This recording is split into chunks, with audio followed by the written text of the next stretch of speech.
Good morning for once, all you wonderful people. Hey, so as I've been talking about all week, we're doing an extra stream today because Monster Train 2 finally got announced. Full disclosure, I've been a playtester of this game for a while, so I now can talk about the game. I am pretty limited in what I can say. I can only talk about what is specifically shown off in the demo or in the trailer. Go watch the trailer if you haven't already seen it. It's very cool.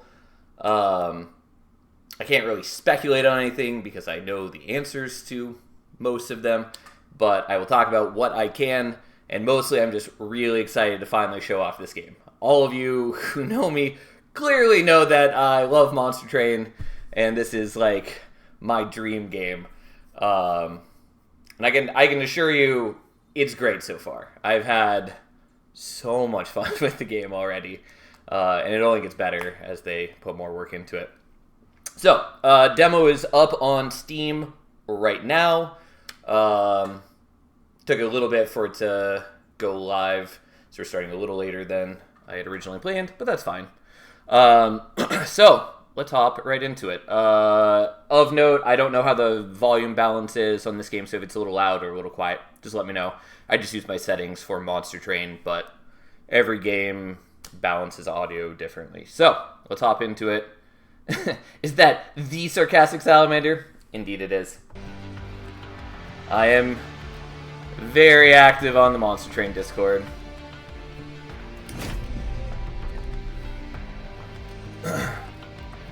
Heaven betrayed hell. The covenant, a promise of peace between our two realms, was broken. I'm going to turn down the volume a little bit. Have fun with the game, stranger. And I took part in it. Charge! For heaven! For Seraph! Hey, thanks for subscribing. I really appreciate that. Seraph was our leader, and my brother. There was a time when I still believed in him. But ever since his invasion of hell failed, he began to change. The taste of defeat enticed him to seek greater power from titans beyond our world. Until he got what he was looking for. The titans came to heaven and began to corrupt everything.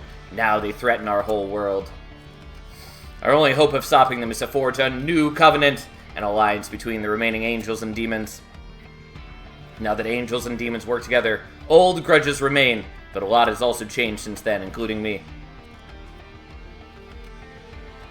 Lieutenant, preparations for the next assault into heaven are ready. We await your word. Very well, I'll join you shortly. Seraph, whatever is left of you out there, I promise I'll put an end to you for good. Yeah, I gotta say, this is much louder than I thought it was going to be. So we're gonna change that on my end. Again, let me know how this goes, but on my end, it's at least much louder than expected. Actually, go down to 60. First off, right off the bat, I want to say I'm really excited that Fell's the champion now. We have two clans in this demo, the first of which is Banished, which are the Rebel Angel faction. And, I had long expected there to be, well, not expected, but I had long wish-casted for a Rebel Angel faction. So, to see that right off the bat, I was so excited. Never in my dreams, though, had I expected Fell, one of the bosses from the first game, to return as the champion for the clan. That was such a cool reveal to me. So one of the major changes to the game is the deployment phase.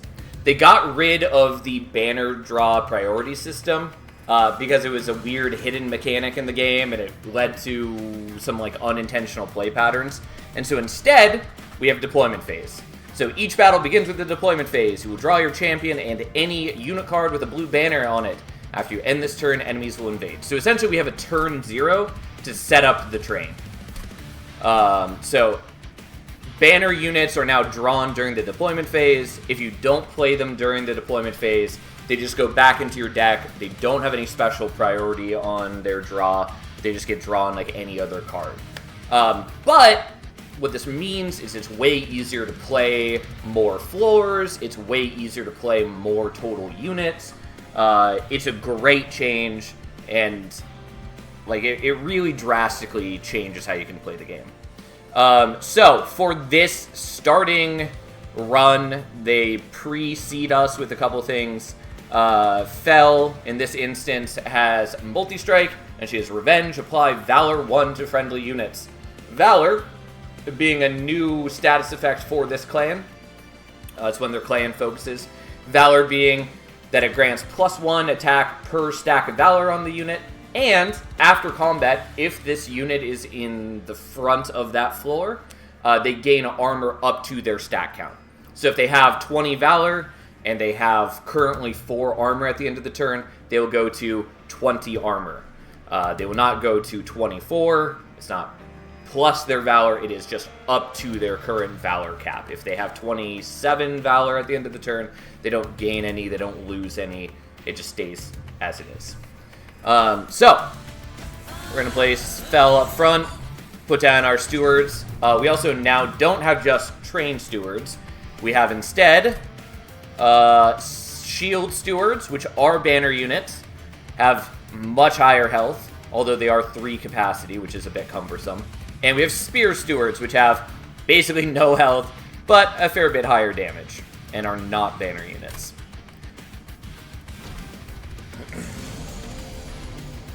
Enemies have boarded your train! Enemies enter at the lowest level and move up 1 level every turn. If they reach the top, they'll attack your pyre. Hello, Rip. This is Monster Train 2! This is what I've been so excited to show off all week. So, our starter for the second clan, Pyreborn, is Firestarter. Deal 1 damage, then apply Pyregel 2. Pyregel is another new status effect, unique to Pyreborn. It goes on the enemies, well, or allies as well if you hit them. And then any subsequent damage gets +1 damage per stack of Pyregel. So you stack it up on enemies and it just amps all your future damage. So it's a pretty good status effect. Combos really well with a variety of things. Let's kill the backliner because they heal. This guy has no abilities, they just have HP and damage. By being hit, we start stacking up Valor on our dudes. We're also gonna up the speed a little bit. Fel's starter is Just Cause, which advance, it just moves the unit to the front of the floor. They keyworded it. There's also Retreat, which just moves them to the back of the floor. But anyway, so advance and apply Valor 2. One of the major focuses for the Banished clan is Shift, which is that it triggers whenever a unit moves. So they have a lot of things that are like about ascending, descending, advancing, retreating. And then their other focus is Valor, which again, given that Valor gives armor at the end of the turn to whoever's in front, there's some gameplay around trying to decide who you want to end the turn in front with, so you can potentially stack armor on a number of units. Anyways, that said, we're just going to stack some Valor on Fel for the moment. And I don't think giving you any more Pyregel is going to matter. I'm pretty sure we're just leaking you no matter what I do. So let's just give Fel some armor. Well, and extra attack.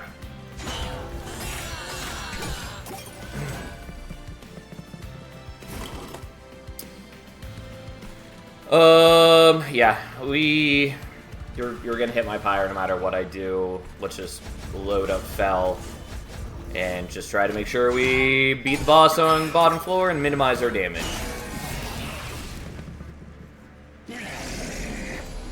I will say, by the way, I really like a lot of the visual design in this game. Like, the enemies, I'm not usually into, like, these kind of eldritch horror-looking enemies, but they've got some really cool-looking enemies.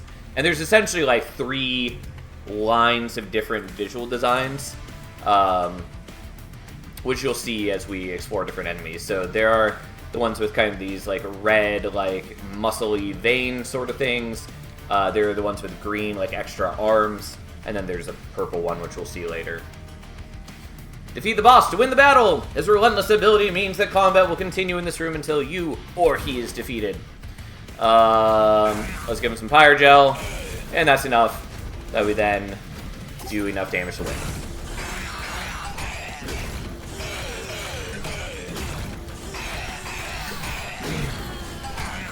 Bell goes down, but we have enough to win the fight. Okay, so one of the new card types, of which there are two, is equipment, which both of these are equipment. Equipment are cards that are played on a unit. Almost all of them go on to a friendly unit, though there's a couple like Penitent's Blood Suit that can be equipped on enemy units specifically. Every unit can have one equipment equipped. If you play another equipment on top of them, then they will lose the prior equipment and just gain the new one. Equipment do a variety of things.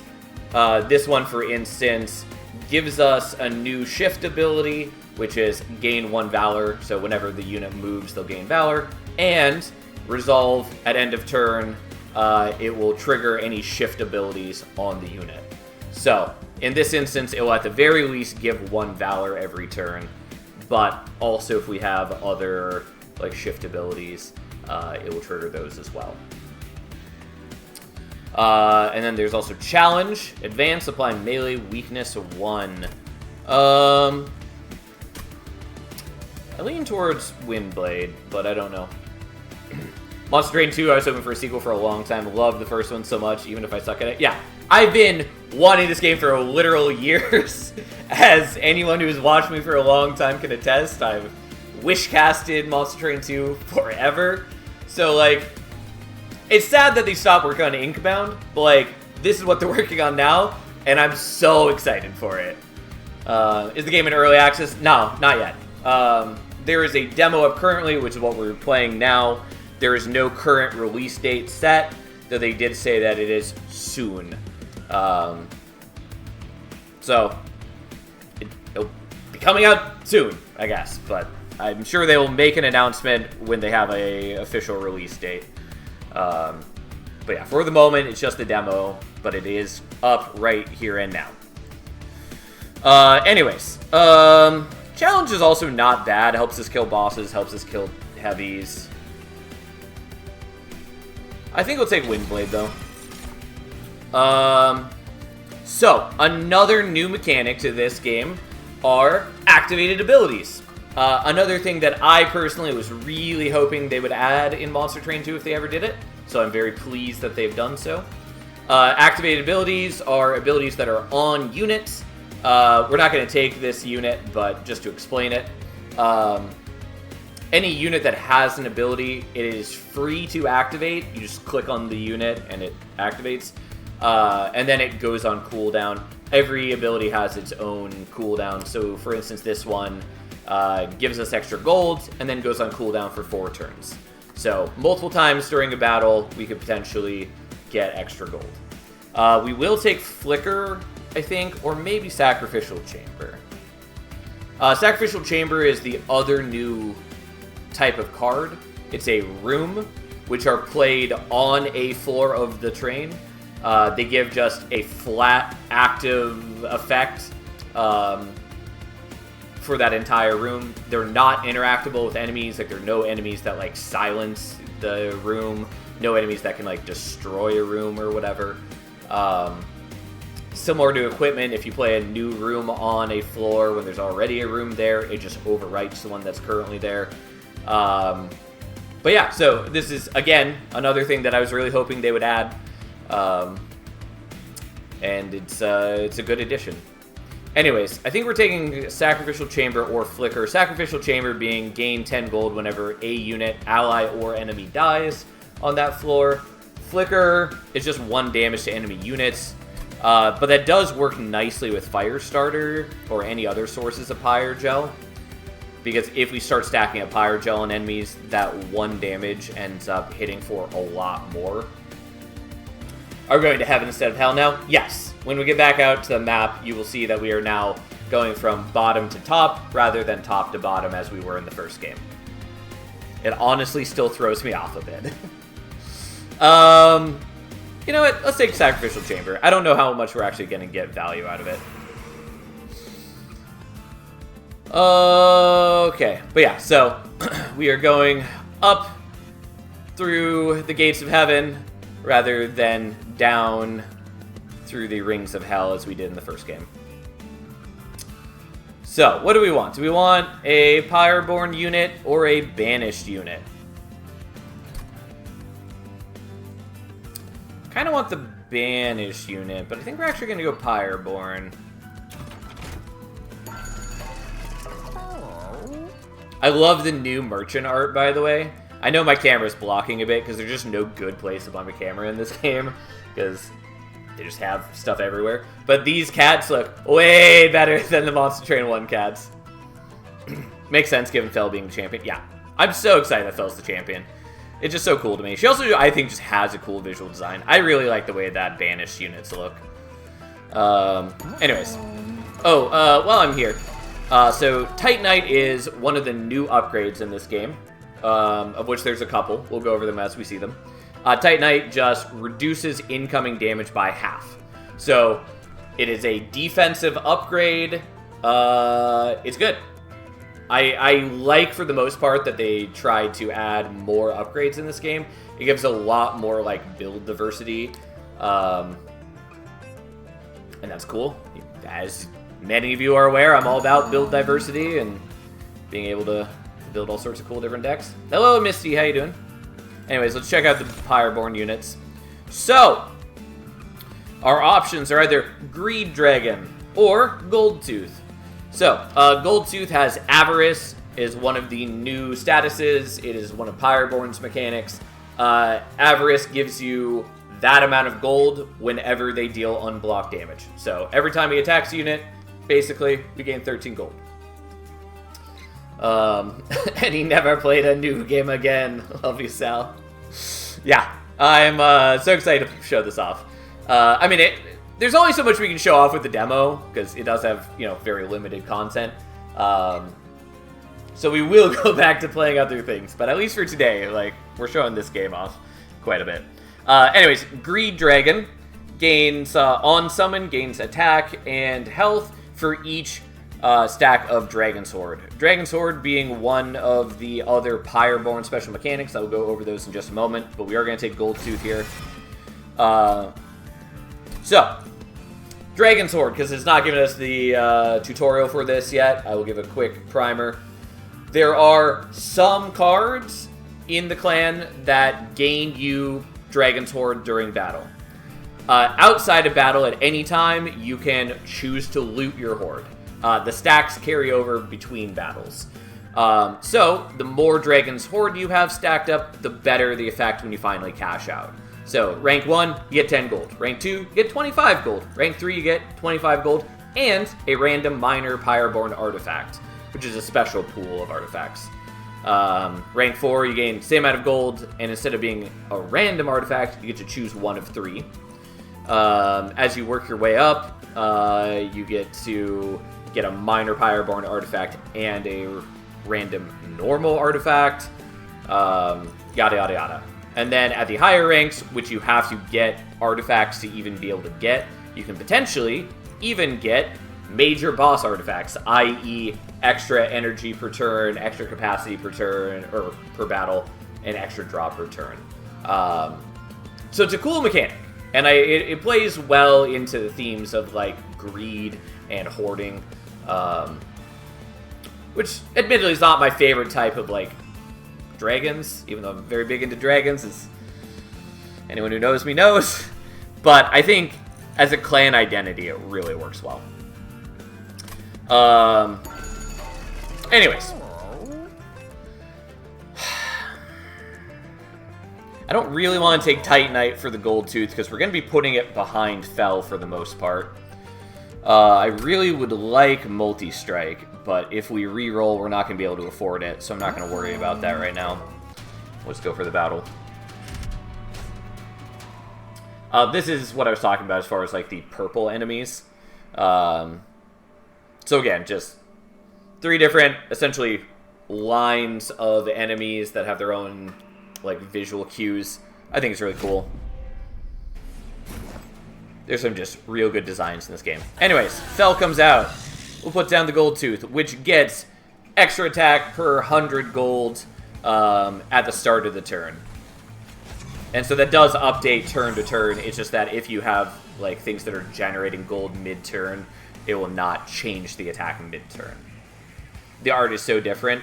Yeah, so the enemies in particular are very different. Everything else, I feel, is still pretty close to Monster Train 1 in terms of like designs, but they are like higher quality models and animations and just resolution. Yeah. You've drawn an equipment card. These cards can be attached onto a unit inside the train. Once attached, they improve the unit in various ways. Only one equipment can be attached to a unit at a time.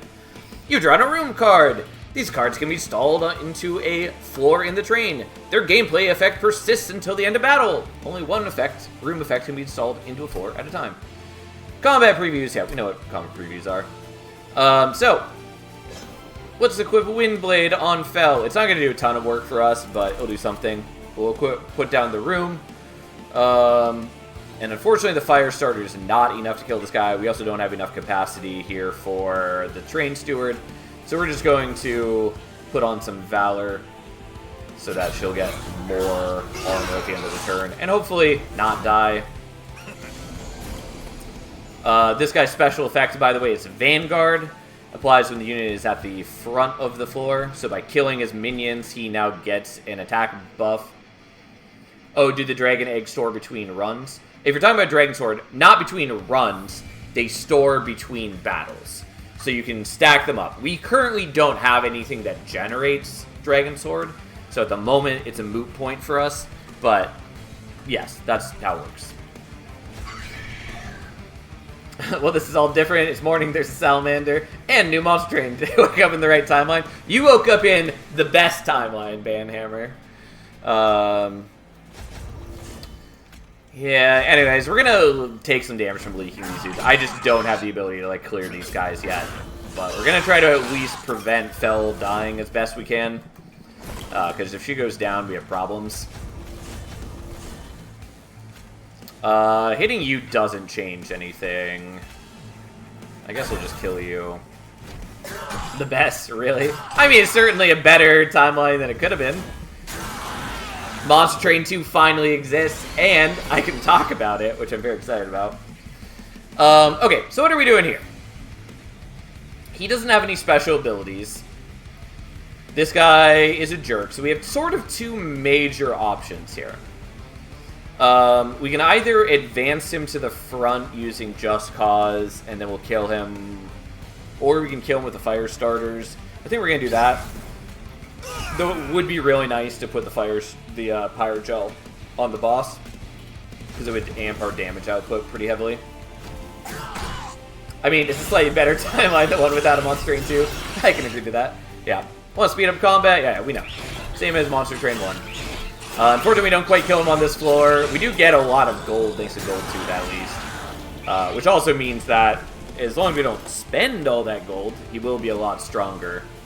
I'm just going to kill him with that and stack some of that on, because we were struggling to kill him before he reaches the pyre. A Spear Steward should certainly help, but not enough. Alright, we're going to take one hit on the pyre. So be it.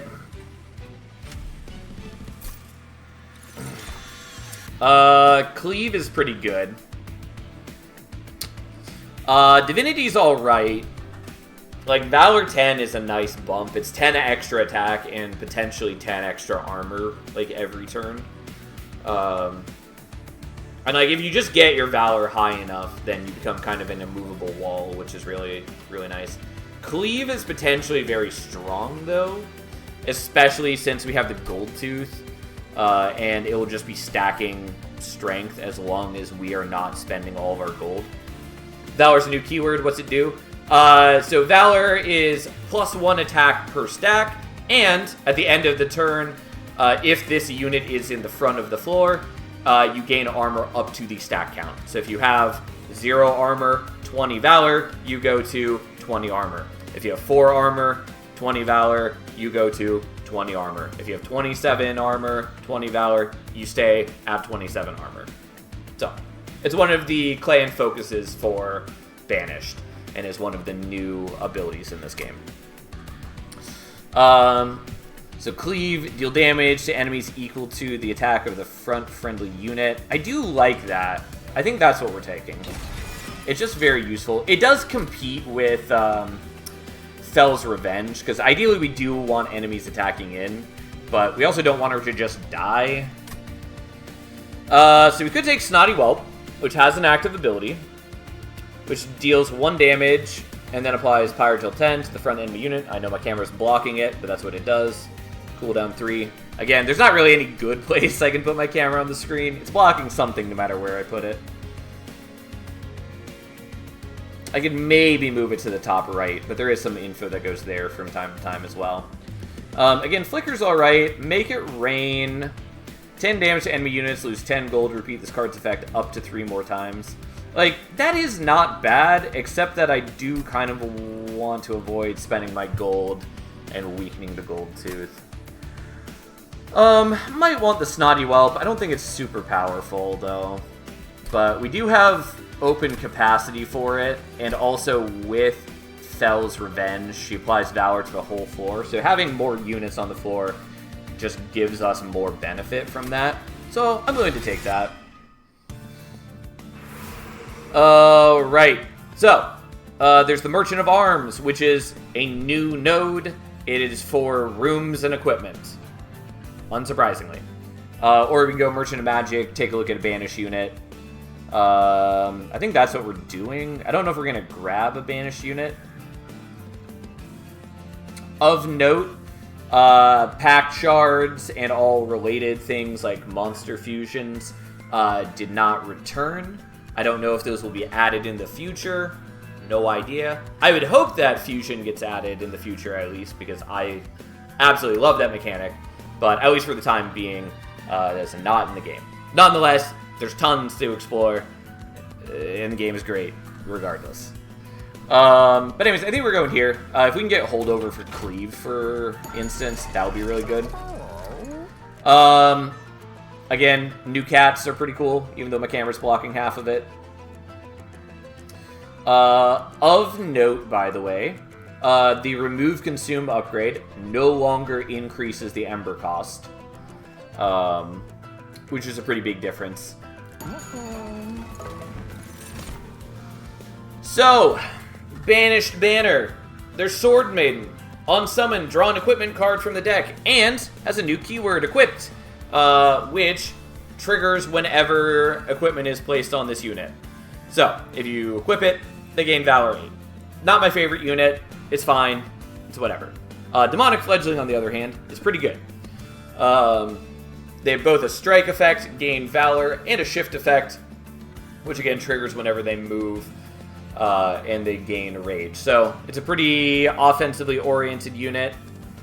I think we're skipping on this. Though, honestly, we could probably just take one and put it on a higher floor behind a Shield Steward. I actually think we're going to do that. Because, again, deployment phase just makes it way easier to run a bunch of units.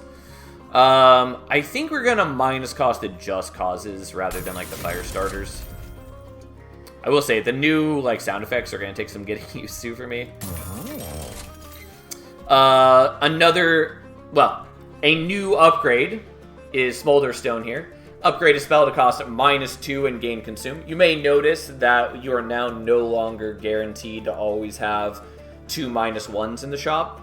Like 1 and then reroll and see it again. There are some other things that compete with it, namely this one. That said, we did get Holdover. Also, Spell Chain is in the Magic shop now, since Temples don't exist anymore, and Spell Chain's a cool upgrade. Also of note, Spell Chain also does not increase the cost of the spell anymore, which is a huge buff. So that's pretty cool. Anyways, we're doing a Holdover Cleave, because that's fabulously good for us.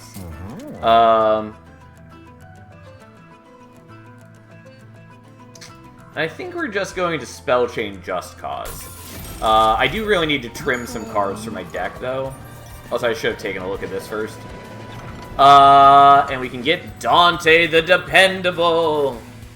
So, summon, add a permanent Dante's Candle to your deck, gain a stack of multi-strike for each Blight card in your deck. So, he gives us candles, which deal damage if we don't play them out, but he now makes an increasing number of Blights and gets multi-strike equal to Blights, just like he did in the first game. I don't love the candles. He is also 1 capacity, so he could fit behind the Fel Goldtooth floor, and then she'd be buffing him with Valor on Revenge, which is not bad. I think I'm going to avoid that, though. I really wonder what the Make It Worth the While is. Yeah, I must warn you, my presence comes with certain burdens, but once I recoup my strength, I'll make it worth your while. Yeah, I mean, you know, I kind of want to take him just to see the follow-up event. But I also kind of don't want to take Dante right now. I'm kind of happy with our Goldtooth situation. I feel like I probably should take it, though. Yeah, whatever. Fuck it. For the experience. Let's take Dante. I need to trim out cards from my deck pretty badly. And thus, we meet the first flying boss, who is Archaon. He gains Rage 3 on Siphon. Siphon is another new keyword. It is like Harvest, except only triggers when enemies to that unit die.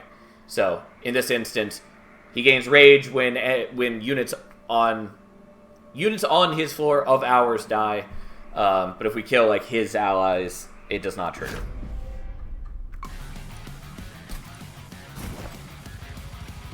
Okay, so Goldtooth comes out.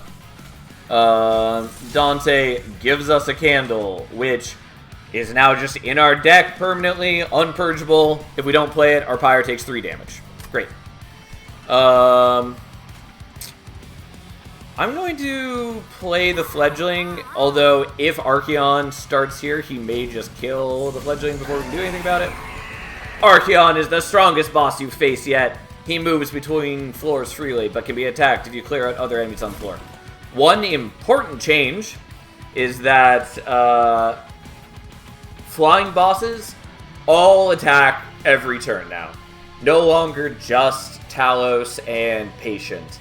Every flying boss attacks every turn. Unfortunately, you will die at this rate, which is not great. Yeah, it's exact damage. So if we move the Goldtooth up front, then this will be fine. Also, he's weaker now because we spent all our gold. I knew that was a thing, but still. So let's do this. Let's move you up, which triggers her shift. And then let's, I guess, put the Snotty Whelp there to help with later. You summoned a unit with an activated ability. Click the unit to activate its ability. Abilities go on cooldown for a few turns after use. Gee, it's, like I said, these exact things. Unfortunately, we didn't get to use Fel's Revenge trigger. Watch out for triggers. This unit has a trigger. Triggers activate when specific events or turn phases happen. Check the tooltips. Yep, we know. So, end of turn, he gains attack, takes 20 damage. So, the higher he goes, the more dangerous he becomes, basically. We're going to put Fel back up front, and I forgot that I don't have capacity to play the Shield Steward if I do this. Yeah, I really fucked this up. Not what I meant to do. Well, we're going to take a bunch of damage, because boy did I fuck up my plans.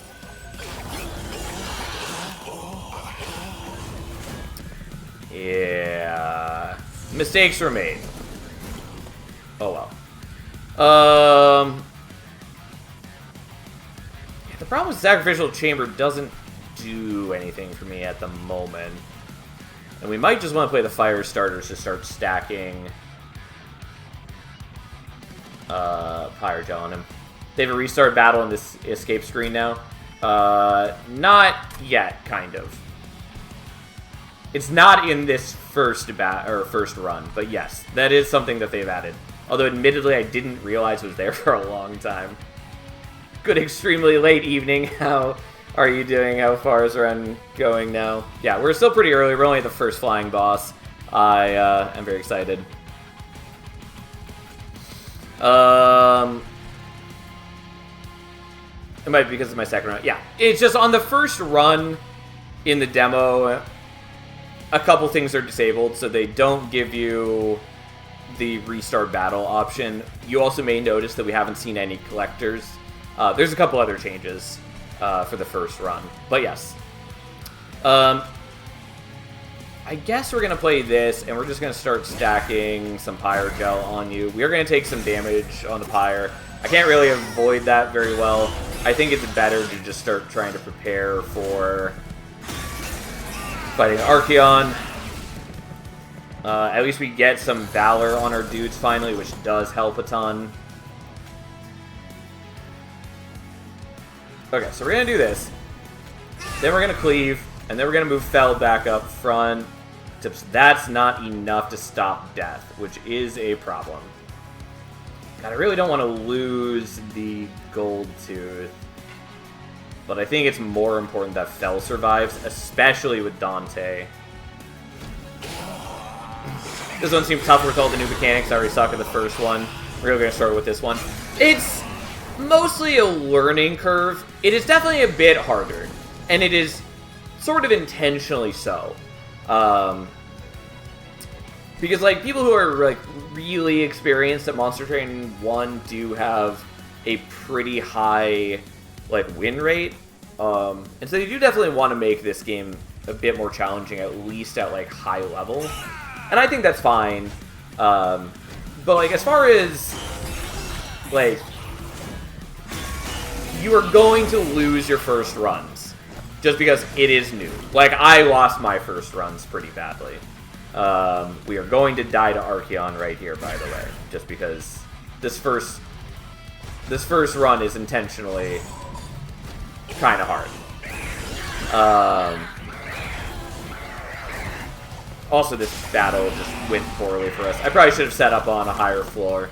I underestimated how badly it was going to go, and I also didn't realize that Archeon was going to start on bottom floor, which really made our bottom floor setup very problematic. Because I couldn't just start stacking Valor like I wanted to, and that caused issues. We do still do a lot of damage to him, but he is going to kill us. That's fine. But yeah, mostly it just takes adjustment. Just like learning any other game, it's a different balance, even for veterans of the game. I will say that as I've gotten more used to this game, I have definitely improved my win rate dramatically. I think it's pretty reasonable to win most of your runs, even at high level in this game. But yeah, it is definitely an adjustment. Thanks for playing the Monster Train 2 demo. We will be playing more, but we'll read this screen. Full game has many additional features, 100 plus more cards, more clans, since there are 5 totally new clans. Higher difficulty levels, just like the first game. There are Covenant ranks. I don't know what it's capped to in the demo. I think it's just like Covenant 1. Daily challenge, no surprise. Dimensional challenges. Endless mode, which a lot of people requested in Monster Train 1. I don't care about endless mode, but I'm happy that it's there for people who want it. Because, like, literally every deck builder, there's people who, like, clamor for an endless mode. So, it's here already. New events, no surprise. Logbook, which is disabled for the demo. 10 plus Pyre Hearts, which I'll explain in a moment, I think. Story, Battle of the Titans, yada yada yada. Solid Killing Fel seems like a standard monster end to me. Yep.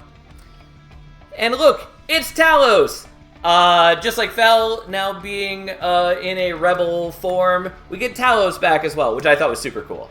I love their new designs. And again, while I had long wishcasted for a rebel faction, never in my imaginings had I thought that we would get returning bosses as characters. It's just so cool to me. I am absolutely going to keep gushing about this game. It just brings so much joy to me. Fel, you're finally back. Please tell me you have good news. I'm sorry, Talos. The corruption is spreading. It's getting worse. You can barely recognize heaven anymore. What about your brother? I'll deal with Seraph when the time comes. You better explain yourself, Fel. I agreed to let you use my Pyrogel, but this much? You'll need to pay me back with interest. Really? Of course a dragon would think first of gold. Why deal with threats before us when you can pad your profits, right? An angel, speaking of threats, need I remind you what happened when you were the threat invading us? Enough! Listen, this is a makeshift alliance. It's not going to be perfect, especially between former enemies. But the real enemy is taking over Heaven as we speak.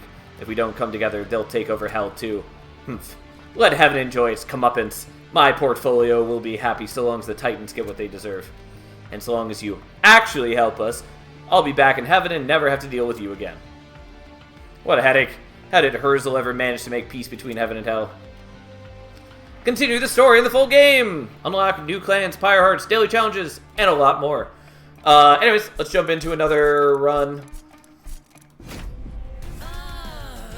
Choose your starting Covenant rank. You can change this anytime before starting a run. We're doing Covenant rank 1. More challenge and random starting cards. Win to advance your Covenant rank and unlock cosmetic rewards. The standard way to play. Yeah, so as I believe it was shown in the trailer, there are cosmetics for the train. They're not in the demo, so I can't talk about them at all. But they're going to be cosmetics for the train, which is pretty cool. Okay, so again, we have Banished and Pyreborn in the demo. There's also Luna Coven, since the names are here. Under Legion and Lazarus League. I can't talk about their mechanics at all. I will say, I think all the new clans are super cool. In particular, Under Legion is definitely my favorite. Pyreborn is probably my second favorite. I really like the visual design and themes of Banished, but they still rank like third. And then Lazarus is probably fourth for me, and Luna Coven being fifth. I don't love the visual design of Lazarus, but they got some cool mechanics. And Luna's a bit weird, but it's cool. I'm really excited to talk about these eventually, but for the demo, we can only talk about Banished and Pyreborn. Hello, Giramoni, how you doing? Sal's awake at 10:30. Wowza. Hey, it's 8:30 for me, and I streamed last night. But I really wanted to show this off as soon as I could, so that's what we're doing. Anyways, so let's try out the Pyreborn champion, which is Lord Phoenix, and his major thing is that he has an active ability, which deals damage equal to his attack and applies Pyrogel 4 to enemy units afterwards. Minor note, by the way, you can now inspect cards at any time, which shows their lore right there. Also shows off the artist credits, which I think is a cool, nice touch. Glad I caught you now, otherwise I ripped my streak. I mean, we'll be streaming tonight as well, but yes, fair point. Anyways, so we're gonna do Phoenix. We have the same starters. And then this is another new thing to this game. So, we'll talk more about it once we've actually unlocked this one, but as you start a run, you can now change which Pyre Heart you have, which changes how much attack it has, how much max HP you have, and every Pyre Heart other than the first one has a special ability. So once we unlock this one, we will talk about what it does. I believe this is the only one in the demo, but as it said in the, end of run screen, there will be a bunch more for the full game. Anyways, it's a cool extra thing to add more variety to the game. I, for one, am happy you chose to show this now. I don't get to see your streams often because of time, but I'm thinking of watching your VODs to learn tricks and things about the first one. Yeah, the VODs are up on Twitch until they naturally expire. I've also been uploading some of them to YouTube. I will get back to doing that when I am less a wreck of a person. It's not even hard to do. I just get stressed out about it in all the other things I have to do in my life, and I just have fallen behind. But I will be putting more of them on YouTube. I saw some visual novel-looking business going on as I joined the stream. I hope they don't try to shoehorn in a fancy story that they don't have the chops to write. I mean, there is a story. You can skip it if you want. I think it's okay. It's not nearly as much like story focus as like Chrono Arc is. But to be fair, most deck builders aren't as story focused as Chrono Arc is. Chrono Arc is great, by the way. But yeah, there are some story scenes. I think they're overall good to have, but if you don't want them, you can just skip them. Chrono Arc, the game of 1 hour cutscenes. Yeah, try 2 hour cutscenes, which was particularly bad when I would like finish a run late, and then a cutscene would start, and I'd be like, oh, we'll just finish the cutscene, and then I'll go to bed and end stream. And then 5 a.m., we're finally done with the cutscenes, and I can end stream. What is their YouTube channel? I believe it just is Sarcastic Salamander. Give me... Yeah, I don't know. I may link it at the end of stream. I don't have the link handy right now, but you should be able to find it under Sarcastic Salamander. There's only a couple VODs up there right now. But like I said, I will get back to uploading a VOD a day in the near future. Mostly Monster Train, though I have a bunch of older VODs from other games, other deck builders mainly, that we played, so I'll be uploading those as well when I have time. We love Smug Momori. Momori's fun. She's very divisive in that game, though. A lot of people hate her. But I found her surprisingly endearing. Anyways, let's jump into the real first run, since that one is the tutorial run, and now we have the full experience. So, we have random starting cards. One really important change is you now always start with a banner unit. It's a random banner unit, but you do always start with one. So, we're up against Seraph, one of the variants. This is Savagery. I think that's the only one in the demo, so I don't think I can talk about the others. But we'll talk about that once we actually get to him. Is there some sort of indicator on the card that's a banner unit, or do you just have to memorize which ones are? Nope. This blue banner right here shows that's a banner unit. Any unit that has the blue banner is a banner unit. If it does not have it, it's not a banner unit. Okay. So, Lost Luggage and Split Anvil are both interesting. I lean towards taking Split Anvil. Lost Luggage is good, but if we get any, like, 2 or 3 cost spell, like, it's just very useful. Obviously, it's a little annoying still that it only reduced the cost of spells, but that's still very good, and with deployment phase, we'll be able to play out most of the units we care about anyways ahead of time, so we'll take that. And then what are our options? So, we've either got Golden Crown, which gives him the Conjure trigger, which gives 1 Dragon's Horde every time we use his active ability. So it just gives us a little bit of Dragon's Horde buildup. Or Pyromaniac, when a unit gains Pyrogel on his floor, it gains +3 stacks. So, the fire starters, instead of doing Pyrogel 2, would be Pyrogel 5. I do kind of want to show off Dragon's Horde, but I think Pyromaniac is legitimately just better for us right here. So we're going to take that.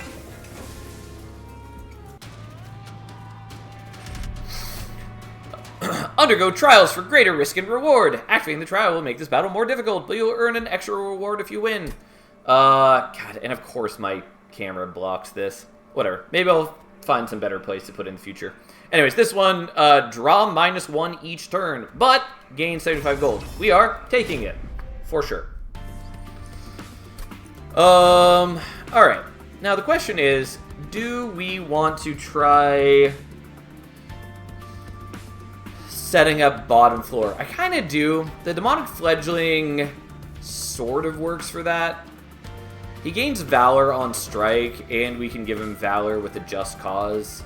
So we can potentially just make him block for Phoenix. And, like, having the extra Pyrogel build up on bottom floor is way better, because then we have the full rest of the floor, or of the train. to benefit from the increased damage. So we'll try that. I could also put Phoenix in front first. I think we're actually doing that because we can shift the guy up front, and I just don't want to risk having him up front and maybe dying turn 1. Make a mistake, you can undo back to the start of your current turn with this button. Hold it down for 1 second to undo. That is also a nice addition.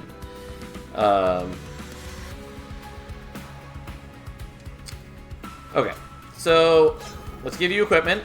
Let's shift you up front. You gain some Valor, you gain some Rage. Kinda want to put down the Spear Steward. Big mistake. Good afternoon, how you doing, Jens? Shield Stewards look fat, yeah. I think it's a cool design. I like the Shield Steward design a lot more than the Spear Stewards. I also think they're just way more useful than the Spear Stewards are. Wait, does that mean no more lost runs or full restarts and misclicks? Yep. It's a good addition for sure. And you can still restart the battle. Although, again, I only honestly realized this button was here like a week and a half ago. So I have basically been doing all of my runs up till now without it, which is fine. I think it's fun to have a little higher stakes on things and not be able to redo the battle. But, you know, it's still nice to have. Anyways. I guess we're gonna do this now. And I guess we'll play this Spear Steward and just get it played out. He gains a little bit of armor from the Valor. We are definitely going to kill that. They are strong enough to kill this. Have a bunch more Pyre Gel. Some spells can only be played once per battle. Card to the consumer placed in the consume pile when played. They will not be available again until next battle. Yes, we played Monster Train 1. We know how the game works. I have a feeling the undo button might be removed as a Covenant challenge. I can't talk about Covenant specifically, but I'm pretty confident that they would not be upset at me saying, no, that's not the case. It is just a mechanic of the game. It is a quality of life thing, because you could also just restart the battle and do everything the same up to that point. So it's just a quality of life thing. We played Monster Train 1, bold statement. Yes, I mean, fair. Hello, June August, how you doing? None of this really matters. Like, we can hit him, but it doesn't change anything. And that guy's not actually attacking. Whatever. Oh, I know you can't talk about stuff. More just thinking out loud. Yeah, I'm pretty sure they wouldn't mind me saying that one. I just can't talk about most specifics in this game. So, have some Pyre Gel. And that is enough that he's going to die now. We're going to shift around so we can trigger his shift twice. And give a little bit of Valor to both of them. The artwork seems to be a downgrade compared to the first game. I disagree. They did things a little differently, but I think overall the artwork looks real good. So is this a prequel? No, it is a sequel. We are now invading heaven, having already finished the war in hell, basically. Okay, so we could get Snotty Whelp. I don't really want it. Lava Flow is okay. Pyre Gel 4 to all enemy units. And again, we do get bonus Pyre Gel to everything. Or we can do Pyre Ball, which deals 30 damage to the front enemy unit and has Explosive. Another new keyword. All excess damage is applied to each enemy unit. So if you kill something that is 20 health, it will do 10 damage to all the other enemies on the floor. Which we will take, especially because with Split Anvil, it works nicely. Jelly Sneeze, now I want a Jelly Donut. Yeah. Trample Plus, yeah, it's basically Trample for spells. For spells and abilities, that is. So, Upbeat Warbler is another of the clan focuses for Banish. They have a couple of these guys that give an enchant ability to the whole floor. This one gives Quick to the whole floor. I'm not going to take it because we don't have capacity for it on the floor I mostly care about. Although I could take capacity after beating the first boss and make that work. It's not bad. I lean towards taking either Selfless Sacrifice, which advances and gives damage shields, or Cleave. And I think we take Cleave. Yeah, pretty confident we're taking Cleave. Okay. I do really want Merchant of Steel, but I kind of want the Pyreborn unit. There's like one unit in particular I'd really like to see, and there is a Merchant of Steel right here after. Okay, let's try this. Holdover is what I wanted, because Holdover with Split Anvil is really useful. Because it means that we basically never have to minus cost our other spells. And Magma Cultist is the unit I was looking for. So, Incant, apply Pyrogel 1 to enemy units, but with Phoenix, that is going to be Incant, give Pyrogel 4, which is real good. Is a 2-cost unit, whatever, that's fine. It's still quite good. So, we are either holdovering the Pyreball or we're doing the Cleave. And I think we're doing Cleave?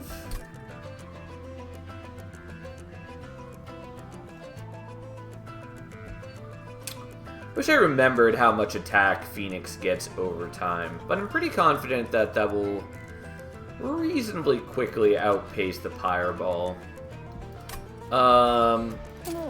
Yeah, anyways, we'll do that. We are also going to minus cost the Pyreball, so if we ever draw it in the same turn as the Cleave, we can now play them together. I could give extra damage to this. That's fine. Maybe we do that.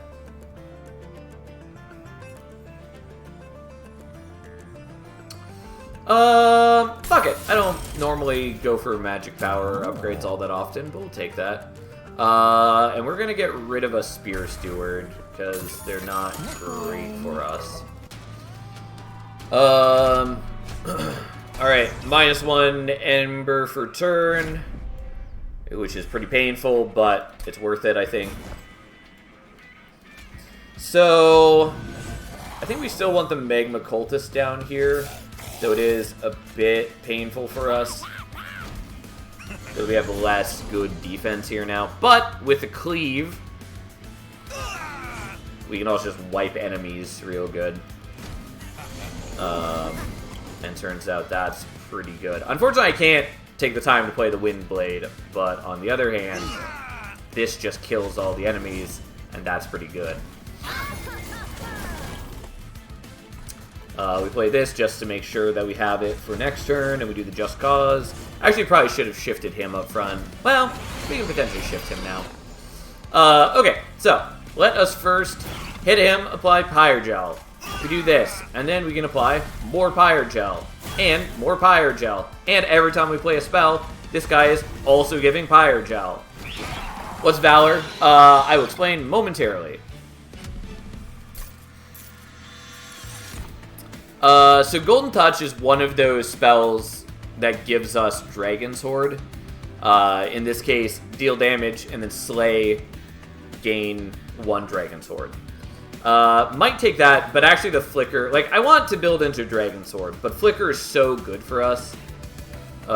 Since it hits every enemy on the floor, which works real well when we're just stacking up a bunch of Pyrogel on enemies. So that 1 damage ends up hitting for a lot more. It being 0 cost matters a lot less with the Split Anvil, but it's still good. And I think we want Selfless Sacrifice. We're gonna have to, like, minus cost it, but that's fine. So Valor, to explain again, it's a new status. It is one of the... It is for the Banished clan, basically. You get +1 attack per stack of Valor on that unit, and after combat, at the end of the turn, if that unit is at the front of a floor, they gain armor up to their stack count. So if you have 0 armor, 20 Valor, you go to 20 armor. If you have 4 armor, 20 Valor, you go to 20 armor. If you have 27 armor, 20 Valor, you stay at 27 armor. It's just that if you're ever below that amount and in the front of a floor, you gain up to that amount. Pyrogel equals Frostbite looks like. No, not quite. Because Frostbite triggers on its own every turn. Pyrogel amps the damage of everything that you do. So if you have a 1 damage attack and they have 4 Pyrogel on them, you will do 5 damage. And it just amps the damage of every single thing that hits that unit.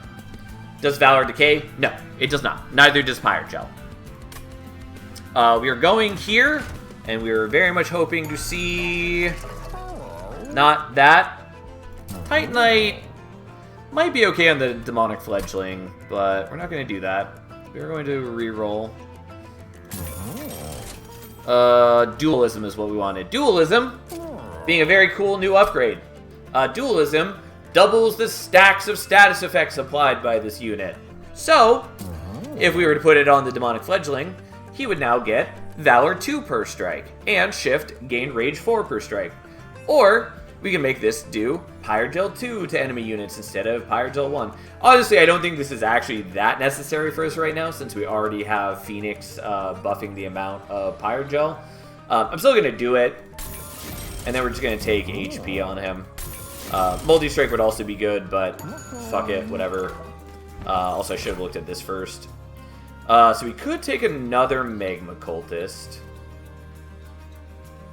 Of note, I think I glossed over it, but on the deployment phase, you gain extra Ember, which is shown right here. So currently, we have 3 Ember per turn, and then on the deployment phase, we get 1 extra.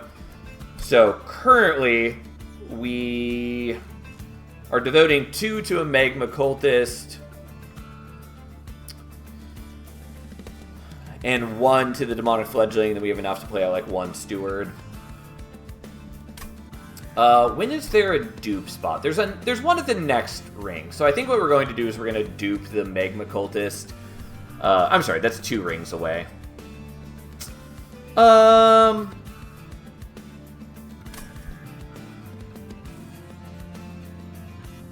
Do I want you? You know what? I guess I'll take you. And we could get Dante. I'm going to skip Dante this time. Had I not just taken another dude, I maybe would have, but we're not going to. Anyways, let's actually beat Archeon this time. Unfortunately, I don't have great defense against him just trying to beat me to death with his attacks every turn. But we're going to make do as best we can. And I guess we're going to play the second Cultist rather than play out the Fledgling. Deployment phase is an improvement. I like it. I love deployment phase. I think it's a huge addition to the game. Alright, so let's do that so you start gaining Valor every turn. And then let's just cleave and do 1 damage to you. Oh, I guess I can play that too. I dig the starting clan being Dragons and Kobolds. Yeah, it's a cool clan. Like I said, I personally prefer my Dragons to be kind of like more regal, less like greedy, but it works really well as a clan identity. I do want to play at the Selfless Sacrifice, but alas, so be it. Anyways, have some Pyrogel, take some damage, and we'll play you out up here, so you're not being attacked. And we're just building up a tiny bit of stuff. I feel like this is doing more damage than it's supposed to, and I'm not sure why.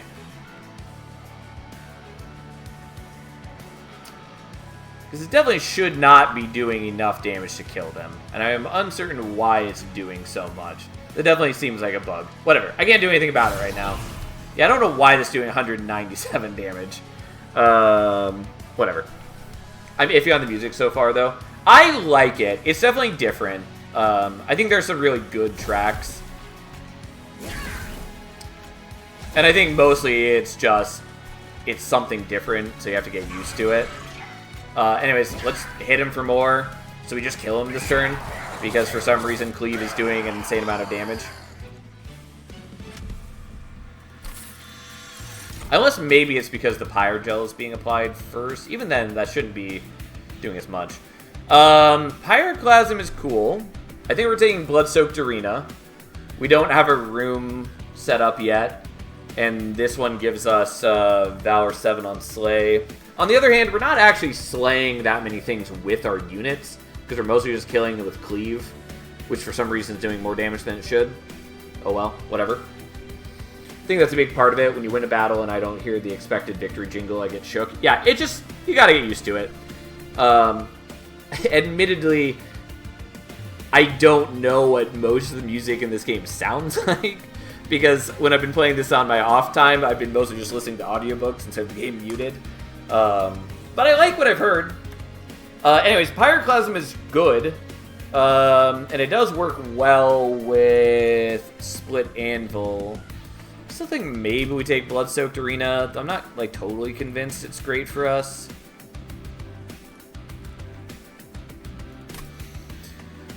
There's also Cursed Twin Blade, which does give multi-strike, also gives a little bit of attack, but it also does give minus attack on strike, which is a little weird. Multi-strike is obviously quite powerful. It's not my favorite card, but it's a thing. I don't know. I lean towards saying Blood-Soaked Arena here, but I don't know if that's actually going to do all that much for us. It's not terrible. I can at least, like, use our ability every turn. Not every turn. Every time it comes off cooldown to get a Slay. I mean, I kind of want gold too. We're not going to. We're just going to be taking the Magma Cultist that we've already got. Okay, so, of note, the Ember increase also gives 1 extra deployment Ember, which is very useful. And the capacity now increases capacity by 2 instead of by 1, which is a huge improvement.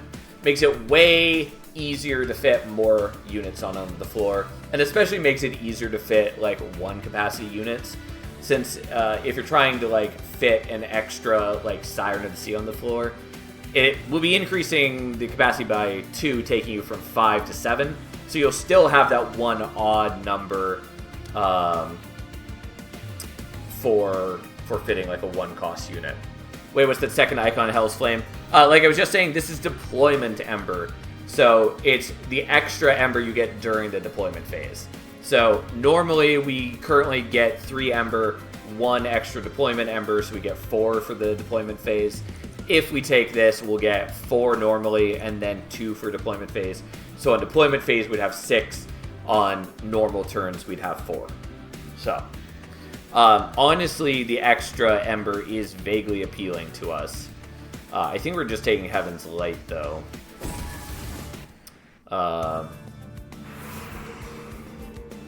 And then we're gonna go here, and I'm vaguely hoping we get something that helps with deployment Ember.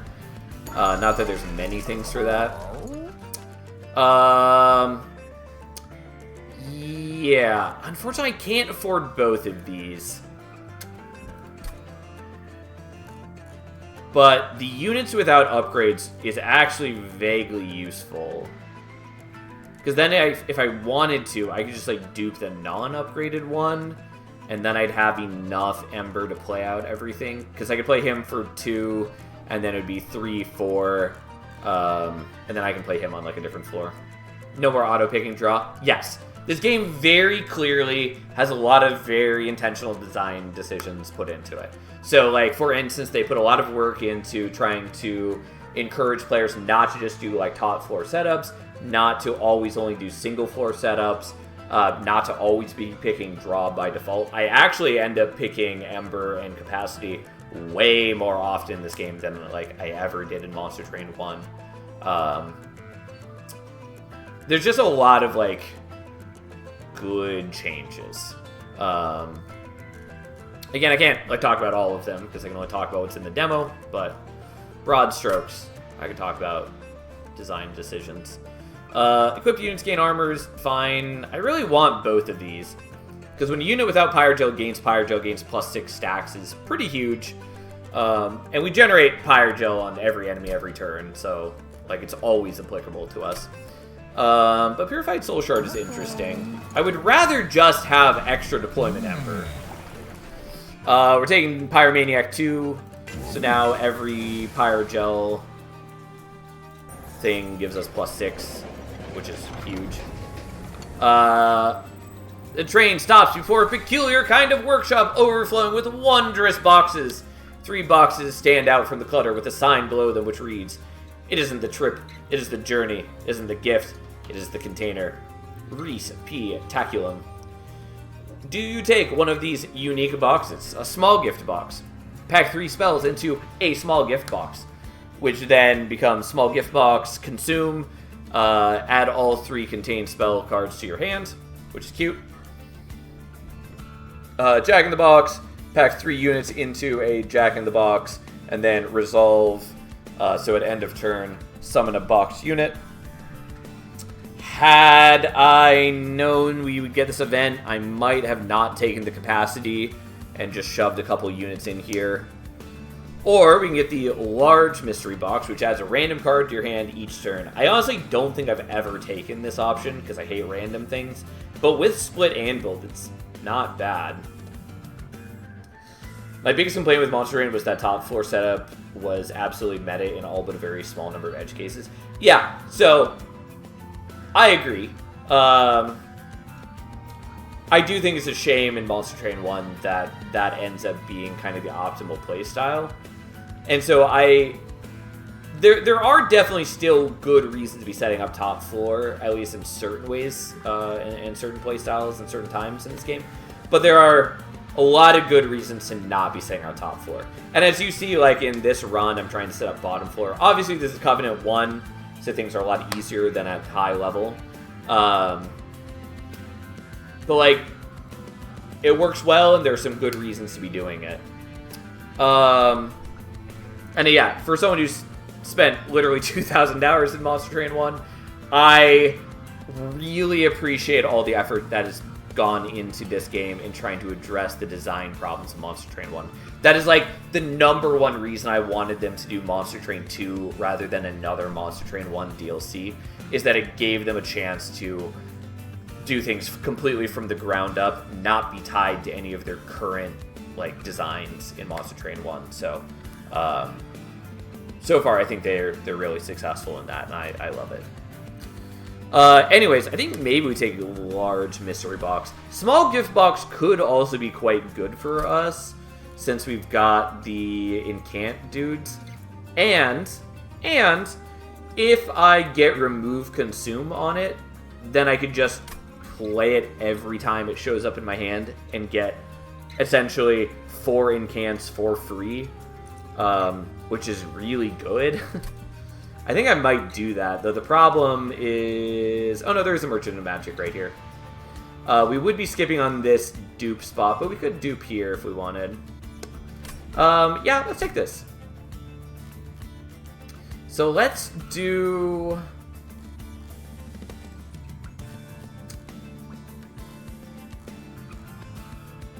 The problem with doing the Pyre Casks is I would not get them until after I've already played... No, that's not true. I can play this first. Yeah, let's do Pyre Cask. Let's do Pyre Cask. And let's do... I wish this was minus cost. I think maybe the Flicker. Maybe just a Fire Starter. I guess we'll actually do... Yeah, you know, let's do the Flicker.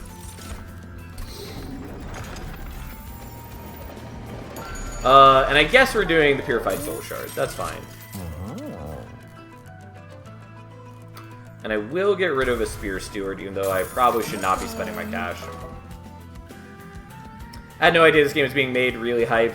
That's because it only got announced today. It got announced at 7 a.m., so 2 hours ago, which is why we are streaming now. What's Pyre Gel? I will explain in mere moments once we're into the battle. Also, how you doing, Squeak? Glad to have you here. Anyways, non-boss enemies get multi-strike, fine. They're painful, but we should kill them, especially because Cleave is weirdly bugged right now, it seems, so... Anyways, so let's deploy. And now we can actually fit the Fledgling on this floor as well. And then we'll just throw the Stewards onto the higher floors. Okay, so, these enemies, he has no abilities, just stats, and this guy generates goddamn Scourge cards. Our least favorite thing ever. But whatever. Fine. So Pyre Gel. It is a new status. Here's the tooltip for it. It attaches to a unit, and then any subsequent damage that is applied to that unit gets +1 damage per stack of Pyre Gel on them. So, more Pyre Gel that something has, the more damage it takes from every single source. So, it just amps your damage. Sadly, I would love to play both Wind Blades here, but yeah, I don't know why that's doing 230 damage. Something is weird about the math on that, which bothers me because I don't want to just be winning off of the back of it, but fine, whatever. Like, we're going to. I'm not going to not use the cleave that we have. I just don't know why it is working that way. Anyways, let's at least use his ability so we get the Valor from the Slay effect from our room. And let's just blow those guys up and just stack more Valor. There's the Collector. We're just going to do this. Again, no idea why that's doing massively more damage. I don't even understand the math behind how it would be getting to that number.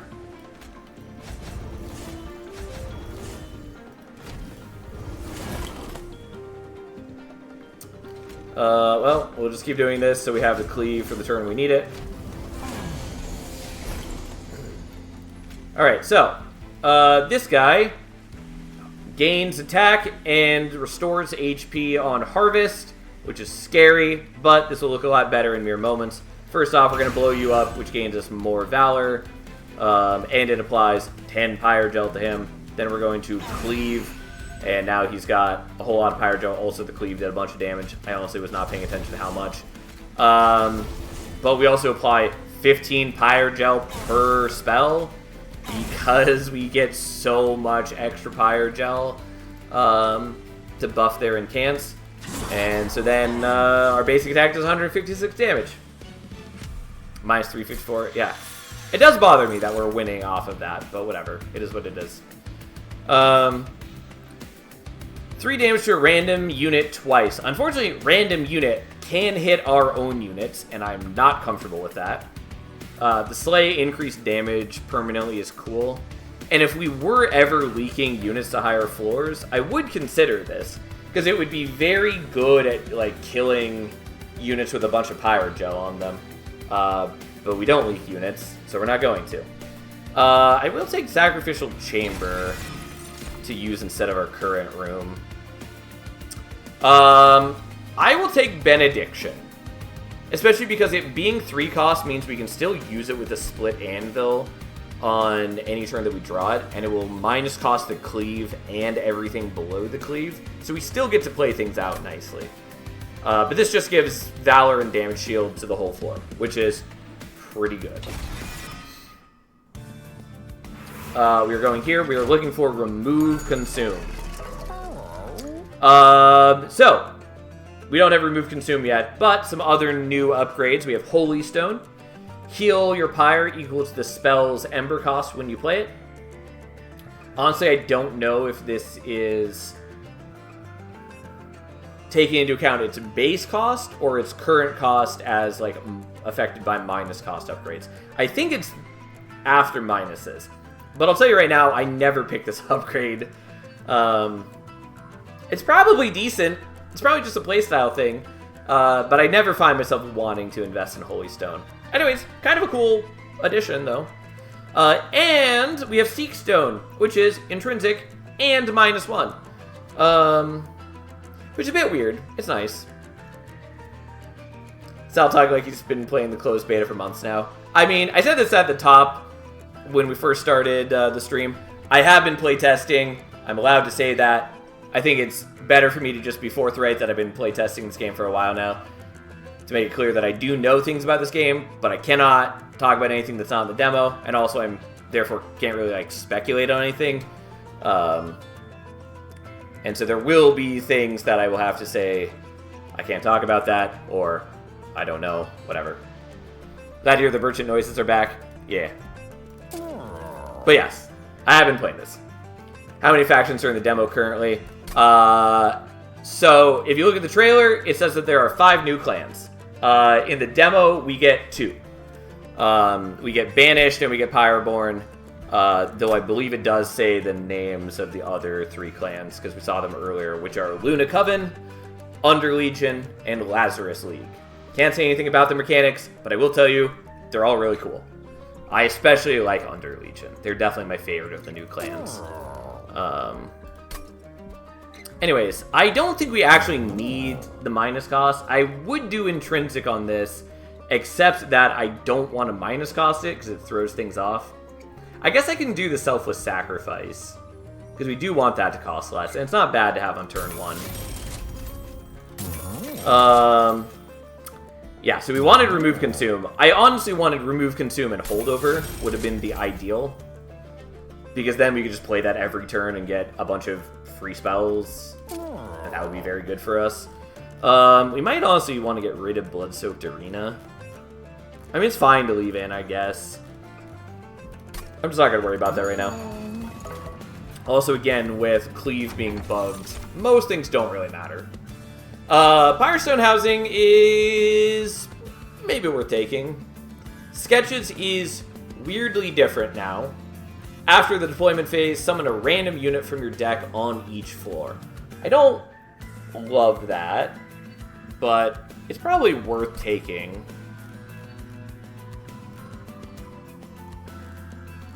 We just get extra units on the floor, maybe? I don't know.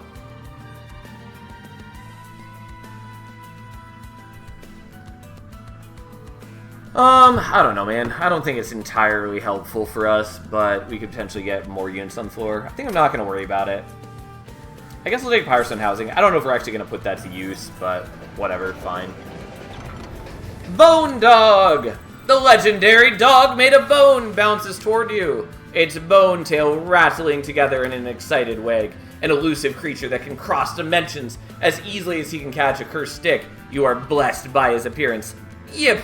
However, life as a mythical, adorable puppy is a lonely one, and the dog made of bone's tail droops, and his little bony expression seems sad. Will you stop for the bone dog and give him some kindness?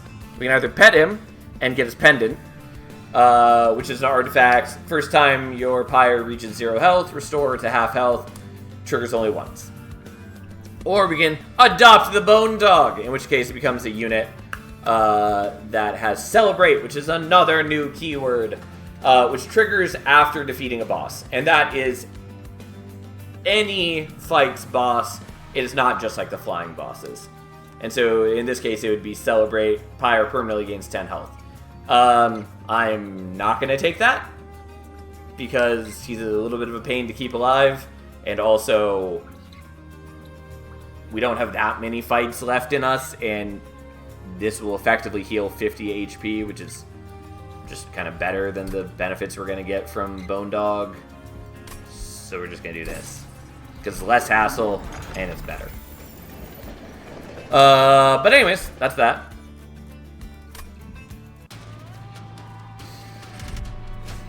Well, -1 Ember per turn does mean that we're going to not be able to play out our 3-cost spell, but whatever, that's fine. It does also make it harder to play things here, or would, if I had another Magma Cultist, which I don't. So, we can still play out everything. There we go. Okay, I would love to play Sacrificial Chamber, but we have to be playing Cleave, so... Because if I don't play it now, then we have to wait for the entire cycle, and I really don't want to make it cycle.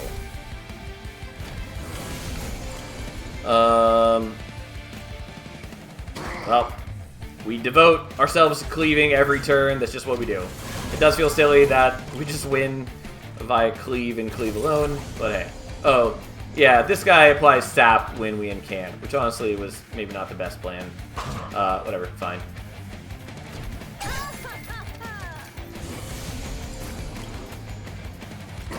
Well, we continue just nuking everything for some reason, which does make this first run fairly trivial. Whatever. Once we win this one, we'll play another. Hopefully, Cleave is just not permabugged. Okay, so let's use that, apply some Pyrogel. Then let's blow them up. Then, have more Pyrogel. Have more Pyrogel. Have more Pyrogel. And then he's really fucked. As each of our units hits for 100 some. Is that a retry fight button on the UI? Yeah. So it undoes the current turn. And then you do also... It's not here because I just finished the battle. But there's also a UI for restarting the battle. So we could take Pyroclasm. I don't think we need it since Cleave is just killing everything for some reason. Wealthy Whelp gives us gold per Dragon Sword. We currently don't have any Dragon Sword. We could take Soul Smelter, which is an equipment, and gives us Slay, gain 1 Dragon Sword, which is vaguely appealing, except for the part where I really struggle with playing things other than Cleave. After the next boss, I could take Ember.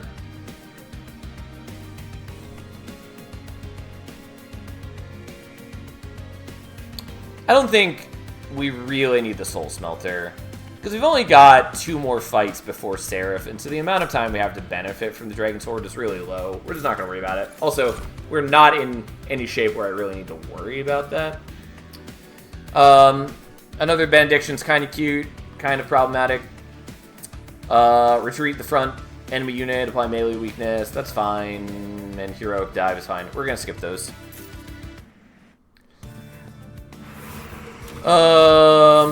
We gained some gold. We're gonna check this out. On deployment phase, draw a room card from the deck. Reduces cost to 0. I will take that. When an angel moves, it gains Valor 2. That's not really applicable to us right now. And Breath of Heaven is weird. Advance the back enemy unit when it enters your train. It's sort of nice, but most of the time feels kind of unnecessary. By the way, this is my favorite of the cats. I think he's the coolest looking one. Anyways, we're gonna reroll. Dragon Supply, Pyrogel 5 when attacking. Sadly, champions still don't have a secondary unit type, so even though Lord Phoenix is 100% a dragon, he's not a dragon. But these guys are dragons. I don't think it matters tons, but that is good if we actually ever were letting enemies survive. And Crown of the Eternal, I think is probably worth taking, just so flying bosses can't hurt us. You know what? Let's do that. And then, let's make another of these. I would love to do the one that actually has upgrades, but the one that doesn't have upgrades is way easier for us to play. Oh, and... let's get rid of this. It's a little weird, because I'm costing gold to then use a room that gains gold. But anyways, now with Dante's Footstool, I only have 1 room in my deck, so we are guaranteed to draw that.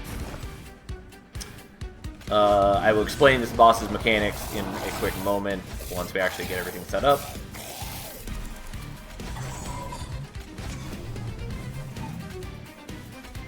There we go. Okay, this is the second flying boss, Kale, Lord of Cherubs. He has quite some art. I think he's got a cool design. Anyway, so his big thing is that he's got nourishing cherubs. Well, he's got 3 different kinds of cherubs as his, like, 3 different boss variants.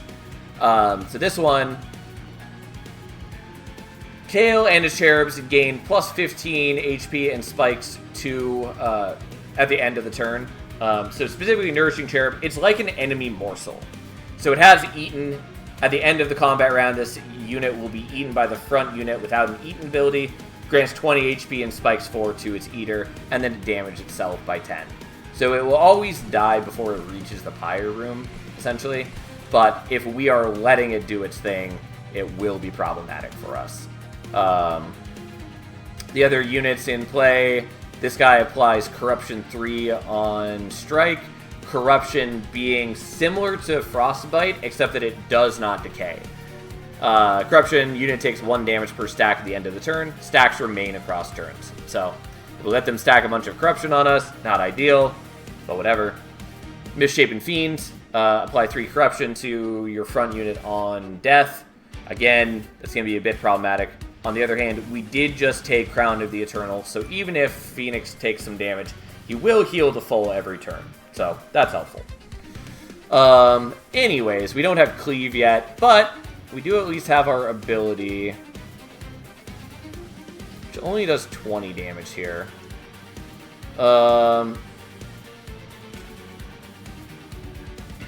So, let's do this first. Applies 10 Pyre Gel. Applies a bunch more Pyre Gel.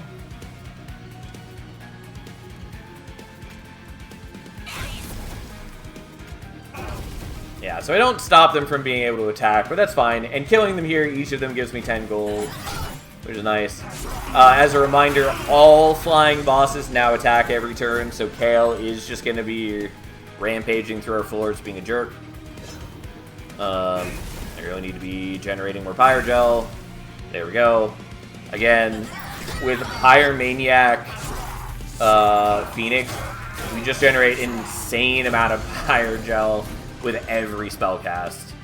Alright, so we do this first. And then we play Benediction. Sadly, we still don't have Cleave. But...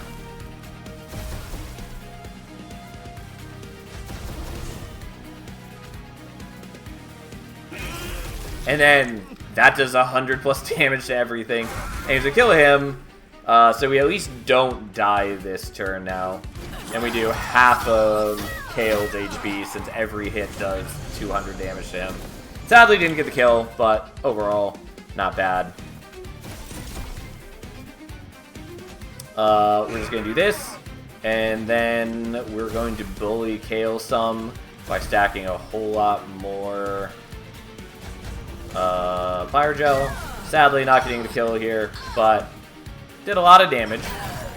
If the Train Steward had survived, it would have gotten the kill. Just gives so much Pyre Gel on him. In fact, there we go. Those are weird death sounds. I'm definitely not used to actually having the sounds on. Superheated, consume double the amount of Pyre Gel on a unit. You know what? Fuck it. We'll take it. So the extra draw is quite good for us being an Incant deck. I kind of want the extra Ember. But I think the extra draw is just better for us. Like, extra Ember would make it easier for us to put another unit on the floor.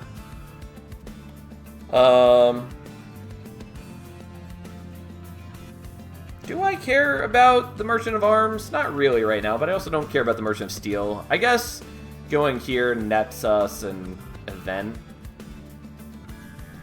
Sure. If I had taken the Ember, I would go to the Merchant of Arms, but as is, it's hard for me to play my equipment. We're definitely taking Pyromaniac 3.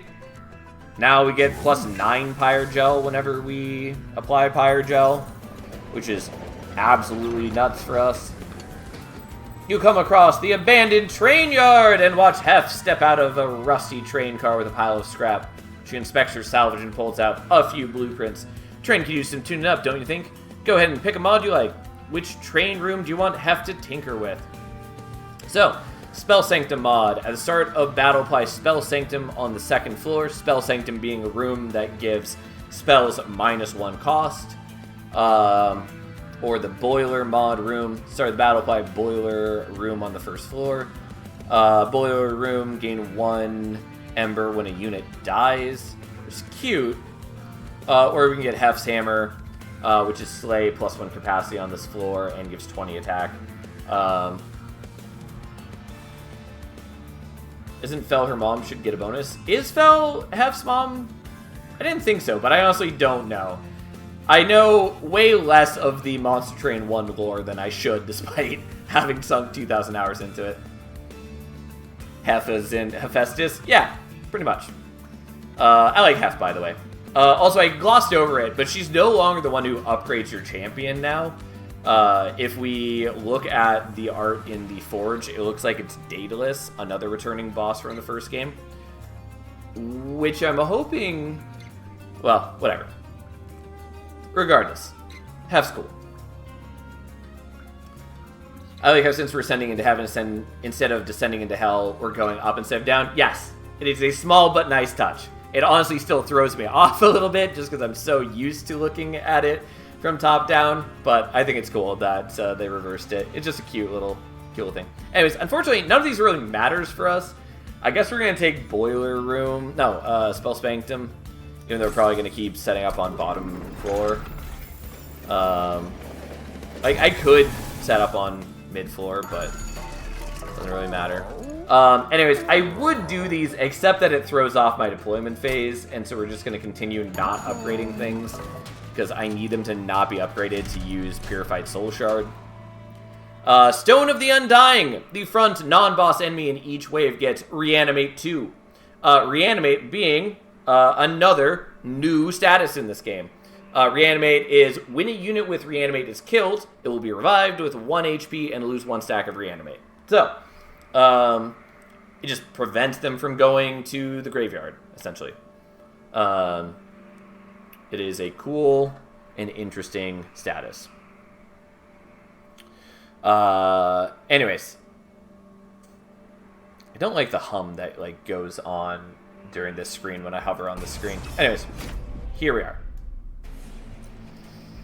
We definitely will be able to handle this, though it does make it a little harder for us to just cleave through enemies, but we have enough other like damage spells that this shouldn't be an issue. I wish I could have another Magma Cultist. Oh well, it's fine. Yeah. Anyways, the art here is because we have a room, and the rooms add extra things. Okay, don't have Cleave. I do need to start removing more cards from my deck so we can hit those things easier. We do have the Benediction at least, which then allows us to use Split Anvil to minus cost everything. And so we'll do this. And then we'll just keep stacking up an insane amount of Pyre Gel. Good afternoon, Sal. How are you? Hope you're well. How's the weather? I knew it. I knew it would be a Monster Train. Yeah, I mean, I couldn't say anything, but I'm so happy that I can finally talk about this game. Anyways, I am in very high spirits, Tiny. I am so excited about this game. It's just a demo for now, but nonetheless, here we are. Yes, give me all that sweet, sweet gold. This enemy, by the way, is another one of those like intentional changes to discourage players from setting up top floor. This one having the ability, end of turn, if you have no units on this floor, it deals 5 damage directly to the Pyre. So if you're setting up top floor, these guys will be getting, like if you're trying to do a single floor, top floor setup, these guys will be doing each of them essentially 10 damage to you as it ascends the train. And so like that is a hefty penalty to have to pay. So that's like one of the examples of them trying to address the Monster Train 1 meta. Tell me what's new. Why is there a dragon? I kind of want to fuck. I mean, kind of want to slay. Wait, I gotta ask, is the train still a 3-story abomination? Yes, it is in fact a 3-story abomination. There are a lot of new things, Tiny. To give you a quick primer and to anyone else that tuned in, there are 2 new card types. There are rooms, which enchant a whole floor and give a floor-wide effect. In this case, we have Sacrificial Chamber here. Gain 10 gold whenever a unit dies. This one, spells cost -1, although that's missing the minus cost on the tooltip, which I should report. There are also equipment, which you can put on units. Every unit can hold 1 equipment at a time. They do various things. There are 5 new clans, 5 totally new clans, with a mix of old and new mechanics, like these guys have in Cant, which was primarily a Stygian ability in the first game. There are also activated abilities, which are free to use and have various effects and go on cooldown for a certain number of turns. Okay, but Sal's Penumbra still a thing. I don't know. All my playtesting has just been with the new clans, so I don't know what the status of the original clans is. The trailer and things only talk about the new clans, so I don't know. But I will tell you that the new clans are very fun. I will unfollow you if Penny isn't there. Yeah, I don't know. Like I said, the demo is very limited in what it shows off one way or another. So, it only has 2 of the clans. So, don't know. Anyways, we'll play those out, and then we'll murder this guy. Doesn't matter if he has reanimate, if he doesn't survive. And by that I mean if we just have enough to nuke him down. Sure, have a wind blade, doesn't really matter. I honestly would like to get rid of the wind blades, or at least one of them. It just does not matter against our overwhelming Pyre Gel support. He does actually get to attack and get rid of my damage shield, but that's fine. So first, we do the gift box, then we benediction, and then that minus costs everything. Have a bunch of Pyre Gel, my dude. Let's actually do it this way. I mean, it doesn't really matter, honestly. Because we also have the flickers, which also hit. God, just doing 294 damage from a spell that does 1 damage at base. Turns out it's pretty good. Okay, so let's cleave first, which again is doing a bugged amount of damage. Don't know why. It seems like it's doing almost like 10 times the damage that it should. Oh well, don't know why. It is what it is. I don't know if that's specifically some weird interaction with Phoenix right now, or if it's just the spell is fucked in some way. I don't know. Whatever. Anyways, so this boss, they have Revenge, gain 1 attack. This might sound familiar. It might sound almost like the toughest boss in the game. I will say, her visual design is cool. Also, her lore is kind of cool. Anyways, it's looking bad at the moment, but it'll be fine once we actually play our spells and build up some things. Cat, stop! Climb my armrest. Just come up if you want to hang out. Okay, so, let us first shoot her. Let's explode some things. And then already this is looking fine. And now it's looking a whole lot more fine. As we almost kill her before we even get to the combat itself. And now she's real dead. We do just an obscene amount of Pyre Gel. Mind Cage is pretty cool. Resolve, reduce cooldown by 1. So for any unit that has an activated ability, i.e. Phoenix, it effectively... His cooldown 3 means that it's ticking down by 2, so we can use it like every other turn now. Do you mind me stating what my sleuthing is answering in regards to the number? You're welcome to say whatever you want, Tiny. I can't say anything one way or another. But, like, again, I'll tell you, all of my experience in the playtest has just been with the new clans. Yo, what does Pyre Gel do? It stacks on a unit, and any subsequent damage increases by 1 per stack of Pyre Gel. New game Pog and Salamander streaming when I'm off from work, Pog. I'm glad you guys are having a good time. If you guys enjoy it, I might do more like earlier streams like this. I would sort of like to go back to streaming earlier in the day like I used to, starting at like 6 and going to like 1 a.m. Like I used to. But I just need to have like the viewership to justify that, because I have other things that I kind of need to do in the evening if I just have other things I need to do. As far as I can tell, some Monster Train 1 assets were used in the trailer, but I don't see anything suggesting they're coming back. I wouldn't get my hopes up, the number coming back. What? The only thing I saw that was Monster Train 1 in the trailer was 1 Hellhorn card on 1 screen. And I don't know if that was just like a mistake or if it's intentional. Didn't seem to be any other Monster Train 1 things, but I don't know.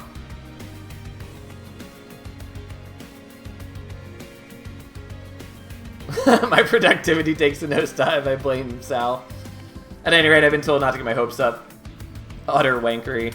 Yeah, I don't know. Like I said, we won't know the full status until release or closer to release if they make any like statements. So we'll see how it develops. I can tell you for sure though, the new clans are a blast. Like I don't know what the status is of the original clans. I hope they come back because I love the original clans. and I really want them to, like, especially with the new game, it gives them a chance to revisit their card pools and, like, expand upon their mechanics. And I can imagine, like, with the addition of rooms and equipments, they could do some extra cool things with each of the original clans. But I don't know. Don't know what they're going to do. Anyways, Mind Cage is good. I don't know that we actually need it here. I'm still going to take it, I guess, just because it's cool. And we definitely don't want Greed because it'll hit our own units. And we don't need Sacrificial Chamber because we already have it. Do they have Cannibal Shadow Creature, Sal? No. I don't think anything being a blast.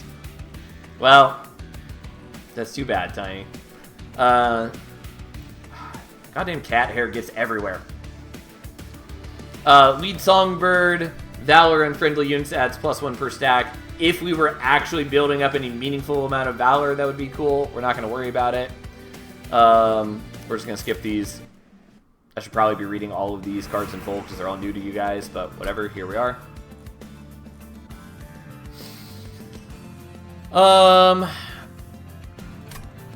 We're going to go here. We're going to look for Holdover, and I unfortunately can't dupe the gift box. We could also go the other direction and dupe the gift box. Shield Steward implies that there's a Sword Steward. No, what it implies is that there's a Spear Steward. We just removed them from the deck already. Little Fade should come back as Big Fade. I mean, I think that would be cool. I definitely had thought about that when wish casting for a Monster Train 2. I really like Little Fade's visual design as is. I think she's just a cool, you know, murderer urchin. But it would be a fun nod for her to be Big Fade instead now. I think we're just going here. If we hit Holdover, that's real good for us. There it is. I also would love Spell Chain, but we're just going to do Holdover on this so we can do that every turn. That's fine. What's the thing about there being unique pyres? Do the different factions have special effects? Remind me when we're done with this run in a mere moment, and I will elaborate. Valor grants initial +1 armor per stack. Doesn't really matter. On deployment phase, draw an equipment card from your deck, reduces cost to 0. Yes, we'll take that. Prismatic Dragon Scale. At the end of battle, gain 3 Dragon's Horde if your pyre took no damage. Would have loved to have taken that a long time ago. Absolutely not applicable. Just does not matter to us. Not going to the final battle. When you equip a unit, apply damage shield to. Sure. When a friendly unit gains Valor, gains +1 stacks. That's not bad. Emote Tome. Create a copy of the first spell you play each turn. Yes, I will take that. My favorite cast is probably the Armored one. Pretty cool. Yeah, I definitely like the Trinket one best. Although I don't remember what the Armory one looks like. And we haven't visited an Armory all run, so I know it hasn't been on screen. The Trinket Shop cat looks like a hooker. I do say this furiously. Fair enough, Tiny. Do we still achievement for clicking on the shopkeeper? Not yet. I assume they're going to add it. I will tell you right now, there were multiple of us in the playtest who tried the moment we saw these guys. I'm hoping, but currently I don't think it's in. Or I haven't clicked on it enough. Also entirely possible. We don't need to remove the Shield Steward. Superheated. Basically doesn't matter a whole ton. This is actually not terribly applicable now because we're not going to be able to spend the gold that we gain with it, but whatever. It's still free to play. Essentially consumes. I guess we just get rid of some Just Causes. Is there a Salamander artifact? If no, what the fuck? To my knowledge, there's no Salamander artifact. But if you all want to petition the devs to have a Salamander artifact, I personally would love that.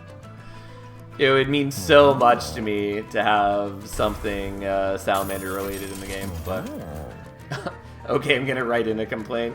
You do that, Tiny. Honestly, the Just Causes are not bad for us, but we just also don't need them. Oh, and we still have enough for Spell Chain, which I do actually want. Because I don't know how the Spell Chain is affected by Split Anvil. I actually don't know how that works.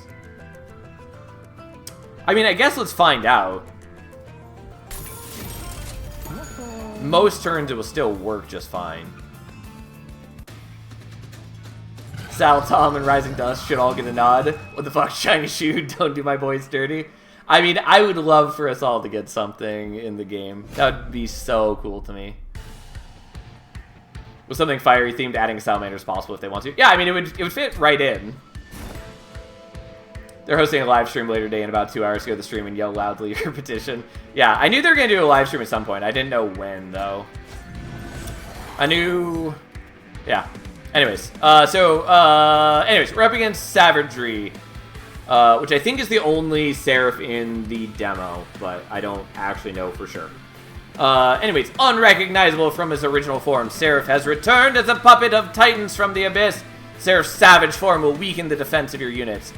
And its ability is, your units enter with melee weakness 3, which means you take 4 times damage of their basic attack, which is really fucking brutal. But we do also kill most enemies before they can attack, and we have damage shields, which should help quite a bit. And also, we'll just kind of hope that we can murder things. I honestly have pretty bad defense. It's just that we're killing everything before they get to attack. So again, these guys do Corruption on Strike. Currently, it looks really fucking bad. But, let's change some things. So first off, let's hit you, apply a bunch of Pyrogel. How many cards do I actually have in hand? I think this is fine. I actually should have played that first. Oh, we have Emote Tome, which creates a copy of the first spell we play each turn, which is so good. Honestly, I probably should have duped this for the extra damage shields to protect us against the melee weakness strike, but whatever.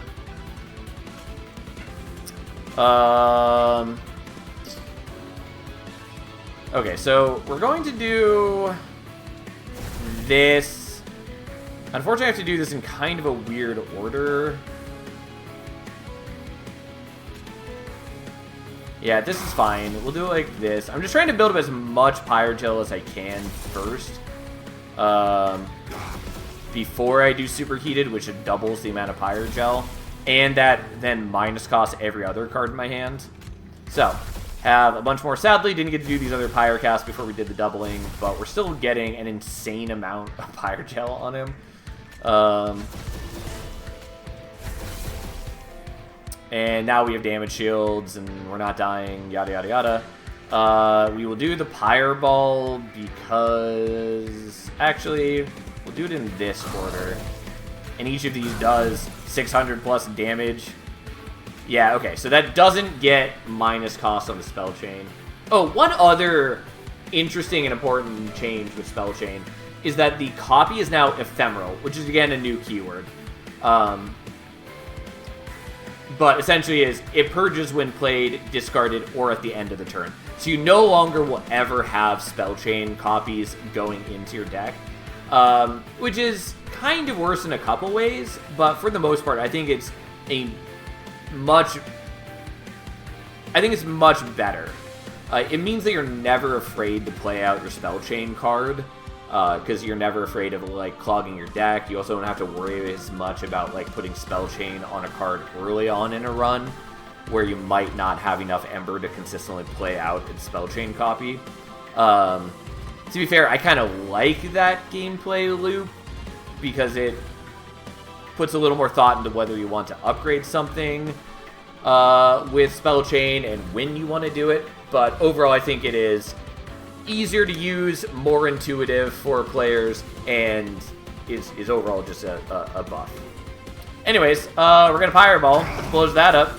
And then also, we're going to kill Seraph this turn. Feels a little silly that we're killing turn 1.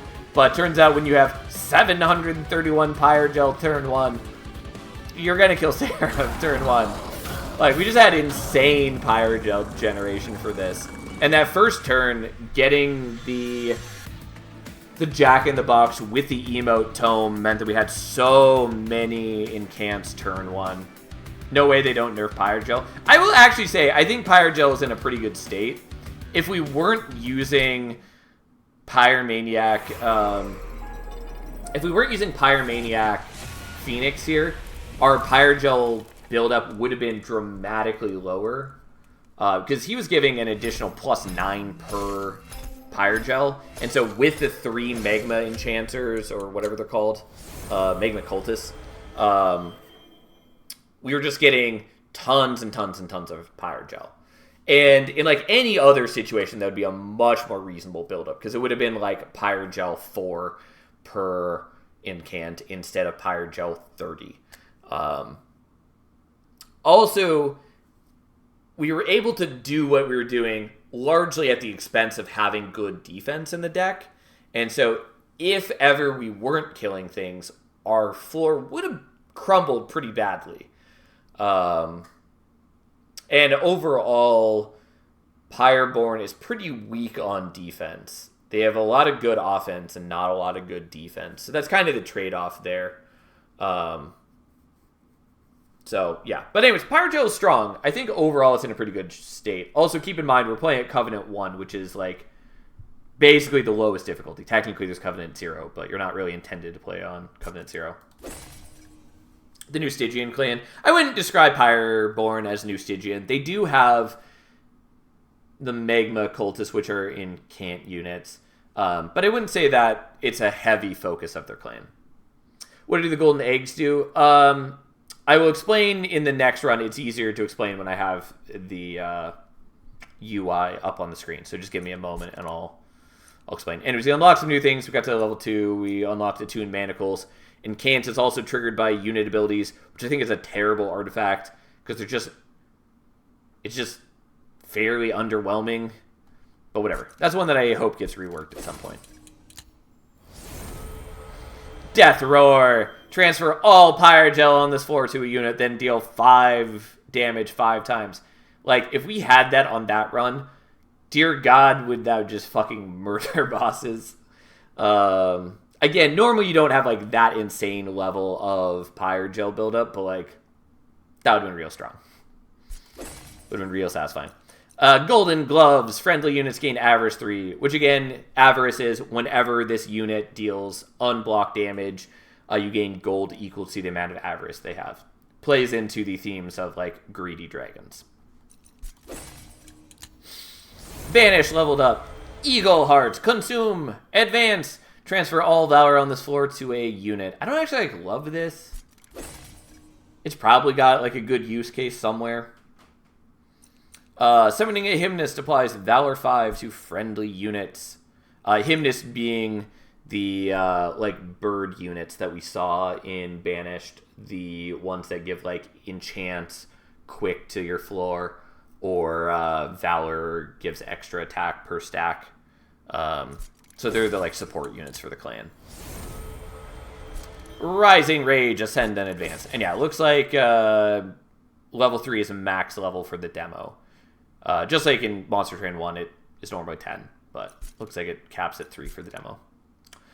Friendly units at the front of the floor gain plus 6 HP permanently at the end of the entire battle. Not bad.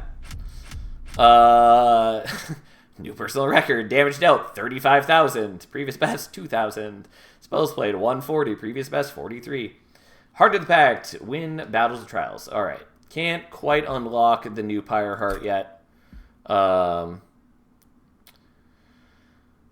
Yeah, anyways, we already saw the screen. Okay, let's do another run. We're going to go back to Fel as the primary champion.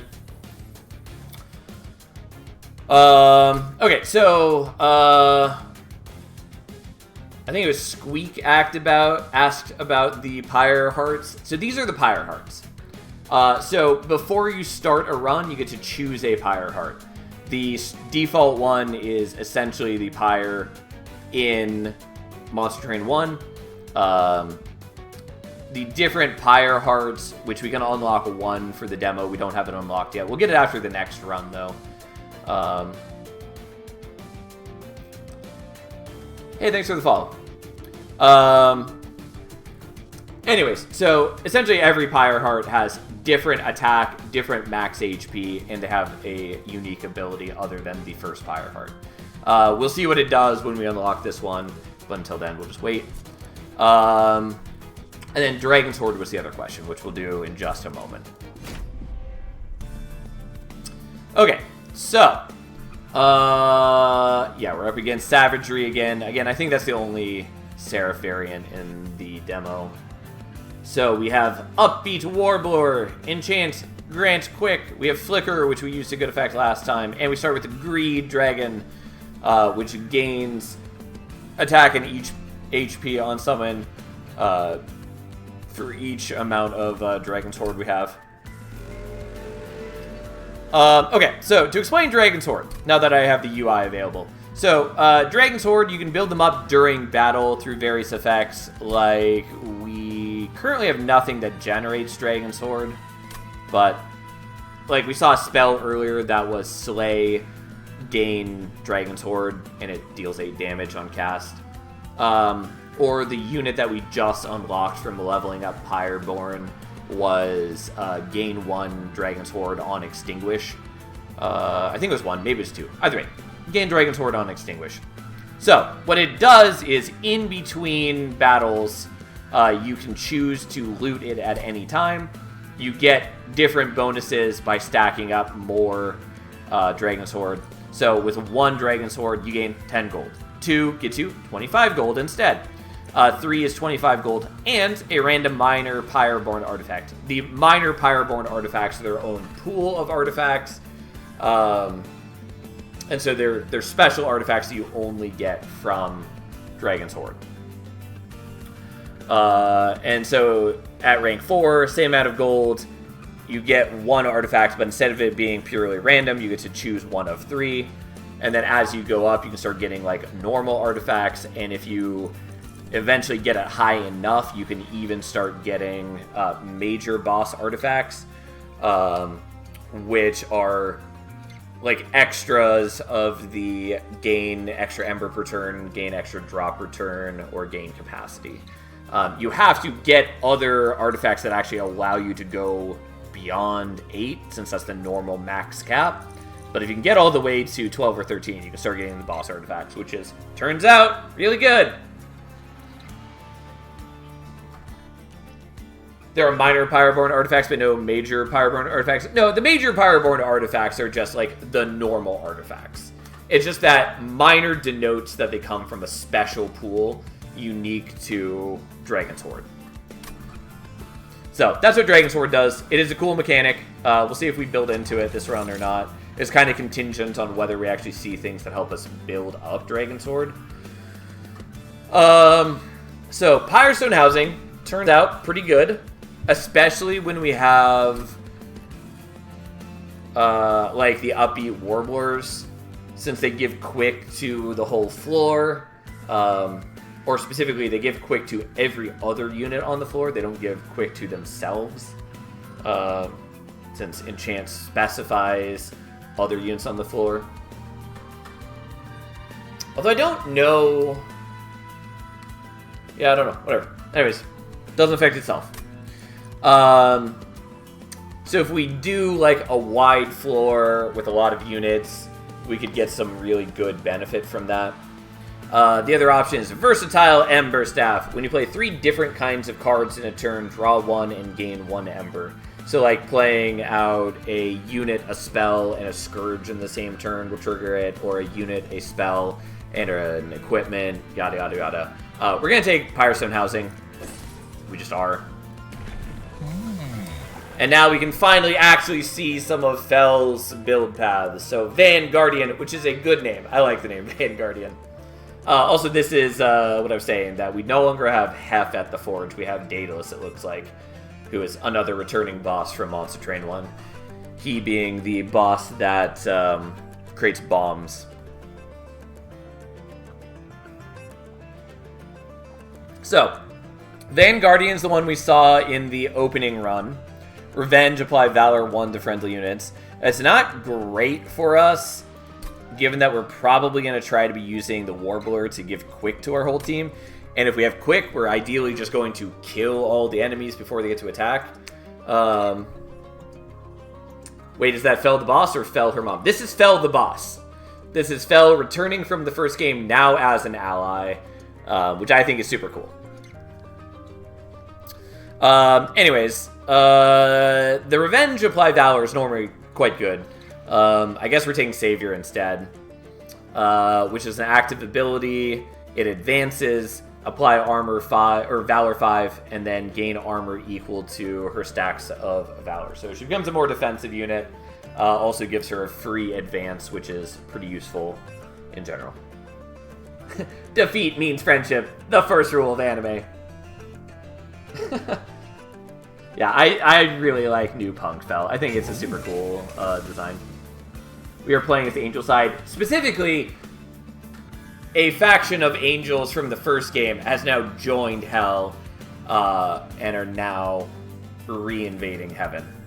I do think from a story perspective, it's a little weird that Fel at least looks like kind of the main character of the story.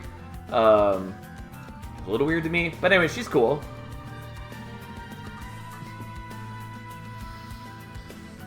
And one way or another, I'm just super excited to have the Rebel Angel faction. Also, I love this boss design. There's just so many cool looking enemies in this game. I think they did a great job with the visual design of this game. Also, I think I glossed over this before, if we saw it before, but Titan Skin, another new ability. Specifically, this trial is enemy units get Titan Skin 1. Titan Skin reduces 1 damage from every source per stack of Titan Skin. So, 1 Titan Skin, they take 1 less damage every time they get damaged.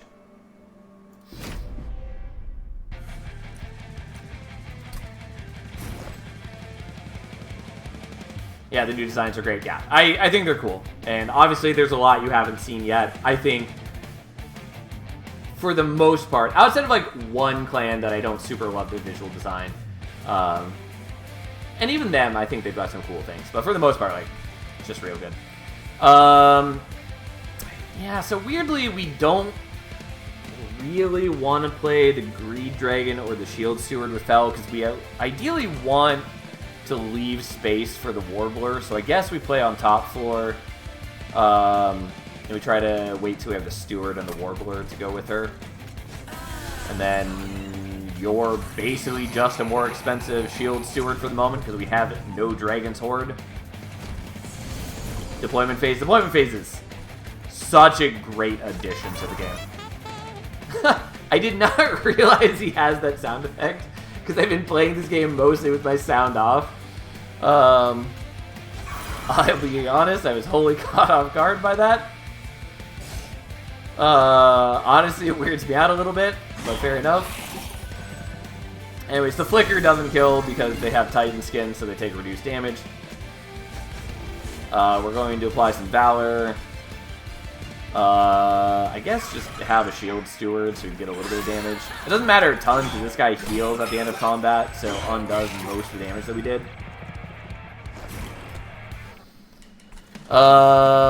Yeah. Oh, I should have done this before. I forgot that it grants Valor on play.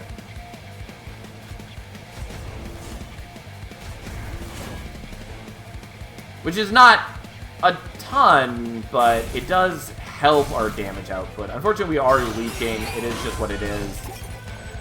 Almost made it.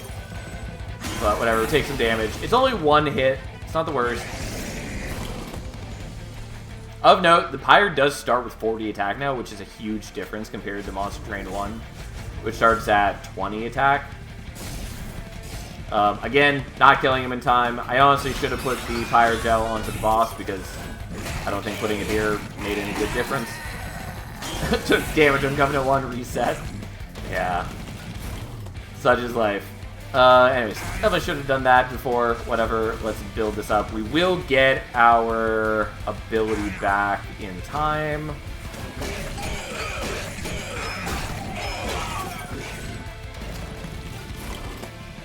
Okay, unsurprisingly, we have the kill here. Have some more Pyre Gel, take a tiny bit of damage from that. And we gain even more armor and a little bit of Valor. And then Fel just kind of beats him to death, as she does. Now, hopefully, we get some banished units that have shift on them. Because that would be good for us. And we unlocked the new Pyre Heart. I mean, we'd probably take Bloodsoaked Arena here. Divinity's not bad, especially since Fel just naturally has multi-strike. And her Savior ability gives us extra armor based on her Valor, so having higher Valor is good. But I think we want Bloodsoaked Arena. It just gives us a little bit of extra scaling. So these are examples of cards that generate Horde. So like Alchemy is just consume, gain 2 Dragon's Horde. And Golden Touch is 8 damage, slay, gain 1 Dragon's Horde. I kind of want to take them. Does that rune buff last the whole battle? Yes. Stays the entire battle. You know, you can also Horde Sell. I'm not going to read it if it's rude, Tiny.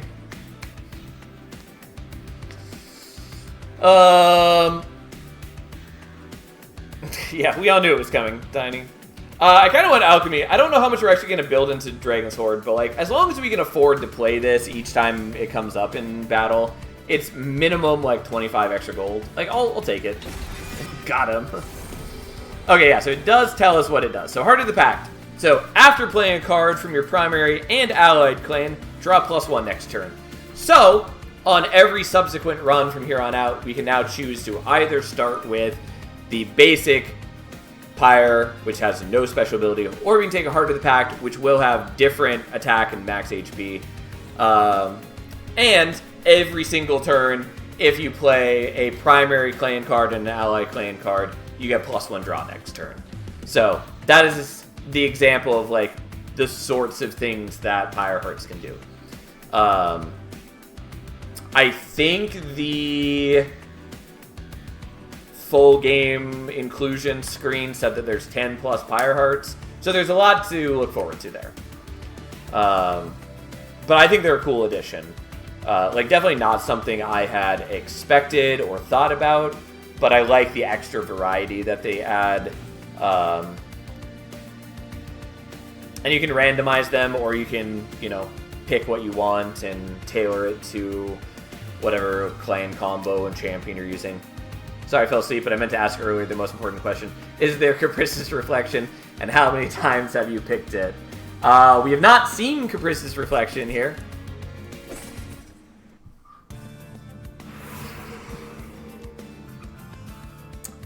Okay, we're going to go for the Banished unit, because ideally we get something that has Shift on it. Also, Merchant Magic is not bad. Especially if we can get Alchemy more playable. Because I did take Alchemy, right? I did. Okay.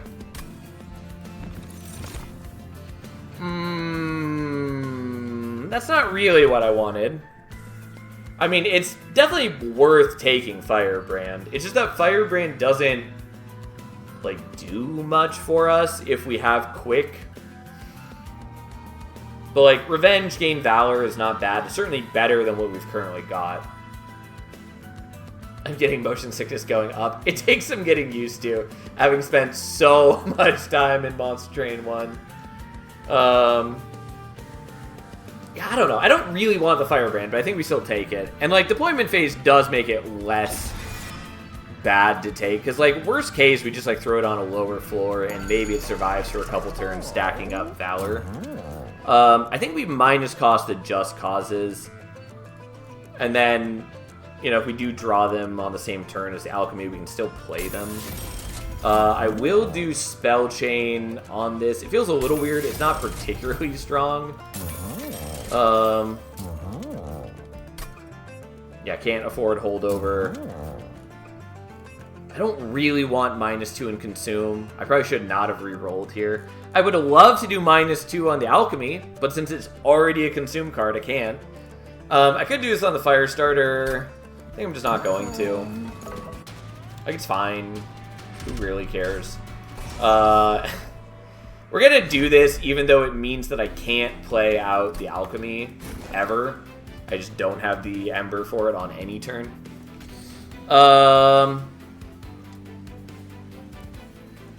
Yeah, I'm just gonna play you both out on bottom floor. That's not the voice I expected Firebrand to have, honestly. I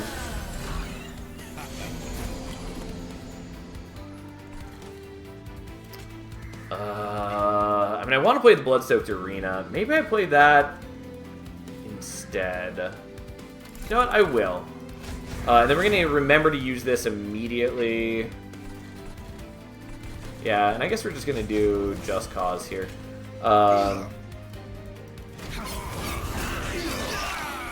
Okay, so you start building up Valor, which does make it a little easier for you to block.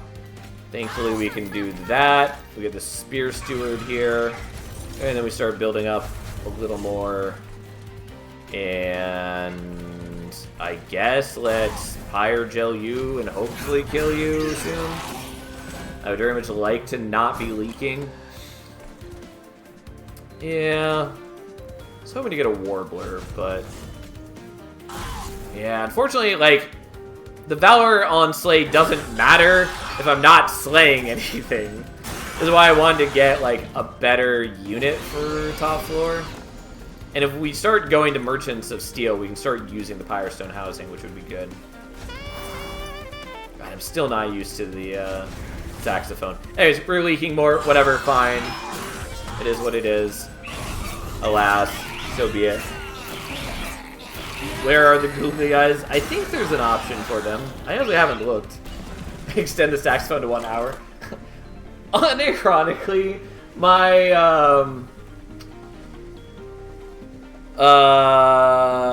why am I blanking on what that's called? Not dial tone, ringtone. For a long time has been Epic Saxman. Which I get called so rarely that it honestly startles me when I get called and hear that blasting from my phone. Out of curiosity, are googly eyes in here? Oh, I actually do want this off. I totally forgot about that. Colorblind mode is here, no surprise. Static battle background, no surprise. We're not going to turn that on, but I know that matters to some people. Googly eyes and hide player names. So I think hide player names still does not work the way that I want it to. But they do have googly eyes. We're not going to do it because I hate them, but there you go. Yeah, we're going to do this so then we can kill off your support. And then he'll kill this, but whatever. It doesn't matter. We don't have any space to play him out. Nothing else to do on that turn.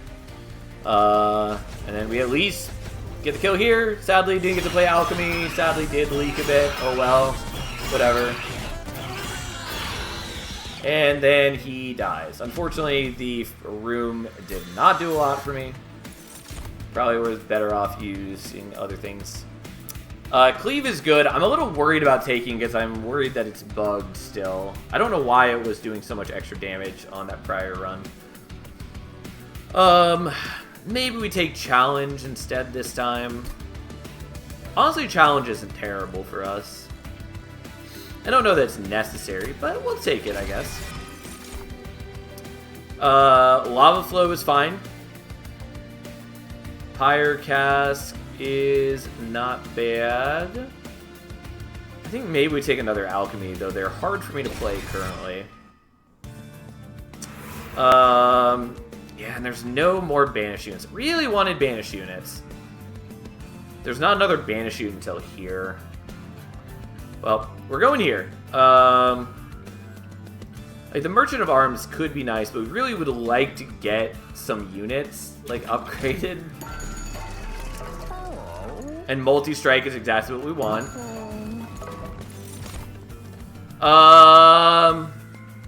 We really don't want another Greed Dragon. And Miser is fairly underwhelming, but at least he's 1 capacity. The problem is he doesn't have, like, any built-in scaling. And we're not stacking up tons of Pyre Gel this time. I guess we're still taking him. Just because it at least gives me something that I can fit with my other dudes pretty nicely. And I guess we'll give HP to the Warbler. I kind of want to give it to the Miser, but whatever. I maybe should have looked at this first. here's this again. Do I want large mystery box? I really dislike random spells. And I guess it's not random spells, it's random cards, so I suppose that could be units as well.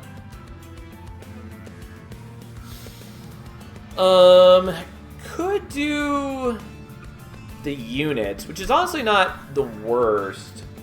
I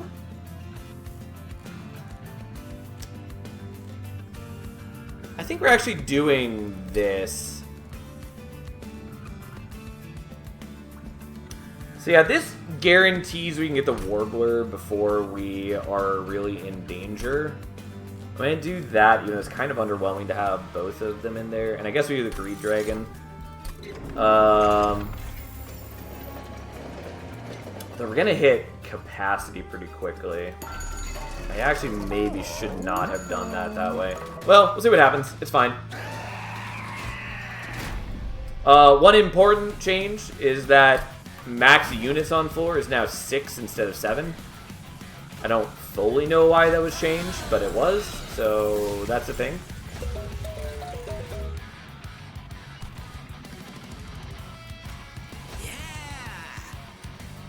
God, I don't actually like your summon sound, but whatever. Okay, so I don't have capacity to play out the Spear Steward, that's fine. Let's gain some Valor. And I guess let's give you some Strength as well. And spread it around a little bit. And at end of turn, this guy is going to summon one of the box units. And I guess we'll just start stacking some Pyrogel on you. I maybe should do it on him. Because at the current rate, I have very bad damage scaling. And I think we're not on track to kill him. Especially when he gets healed every turn. I really wanted things with, like, shift abilities.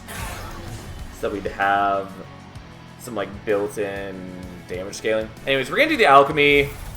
Both because the Horde is nice to be getting, and also if it pops out the Greed Dragon here, the Greed Dragon will at least come out with some extra power.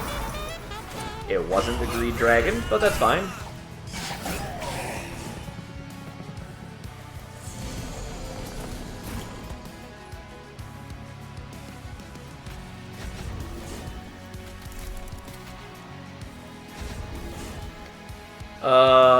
I should have done Firestar. We're actually going to redo this turn. I feel like it's never the Greed Dragon is going to become a thing. I mean, it's fine. I wanted the Warbler most of all, which is why I put 2 of them in the box. Why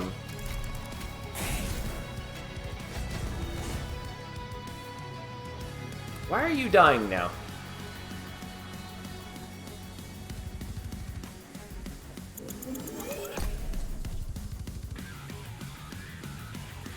Oh, is it because we're not... Yeah, why is that happening? That should be wrong, I think. Why would that be happening? Because I think what's happening here is that Archaon is probably getting extra rage from his buddies dying, even though that's explicitly not how Siphon is supposed to work. Which means that's probably a bug. Wait, they added a cope button. Yeah, they added the restart turn button. Okay.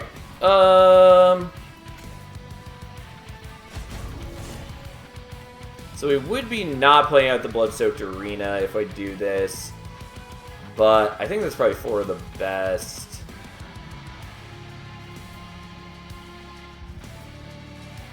What would it look like if I did this slightly differently, though?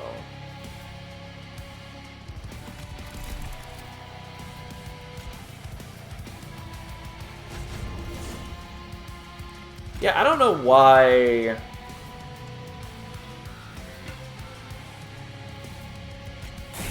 I don't know why that's what that results in. Anyway, it's fine. I think Archaon is probably bugged, or the damage preview is bugged. I don't actually know. But we're not going to worry about it. We're going to do this. We're going to do this, and we're going to do this. So we still get the kills. We don't get to play the Blood-Soaked Arena, sadly. And we do sack one of the Warblers. But we get the Dragon, who comes out with a bit of extra stats. Not an insane amount of stats, but some amount of stats. I don't actually need to worry here because we have Quick, so we are killing these guys before they get to attack. Also, the Miser does have Avarice, so he is gaining extra gold for us every time he attacks, which is cute. Gonna hurt Archeon a little bit. Or Shield Steward's gonna die. Any bets on how many people needlessly complain about the cope button on release? I think most people are going to be pretty happy about it. And overall, I think it's a good change for the game to have it. I should have done the flicker on the lower floor. Which we're going to do. Anyways, whatever, here we are.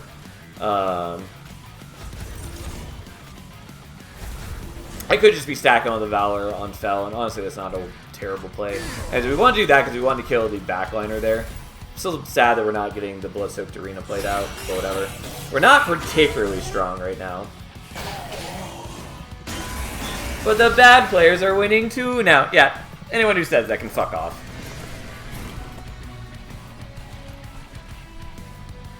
Okay, let's get more Valor. Because we do want to have as much armor as we can going into the final turn. We do also have Savior coming off of cooldown now, which is good because it means that we can effectively double up on... Also, we finally get to use this and give him some melee weakness. But anyways, we effectively get to double up on our Valor armor. So we're not going to use it now, so that this turn we can then give you a bunch of extra armor. Doesn't matter. Technically, I probably shouldn't be doing the Fire Starters because we're probably depriving ourselves of a little bit of extra gold from the Avarice. I don't really care. It's fine. Even though that likely is a better thing. Maybe it didn't matter. Either way, here we are.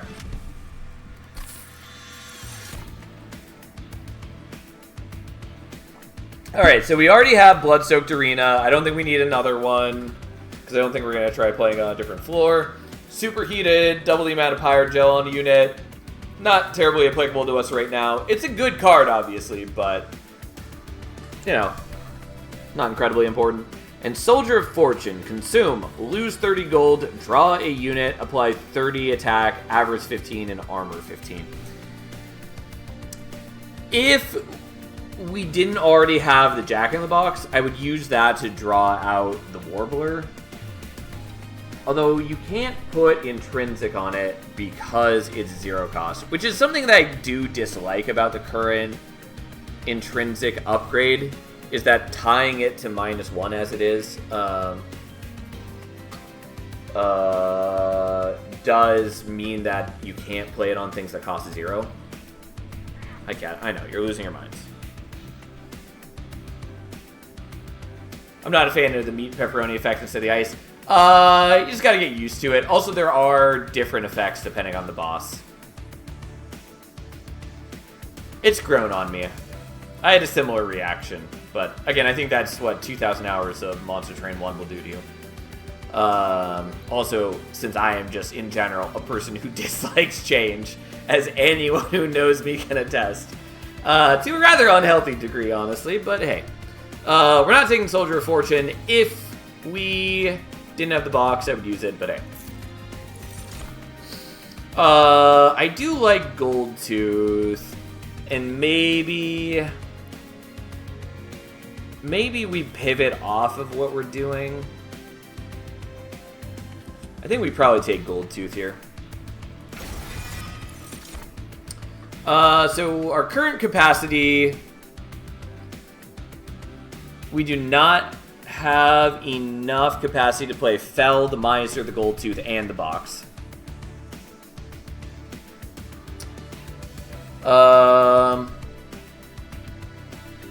So maybe we take capacity here so we can fit the Gold Tooth, because we could also just not play out either the Miser or the Box. I think we probably want capacity, though. I mean, the extra Ember would be nice, especially for the alchemies, but whatever. Draw +1 too strong and stayed the same in heaven. Yeah, it's the only one that got unchanged. Come on, cat. Please get out of the way. Oh, we finally get the tooltip for Dragon Sword, now that we actually have Dragon Sword. The Fireborn Clan can earn Dragon Sword. Rewards grow as you collect more. You can loot it now or save it for later. You can collect at any time from the map. We will save for the moment, though we might do that before the next battle anyways. Cat, stop trying to attack me. Why does Hell's Flame read +1 Ember per turn and +1 Ember? Because it's not actually what it reads. I said this before, but there's now Ember per turn, and there's Deployment Ember, which is what that second symbol was. Deployment Ember being additional Ember you get during only the deployment phase. So taking an Ember upgrade gives you 6 Ember on the deployment phase, 4 Ember per turn normally.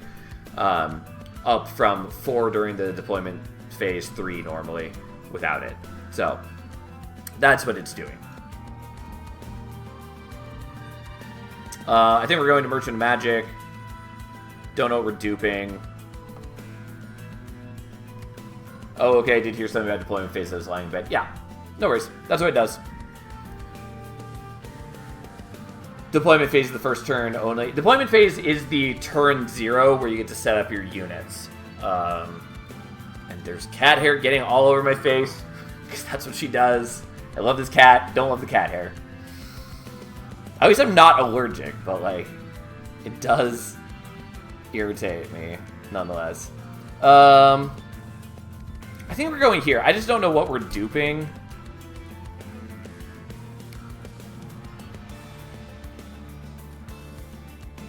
I could dupe the Jack-in-the-Box and just make a bunch of units on other floors as well.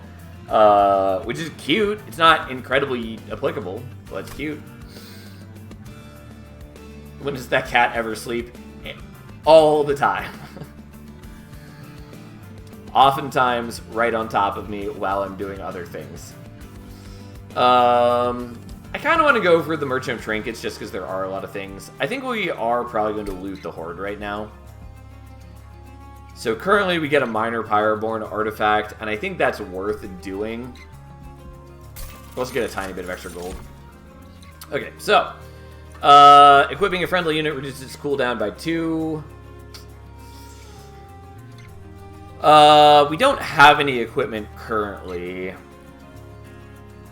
And it's only applicable to Fel currently. Like, that's okay. I don't think it's great. When you damage your own unit, reduce its cooldown by 2. Unfortunately, the only way we can damage our own unit is with Firestarter, and I don't particularly want to apply Pyrogel to my dudes. If we could get rid of Pyrogel somehow, I would be sort of okay with that. Because it would be cool. Like, we could just keep using Fel's Savior ability. And when you equip a unit, apply Conduit 4. Conduit being yet another new keyword for this game. It's essentially Mollusk Mage turned into a keyword. So, +1 magic power on this floor per stack. So, Conduit floor, meaning any damage spells we play get +4 magic power. I was kitty sitting this past weekend for a friend. Kitten was a ball of energy, but as soon as she climbed on me, she was out cold for like 2 hours. I loved it. Yeah, cats are great. Absolutely adorable. I lived too many years without a cat. It brings such joy to me to live with cats again. Well, with cats, I should say. Anyways, I think we're taking Pyroborn's Insignia. The problem is, actually, like, none of these matter for me. I guess we're taking Jail Shell. It doesn't matter, because I don't have any equipment. That could change. I guess we're going here, and we look to, like, minus cost things. Okay, so we can either go to Savior 2, which ups her attack a little bit, ups her health, and then Savior 2 gives friendly units armor equal to her Valor instead of just giving armor to her. Same amount of Valor gain and same cooldown, but now armors the whole floor, which is nice. It's not incredibly applicable right now, but it's not bad. Or there's Unchained, which has Shift, gain Valor 1 permanently. Shift being that it triggers whenever she moves floor, which coincidentally works with her starter card that advances a unit. So as long as you move a unit behind her up front, it will displace her from first position, so that counts as a shift. If you then move her back into first position with another Just Cause, that will count as a shift as well. It's definitely my favorite of her pathways. I think it's a fun minigame. And also, turns out a unit with built-in multi-strike with built-in offensive and defensive scaling is pretty good. But we're going to take Savior too, because I like full paths, and it's nice to show off the full path. So is the story that we were getting revenge on Heaven for trying to destroy us? Yes, also that it looks like Heaven is being corrupted by Titans, which is why all the enemies look like messed up, like corrupted forms of things. Why they have like the extra limbs and the like bulging masses, yada yada yada. I don't really like that ding noise as we go into the merchant. I'm sure I'll get used to it, but I don't love it. So we could do Holy Stone on like the Alchemy and heal for 3 when we play at each fight. I don't really love that. I don't think we really need Holdover. Still might do it. Streaming midday, the hell? Well, as you may notice, Splat, we are streaming the demo for Monster Train 2, which just got announced at 7 a.m. this morning. So, I really wanted to show this off as soon as I could. So, here we are. Hope you're all enjoying it, by the way. The demo is up on Steam right now. That's what we're playing right now. Check it out if you're interested.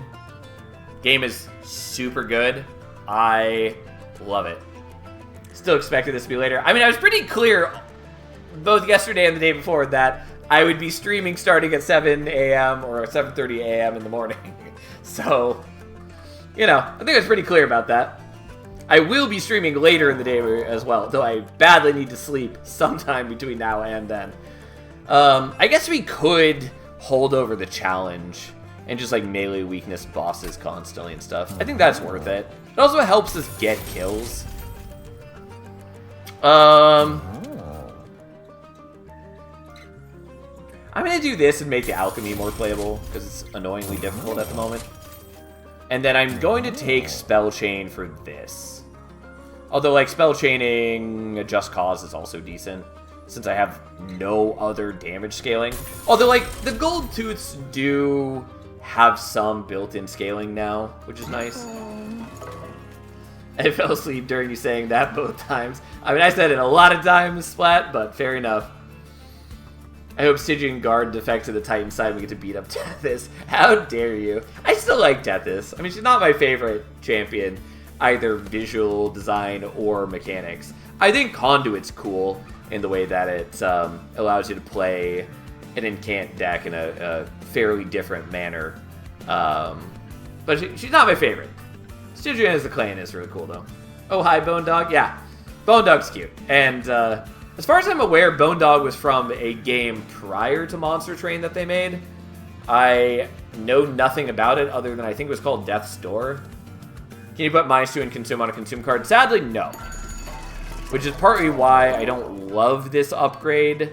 I think it's probably okay balance-wise for the game for this to be here, but I do definitely prefer it being just like the guaranteed -1 in this slot.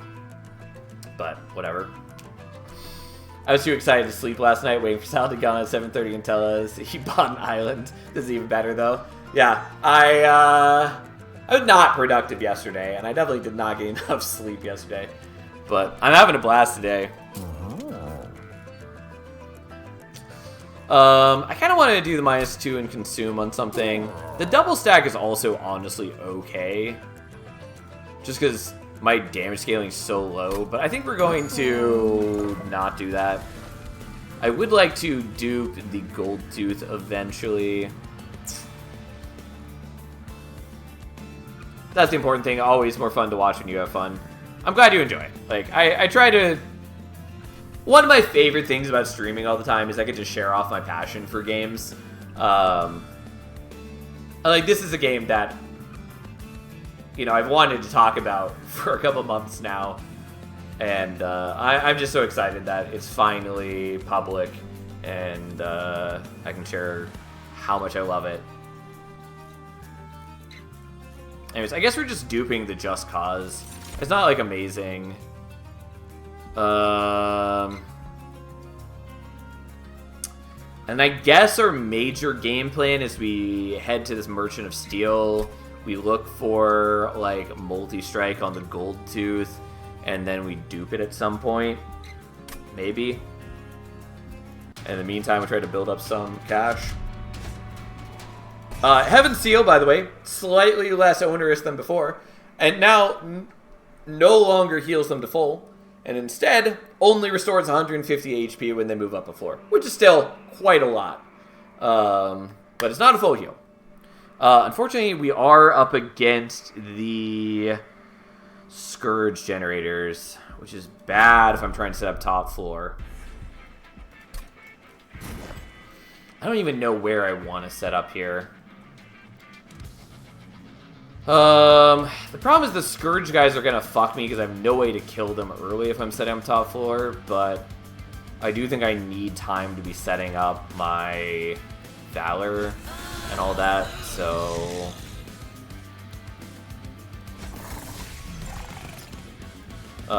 Technically the Miser works sort of well with the Gold Tooth, and that it also has Avarice, so they build up a bit of extra damage for the Gold Tooth over time since he scales on gold. We don't have a lot of gold currently, but we're trying. I do want to do the Blood-Soaked Arena, but I also want to do the Alchemy. I think it's probably best to set up the Arena, though. And also then I can just be doing, like, this.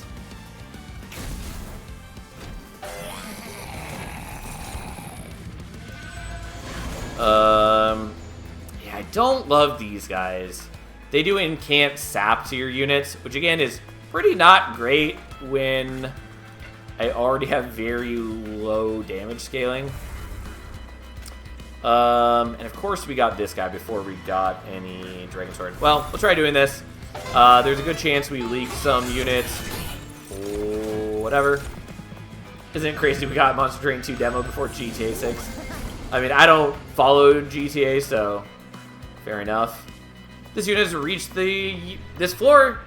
I guess it does say room. Anyways, this room has reached the unit limit on one of its sides. For that side, effects like Ascend and Descend will fail. If the enemy side is full, enemies moving up the train will bypass the room. Yeah, we know how that works. Unfortunately, there are a lot of Scourge generators, so we have a lot of Scourge cards. And I don't... Alright, we're going to take some damage either way, which is not great. But we're going to grab that Collector, which does also give me Valor from the Slay.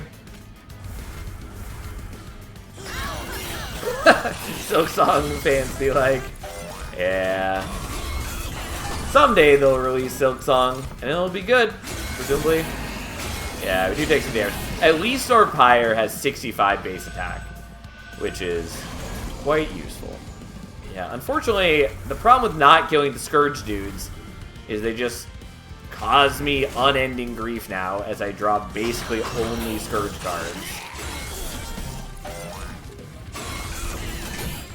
Luckily, I came into this fight, like, undamaged, so I can afford to just take a hefty beating, I guess.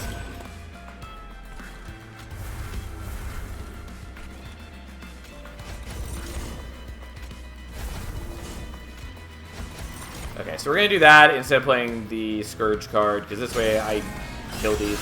I also just take less damage. Because, like, I do take a little bit of damage from the Scourge, but then in exchange, I don't take damage from them hitting. So I can at least kill one of those. And then we'll do the challenge to give a melee weakness. The problem is, like, giving the melee weakness doesn't matter a whole ton right now, because he just gets hit by this and doesn't matter. I still want to hold this for the next turn, though. And actually, we're going to do this. I should have done this in a different order, so I could have used the Just Cause. Or, so I could have... Yeah, so I could have used the Just Cause. Anyways, this guy ends up back at full health, basically, because he has Harvest, and he kills some things, and that's how that works. Yeah, I'm actually not going to play any spells. We get the kill here, and having slightly lower damage scaling means maybe we get to hit with the Avarice more and build up a little bit of extra gold, which would be really appreciated. Because every time the Miser or the Gold 2 attacks, we get gold. Alright. Still gets the kill. Whatever. That's fine. We did get a fair bit of extra gold. Because we started that battle at like 200. Everlasting Light. Valor 7. Extinguish. Apply this unit's Valor to the front friendly unit. I mean, it's not bad. It's not crazy, but it does work with, like, Shell finally. Gives us a little bit of extra Valor on Fel. I'm willing to do it. Just gives us a little bit of attack bonus.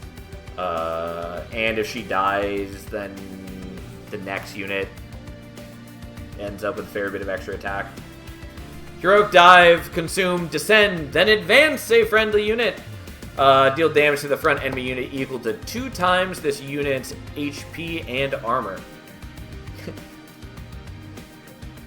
Yo, what the fuck? Pyre Dampener? I hate this. Remind me what Pyre Dampener is. Oh, is that the guy that deals damage to you when you don't have units on the floor? Oh, no. -1 energy per turn. Yeah. It's certainly a more impactful trial. I find it's mostly okay. And I certainly don't hate them trying to make the trials more meaningful, like less just in by default taking every trial. I'll tell you that in the non-demo, I still am in the habit of taking every trial all the time, everywhere. But there are legitimately times where you probably shouldn't be taking some of the trials. Like, we took the -1 energy per turn trial when we had the alchemies, and if we had not, then we would have been able to play the alchemies, which would have helped us build up our horde earlier, which would have let us get more, like, minor Pyroborn artifacts, which would help, and so, like, you know, we did make a sacrifice by taking the trial, even if we got extra gold out of it. Sacrificial Chamber's cute. Stuck Up Whelp. Enchant, grant Avarice 3 to the whole floor. Or specifically to other units on the floor. On the other hand, I have 7 Horde at the moment. Yeah, like, a Horde is good. Stop clawing the armrest, cat. God damn it. I kind of want to take the Stuck Up Whelp, though basically we'd have to stop. No, stop clawing everything, cat. You're being a menace. Yeah, anyways, train of thought. If I do the Whelp, we basically have to stop using the, like, Jack-in-the-Box, kind of. Cat. Just, like, chill. So currently we have 7 capacity. So 2 for Fel, 2 for the Gold Tooth, 1 there. So we're currently at 5. And so if we dupe the Gold Tooth, we go to 7.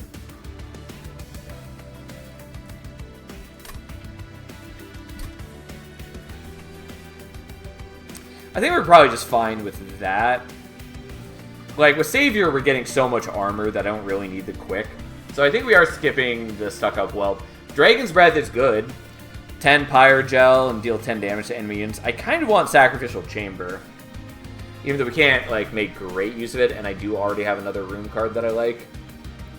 What does Pyre Gel do? It is a status that gets applied on units, and it increases incoming damage by 1 per stack from every single source.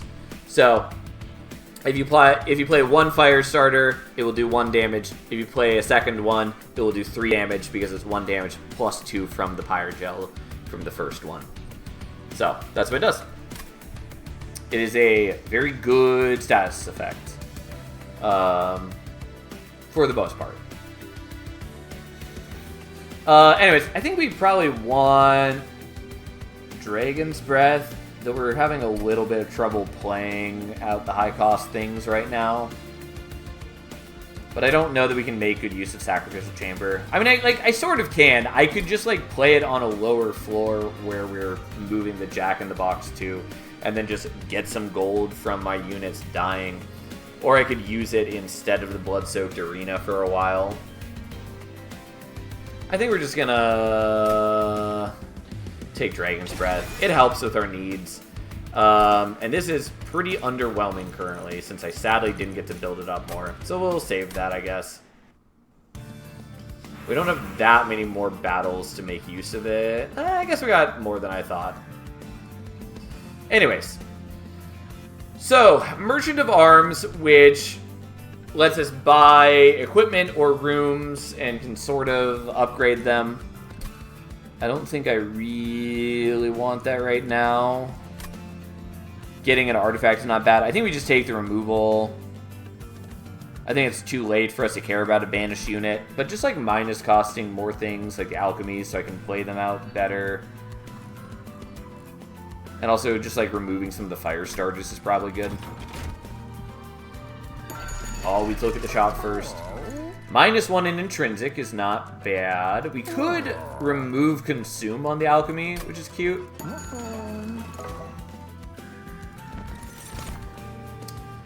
Yeah, so Battle Dancer is the sort of unit I wanted earlier. Like, shift, gain Valor 3. Or, you know, Demonic Fledgling that we'd seen earlier that gains Rage on shift and Valor on strike I would have been happy with. But currently, we don't really need these, so we are going to skip those. And we're going to try to get some cat hair out of my eye. Probably to low success. I do still have the Spear Stewards, which I don't love. I guess we're going to get rid of those first. Because currently they just take up space in my deck. Oftentimes I'm not drawing them because I don't have any bonus draw and I have a fairly thick deck, but so be it. Do I want to do this? I kind of do. If we can get our deck a lot thinner, this works better. On the other hand, giving up gold does make my gold tooth weaker. I think that's still probably a worthwhile trade-off.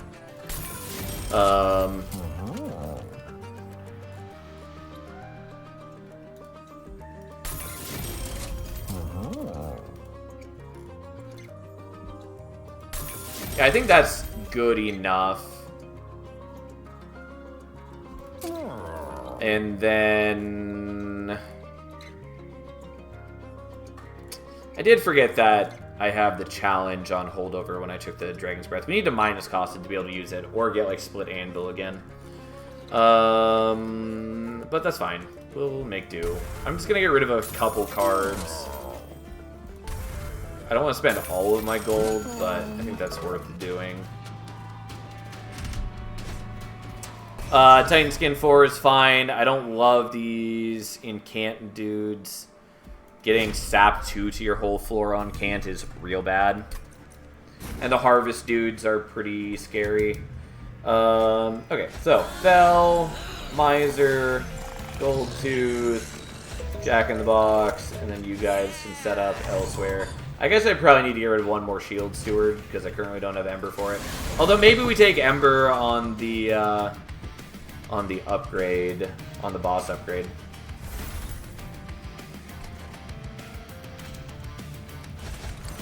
Okay, let's put you up front for now.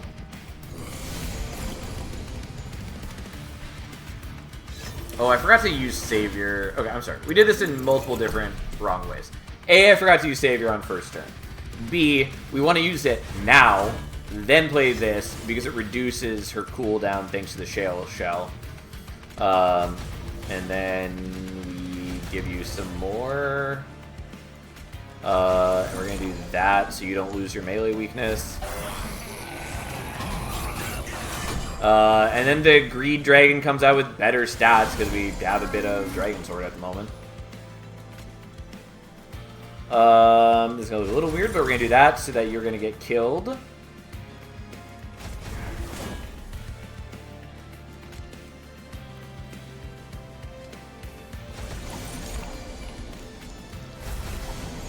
God, the fucking incant ruins me.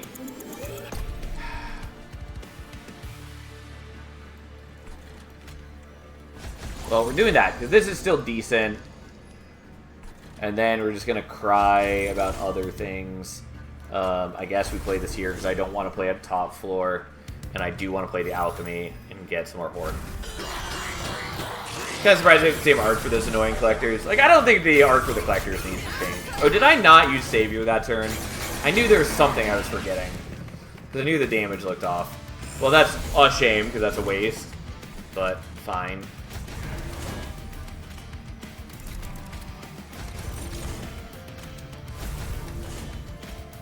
Okay, so the Pyre Gel helps counteract the Titan Skin. Although I also could have just been using Challenge better. Well, very similar release. I'm pretty sure it's the same army. I definitely did that turn wrong. Should have reset it so I could have used the Challenge on the lower floor. Because that would have been correct.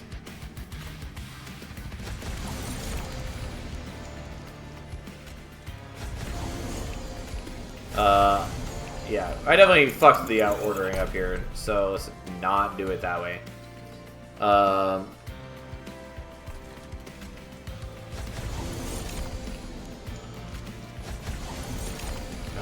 No, that still just is not enough. Yeah, God, you're just awful. Alright, fine. Fine. I guess we're only doing the challenge here. This is why I should have done this last turn, and why it was a mistake that I did not do things the way that I should have. Okay, have that.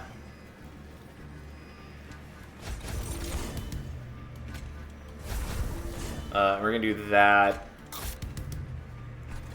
and then do this. Anyways, we did it that way so we can kill some of these guys, and so we don't lose the melee weakness on him. Unfortunately, we do leak here. And also, I don't get the Valor from the Slay on the unit that I care about. Oh well, it is what it is. I take some damage. It's at least the weaker enemies.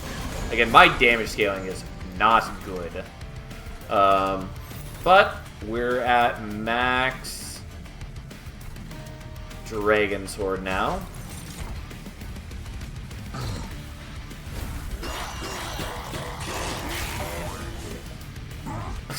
I didn't realize that the Jack in the Box says Pop Goes the Weasel when it resolves. Okay, so we at least get to kill you. I probably should have done this differently. Fine, whatever, I don't care. We're not going to fuck around with it.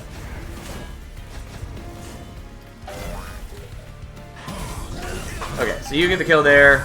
Oh, we do knock off your melee weakness because you survive long enough to do that. Whatever, who cares? Not a big deal. And then, unsurprisingly, we win.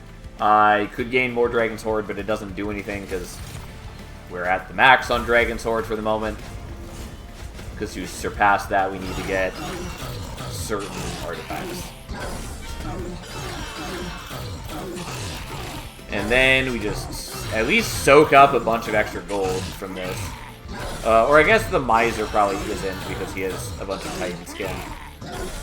I glossed over it, but I'm pretty sure his trigger is Slay Titan Skin.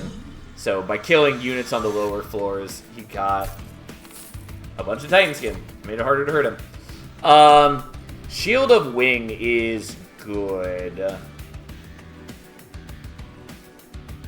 And I think we're taking... Punk Shredder is also not bad and sort of helps.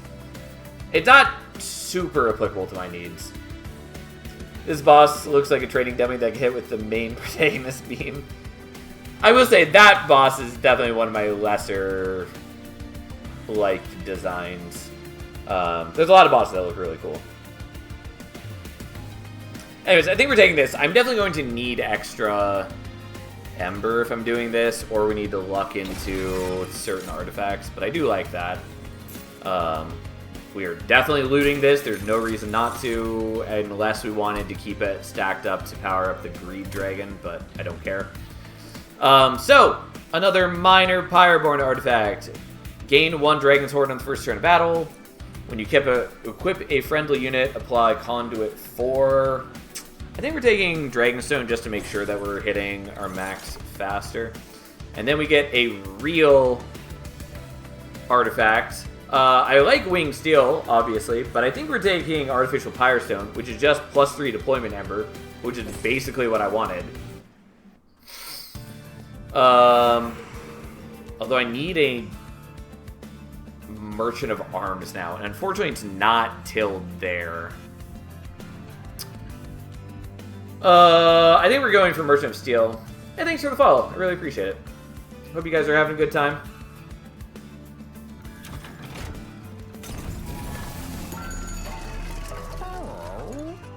So we finally see Smidgestone, which is another new upgrade, which reduces capacity to 1, not by 1, but to 1.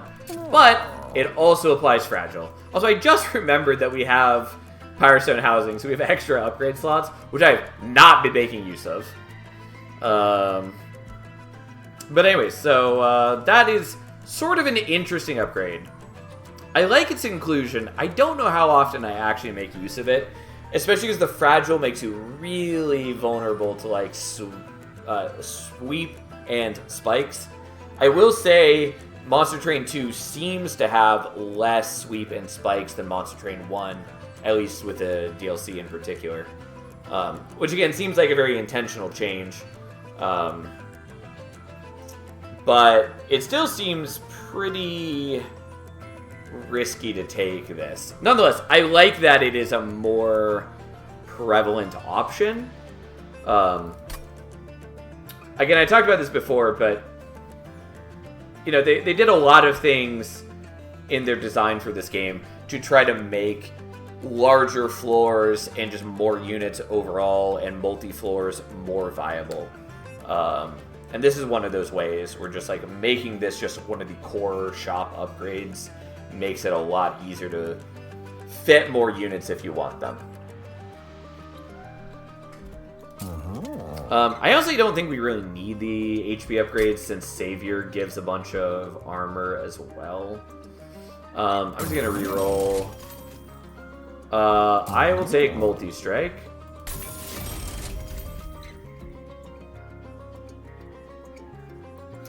Do I want Quick? Quick also gives attack now, which is interesting. Thanks for the follow. I really appreciate it. Could do that, and if we stop using the Warbler, I'd still have quick things. I don't know that that really matters to me, though. I think it actually probably isn't that important. What I really wanted was duality, or dualism, whatever it's called.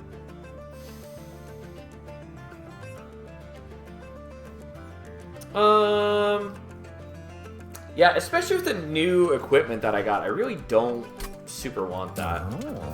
I think our defense on Fel is good enough. That doesn't matter. Anyways, we're going to get rid of his Shield Steward now.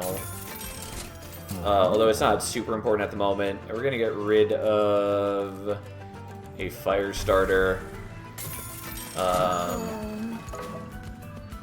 Also, I forgot that we have the Vortex right here. I guess we're going to get rid of 2 more Fire Starters. The Flickers also basically do nothing for us, but at least they cost 0. I mean, they were great for us before in the prior run, but again, that's part of what I love about this game and just deck builders in general, is that things are of wildly varying strength depending on the context of the run. And I just really highly appreciate a good level of build diversity. Anyways, so we now have a bunch more Deployment Ember thanks to the artifact we got, Artificial Pyrostone. At the moment, we could have still played out the extra Shield Steward that we had. Doesn't matter. We have plans for the future. Anyways, we're now using Shield of Wing, which gives her revenge, deal damage to the attacker equal to this unit's health. Although maybe I don't want to use that, so I can use the alchemy here. I think we're actually doing that instead.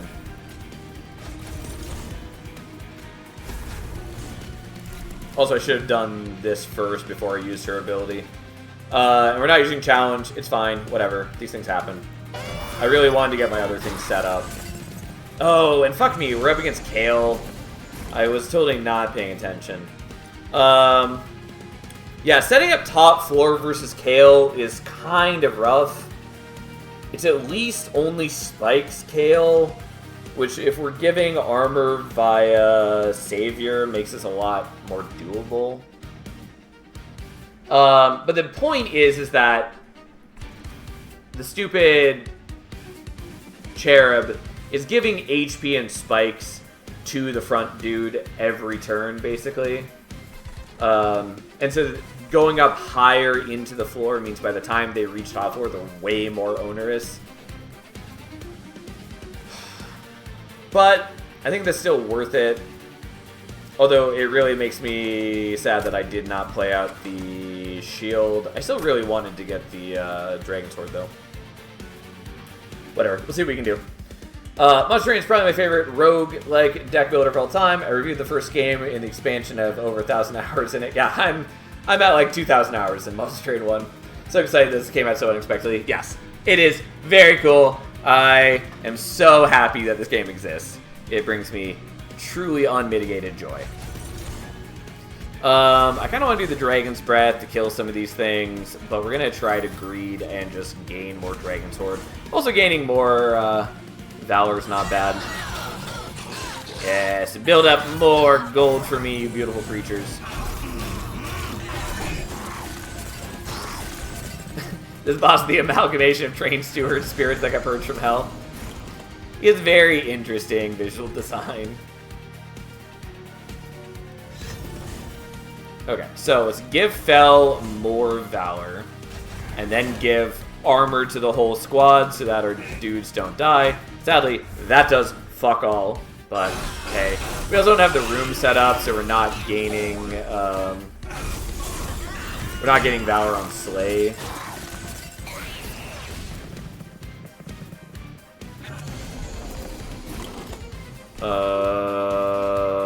Yeah, we do lose the Miser at this rate.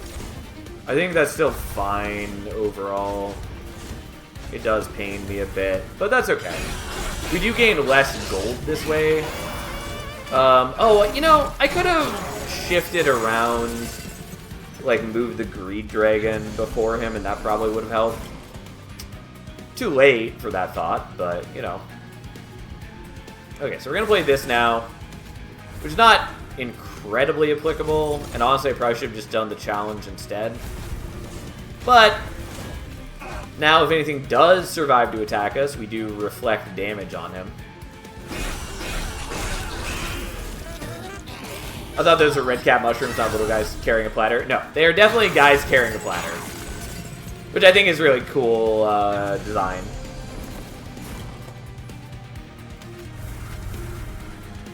But I've said it. I've said a bunch already, but I will happily continue to gush about the visual design of the enemies. Like, I just think it's really cool to have essentially like 3 different lineages of enemies here. So like, you know, there's the green enemies, which have like a bunch of excess growths, like extra arms and you know, like these pouches of corruption. They're the red enemies, which are like roided out with steroids, and then they're the purple enemies, which are like a lot of them are like cleaved in 2 or missing like their eyes or things like that. I don't know, they're cool. Hey, thanks for the follow. I don't know if it's just me, but this demo is tough. Keep in mind, I have a fair number of hours in this game already, so I'm coming into it with a lot more experience. But yeah, like, it takes a lot of getting used to coming from the first game.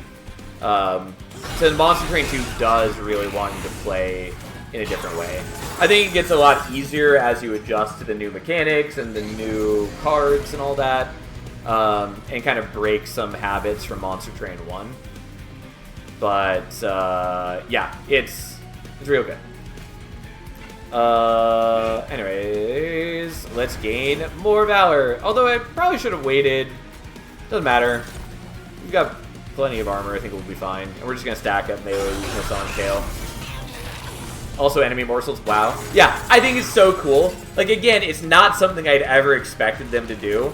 And it's inspired design to include it. Like, it's great.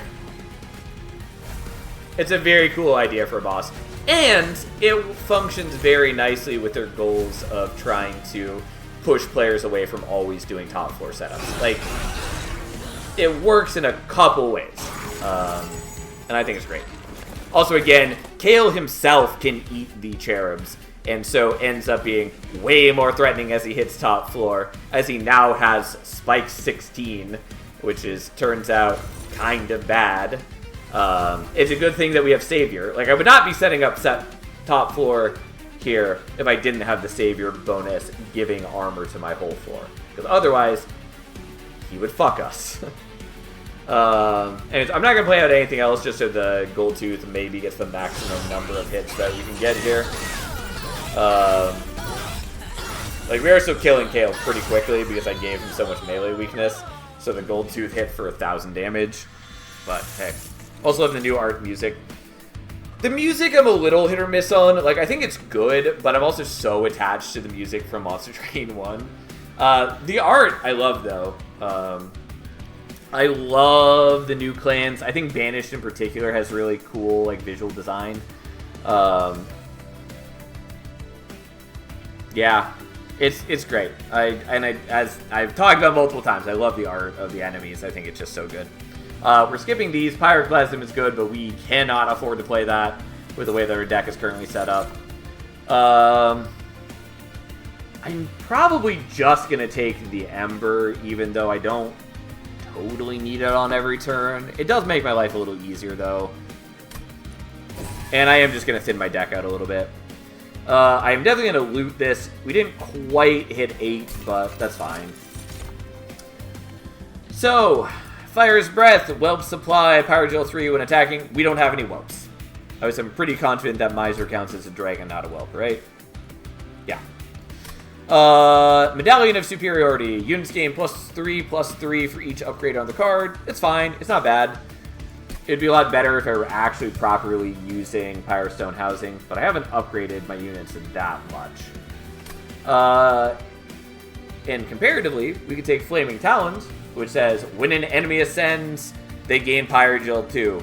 I'm going to take that, because by the time they hit top floor, every enemy has Pyrogel 4. Which is an extra 4 damage on every single hit.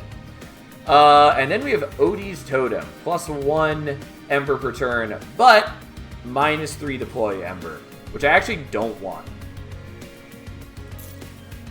At the moment, it's not bad, but I have a specific plan for that deployment Ember. We're going to Merchant of Steel. And we're just going to try to upgrade the Gold Tooth as much as we can before we dupe it in a little bit. I'm pretty confident we're duping it. Yeah, because we have both the dupe and the Merchant of Arms on the same side. Yeah, fuck it. We've got golds. I mean, like, it is nice not to spend all of it because it makes the Gold Tooth much stronger, but we'll give some HP to the Miser. He's fine.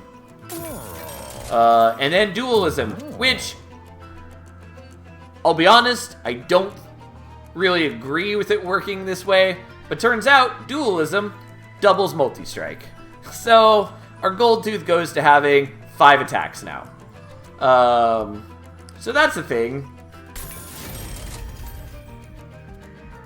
Also, sure, you can have a little more Avarice. It doesn't really matter. It honestly costs me probably more gold than that's going to gain me. I don't really care. Also, I can just dupe the Gold Tooth right now. I keep forgetting that I have a dupe right here. Anyways, we're going to Savior 3. Gain Valor 15. Friendly units gain armor equal to 1 times Valor. So she just gains 10 more Valor every time she uses it now. Also, she goes up a little bit in stats, obviously. That's fine. We'll do that.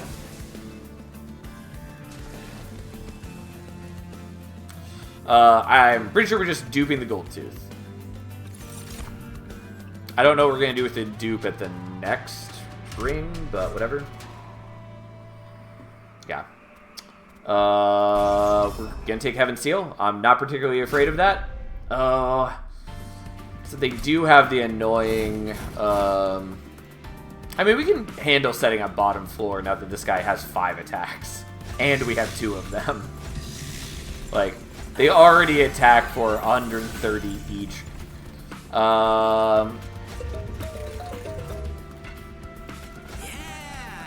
Sure, we'll do this. Like, enemies are not going to survive long enough. We don't have quick anymore. I'm not worried about it. This guy has sweep. Not a big deal when Fel is going to be able to... Oops. When Fel is going to be able to just armor up the whole team. And I now do have enough Ember to play out both the Alchemy and the Shield on the same turn. And I give 21 armor to the whole squad. Oh, I did that in the wrong order, by the way. Because I was supposed to use his ability and then put on the armor. It's fine. It's whatever.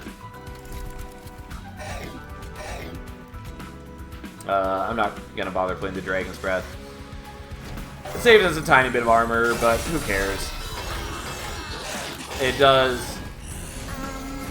It just doesn't matter. We are pretty strong at this point. Admittedly, I probably should be playing out the Valor on the guys who get to attack 5 times, because they make much better use of the extra attack.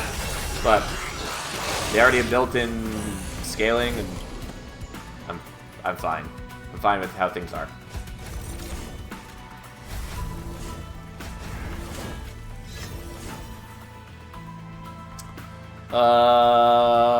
I'm just gonna not play the challenge. It is the stronger play for us, but if I am killing less things in a single blow, then that's more times I proc the Avarice. Also, as a reminder, part of the reason we're setting up bottom floor is the Terrifying Amalgams. If we have no units on the floor at the end of the turn, they do 5 damage to the Pyre. And so, like, if we were setting up top floor, having 2 of these guys on bottom floor would mean that they're doing 10 damage here. And if we didn't have units here, they'd be doing 10 damage here. And that's a lot of guaranteed damage to be taking. Again, I think they're a good addition to the game because they do really encourage players to not be always setting up top floor. It doesn't mean that we're not making use of the Flaming Talons that I was just excited about getting. Oh well. No, those are proper D&D Dragon Fantasy. Yeah.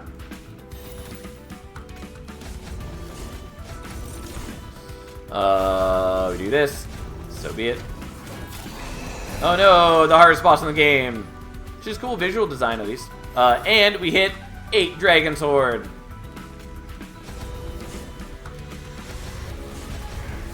And then we gave 176 armor to the squad. She also refunds damage when hit, thanks to her revenge trigger from her artifact, or equipment, whatever it's called. Anyways, we now surpassed 2,000 golds.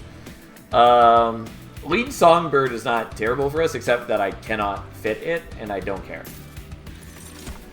Hell Furnace would have been even better for us last run. When a unit gains Pyrogyl, gains +3 stacks. We're not going to do that. Moneymaker's cute with Dragon's Horde, but it's coming so late in the run that it just doesn't matter. Like, we're not going to be able to spend gold that we generate at this point, basically. So, it doesn't matter. It technically helps scale the gold tunes, but it just doesn't matter. When you equip a friendly unit, apply Conduit 4. Hidden Coffers, increase max Horde by 2. So that's one of the things that you need to hit max Horde of 13. We're not going to take it, because it fucking doesn't matter. I guess we'll take Sharpened Teeth. Dragons and Whelps gain +8 attack. Doesn't super matter in the long run, but I'll still do it. Friendly units gain Valor 2 at the start of the turn if they're at the front of the room. Yeah, sure. Doesn't really matter. Emote Tome is good. We don't have anything particularly good to use it with. Cleansing Water is nice, but we'll just take this. At this point, I'm pretty confident it doesn't fucking matter because we have 2 dragons who attack 5 times each, and are pretty strong.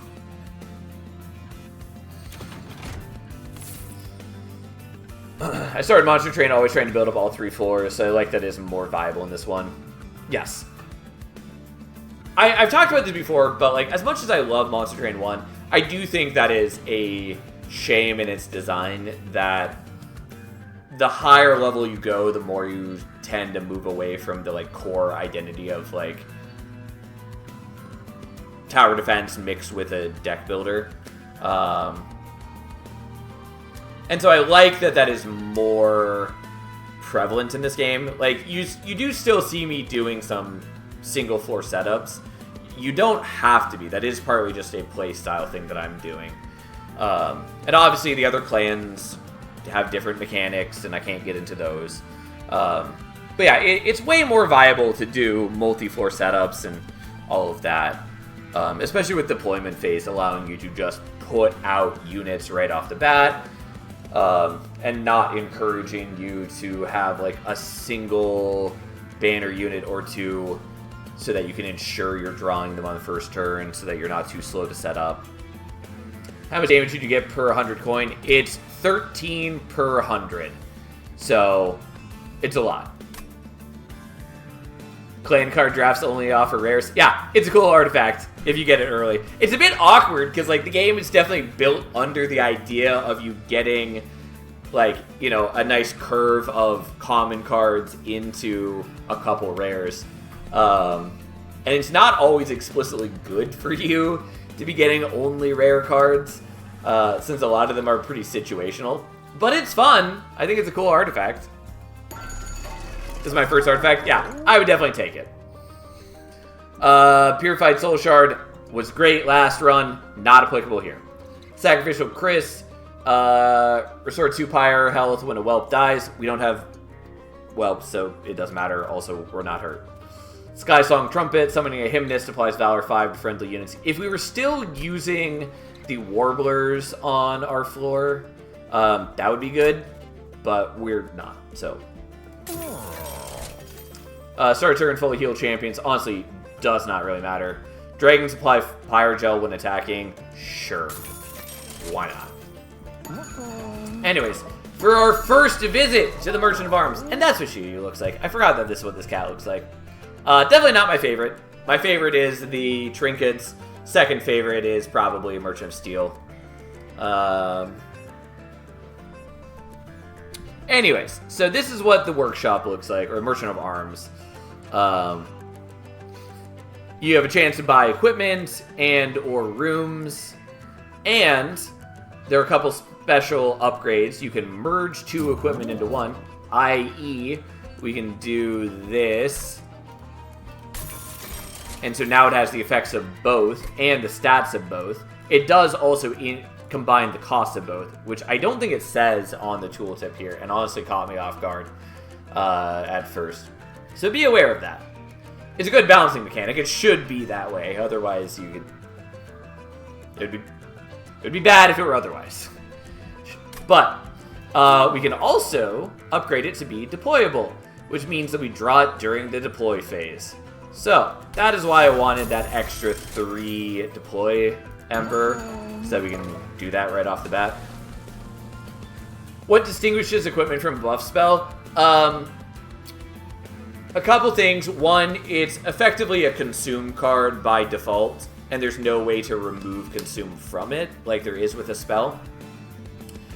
And you can only have 1 equipment on a unit.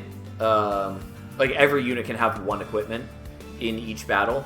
So it's sort of a way, or at least it seems to me like part of the design idea behind it was to move a lot of clans away from like repeatable strong buff cards, so that you are again being pushed more towards having a lot of individual units that are like contributing rather than just stack, 500 attack power on a sweep unit. You may also notice that we haven't seen any sweep units in the like uncommon banners for these clans yet. Because turns out sweep is probably a little unhealthy and overly powerful for the game. so it's not as prevalent in Monster Train 2. How much room modifier can you apply on a single floor? You can only do one room per floor. And if you apply a new room to that floor, then it will override the other one. But Scale Sweeper... Yeah, again, intentional design decisions to push players away from some of the Monster Train 1 habits. So, yeah. Anyway, so a lot of clans have, like, equipment that have a built-in, like, powerful effect and also grant some stats. But, anyways, equipment do a variety of things. Like, we've seen a fair number of different effects already. What the fuck are we duping here?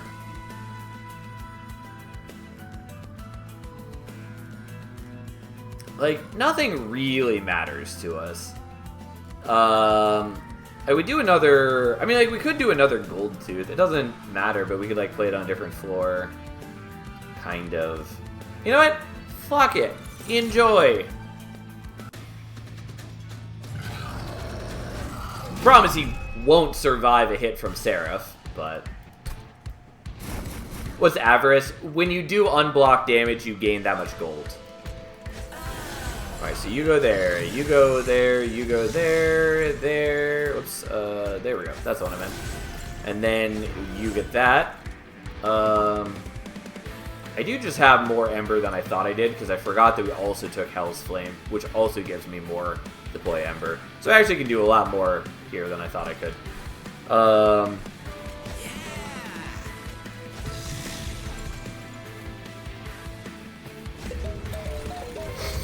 Okay. Unfortunately, because I now played out the equipment during deploy phase, I now don't get to reduce Fell's cooldown from Savior. Oh well, it is what it is. Alright, now she survives. Turns out melee weakness 3 is a bit oppressive. Oh well, so be it. Dragon's Horde doesn't really matter to us anymore. Technically, it will buff the Greed Dragon when it comes out. Who cares? Also, we're already doing 2,500 damage here.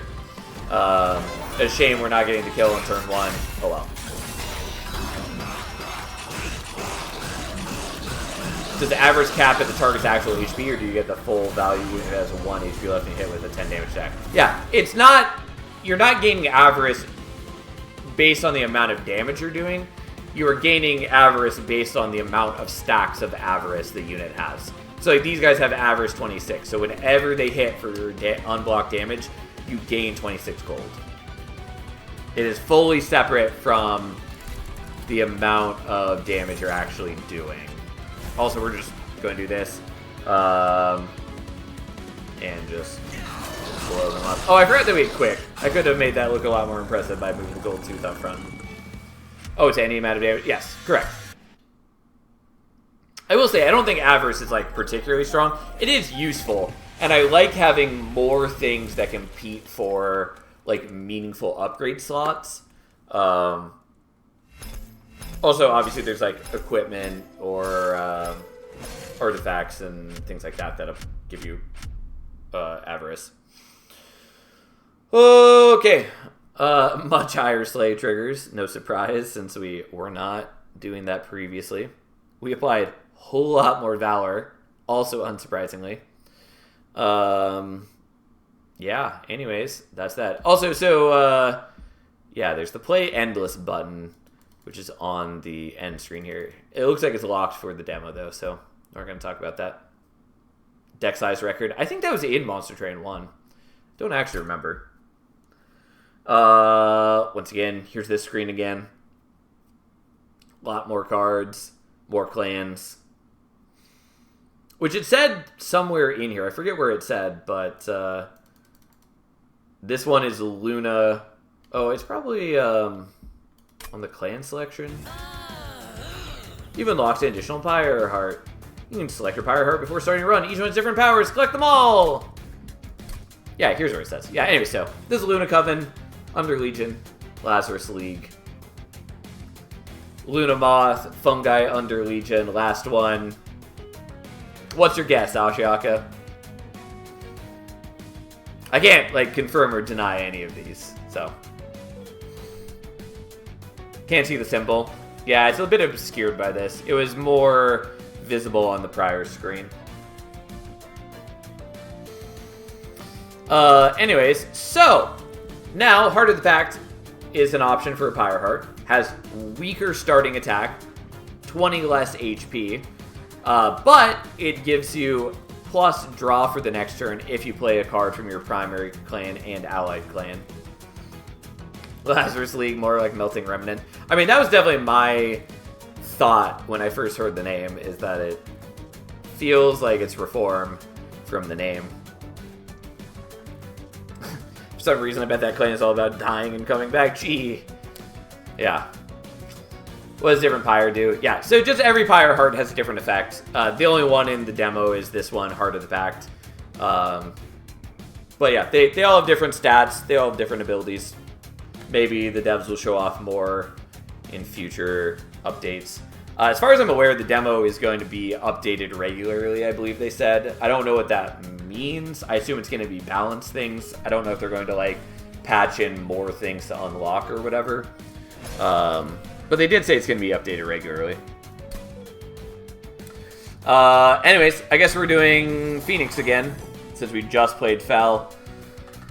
We'll probably do another run or two. I'm having a good time, but I do need to sleep at some point today.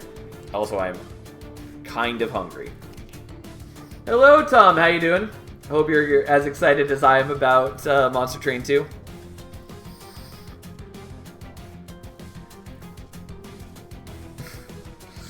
Anyways, let's start another run. I really wish I could show off more of the clans and all that. Alas, so be it. We're taking the new Pyre Heart. Don't know that we're going to use it well. We have Greed Dragon again, which is not ideal. Though I kind of would like to play into his mechanic. I'm pretty excited, as well you should be, my friend.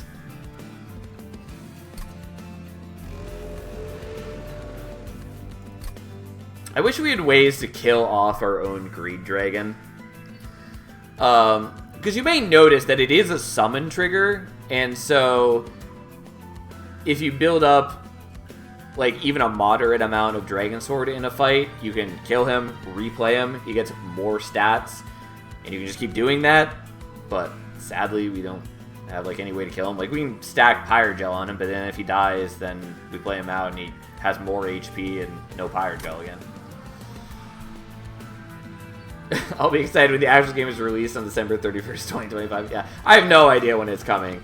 All I know is that in the announcement, it looked like I think they said soon, or I imagined that, but I have no idea when the announcement, when the release date is. So we could take Sinner's Salve, or we can take Skysong Trumpet. The problem with Greed Dragon is that we can't fit it on the same floor as Phoenix. I don't know that I super care. Sinner's Salve is obviously good. How does Dragon's Horde work? We used it in the last run. Give me a moment. I will explain it again in a moment when I can pull up the UI for it. I don't know. I kind of want to take Skysong Trumpet. The problem is, like, I don't know if we're actually going to use any of the Hymnus. Fuck it. We'll take it, though. Okay, so last time we took Pyre Maniac Phoenix. This time we have Overlord and Golden Crown. So Golden Crown has Conjure, gain Dragon's Horde. So every time we use his ability, we gain Dragon's Horde. And then Overlord gives him Slay, +1 attack permanently, which you can get from both his ability cast and from just, like, attacking. So that is an option. I kind of want to do the Dragon's Horde because we have the Greed Dragon. Also, like, Dragon's Horde is just good. I don't know that that's really what we want to do, though. I do sort of have dreams of like going this route, finding some of the Hymnus, like the one that gives trample, and then just trampling over all our enemies. But I don't know. Anyone got any preference between Overlord and Golden Crown, seeing it showing off? Yeah, you need to get brushed again. Your hair is getting everywhere. Yeah, I don't have a strong preference on what we want to play here. Kind of want to do Overlord. I don't know. I guess in lieu of anyone saying anything else, we'll just do Overlord. Golden Crown. Of course, you say it right after I pick. Why is a dragon named Phoenix? I don't know. No idea. Anyway, so here's Dragon Sword. So, we can build it up during battle, and we can cash it out in between fights. And so the more Dragon Sword you have, the greater benefits you get. And so there is sort of a tension between cashing out early for the immediate benefit. Cat, don't attack me. And building up so you can get the higher benefits. So like rank 1 you gain 10 gold, rank 2 you gain 25 gold, rank 3 you gain 25 gold and a minor Pyroborn artifact. You can start getting real artifacts, and if you can get to 12 and 13 you can even start getting extra Ember per turn, extra drop per turn, or extra capacity. It's hard to do that because you have to hit 2 specific artifacts, but it is also pretty good. Oh my god. There we go. But like even if you're not hitting like maximum Pyre Horde or Dragon Sword, it's still quite good for you. It is a useful, powerful mechanic. Alright, enemy and units enter with Titan Skin 1. I guess we probably want to set up top floor. I don't have any way to build up Dragon Swords. We don't really need to worry about not playing that yet. Our goal is to build Phoenix up so that he can get some slays. We did play out 1 card from each of our clans, so we triggered Heart of the Pact, so we got the extra draw this turn.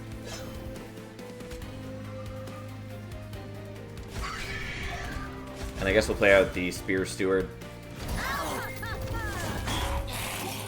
Yeah, unfortunately, they're just healing these guys, so even getting to top 4, they don't do a whole lot.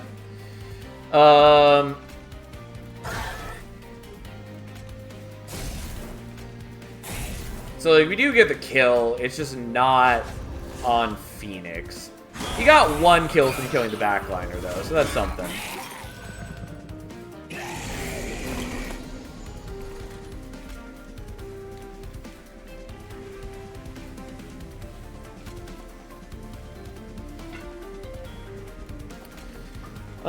So I can do that, which is a lot. It's not enough. Like, I'd get the kill exactly, but it wouldn't be on Phoenix. I can do some much greedier things, though. I could also, like, do this to apply Pyrogel, hit you. This would do 2 extra damage. Well, yeah, 2 extra damage.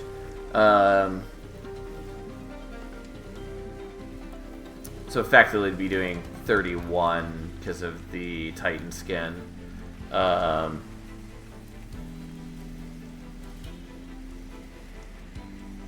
that's just not enough because he's still not getting the kill, which is a shame. I think we just take less damage overall and we do this. There we go. I messed up a little bit. Is this Dragon Clan the same Hellhorn faction? No. They are from the same Ring of Hell, I think, but they are not the same faction. These are explicitly named the Pyroborn. They have a different clan symbol than Hellhorn does, and I believe the lore, from what I've read, explicitly calls them out as being different. I don't really want to math to figure out if Phoenix is getting the kill, so we're just going to assume / hope that he's getting the slay here. God damn it. Of course not.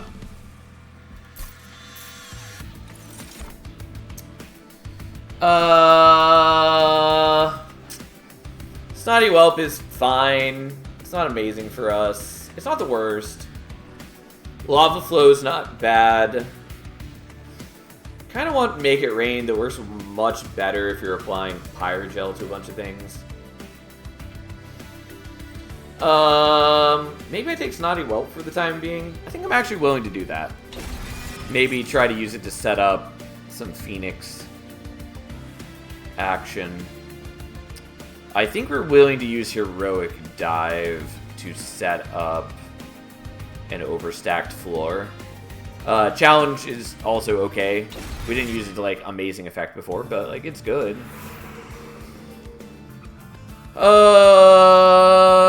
We probably want a Pyroborn unit.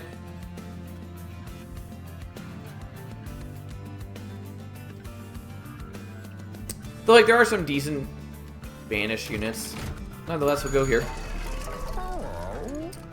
Multi-Strike and Titanite are both good.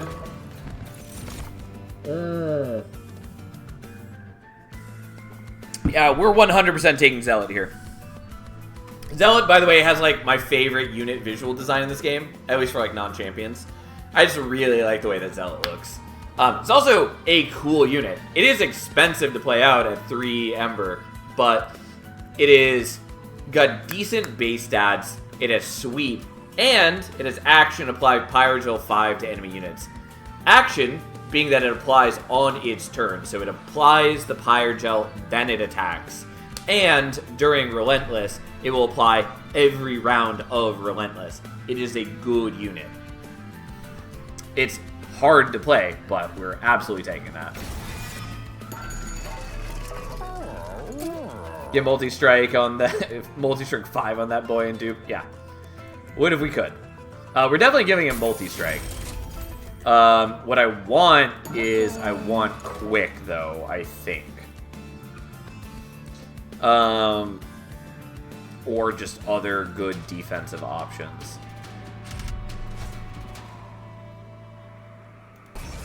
The minus Ember per turn is problematic, but we're gonna do it nonetheless. Yeah, so I can't play other things out. We're going to do this, I think. Actually, maybe we want in the reverse order. Yeah, I guess we probably want in the reverse order for a number of reasons. And then hopefully things line up nicely for us. But yeah, if we can get quick on Zealot, like, that's real good for us. There's also a ton of other things that would be very nice, but hey. So I kind of just want to play out one of each of these so we can trigger Heart of the Pacts for the extra draw. But I also really need to get another unit out for what I'm trying to do. Also, the Just Cause is not bad in that it gives him armor and it gives him a little bit of extra attack. Yeah, that's not exactly what I wanted.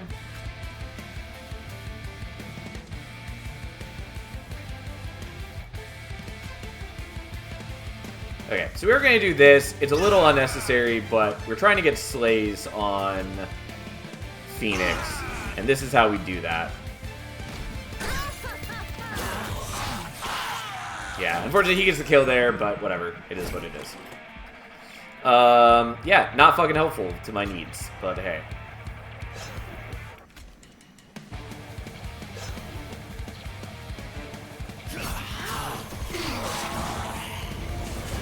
Well.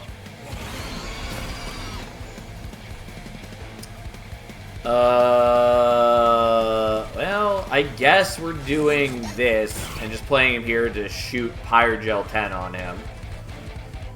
Wasn't exactly what I wanted, but hey.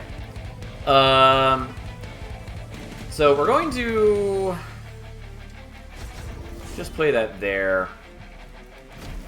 This is just Reaper Prince. It's much better Reaper Prince, even though it is frustrating. The fact that he has an active ability is very nice. Anyways, we wanted the hero dive is what we've been looking for this whole time, so we can get that up front and blocking. Also, you're going to shoot there and yada yada yada, and we're just going to hope that Phoenix gets the kill, because I'm not going to do the math. Who am I? A professor. Yeah! Good job, Phoenix, getting that kill. Unfortunately, Sky Song Trumpet is doing fuck all for us currently, but hey. Flicker is not bad when we're applying Pyrogel. Alchemy is good. I don't think we want to take it here, though. But Flicker's not bad. I think I am willing to take Flicker. Cleave is also good. I'm gonna skip on it, though. Mostly I want defense, and I don't have good defense. And we're gonna do this. Sure, dualism is good, though a little scary for us. But this gets him to 3 attacks and Pyrogel 10 on action, which is nice.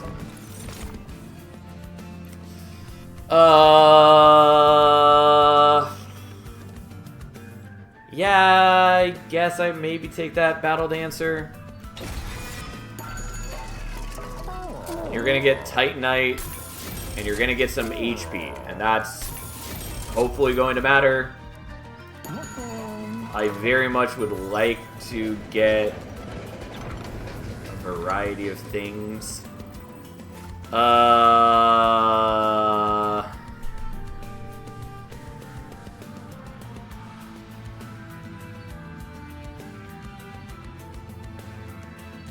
Do I want to pack 3 units into a Jack-in-the-Box? Not entirely. And I can't even put Intrinsic on this because it already costs 0. That is frustrating. It does make me angry that I can't do that.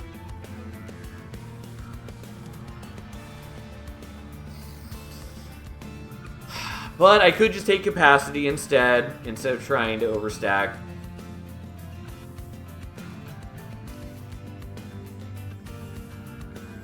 Volatile Gauge is back. Yes, Volatile Gauge is back, and I believe is now changed to being 0 to 3 range instead of 1 to 3.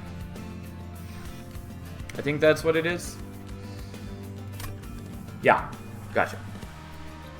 A long requested change. I don't know what I want to do here. I think we're probably just taking small gift box so that we can essentially cut down on 3 cards from the deck and or just purge them if we really want. We could also essentially do that with units as well and just get rid of, like... Yeah, I think actually we're just going to do that. Spear Steward, and... I guess the Greed Dragon, just because it does cost more to play, and my Deployment Ember is at a premium with Zealot. Which it is a shame I don't have Quick. Like, I really did want Quick. I think Dualism is still good. It is a little risky because I do not have good defense. If I can get the Battle Dancer set up, I will be in a better state. Not a perfect state by any means.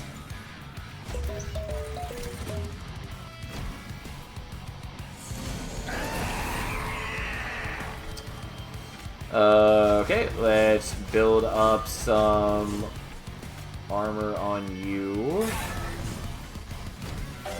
Yeah, he is just gaining rage on Harvest instead of on Siphon. That is incorrect. I do need to notify them of that at some point. We're not going to do that right now, but it is important. Because that is clearly incorrect.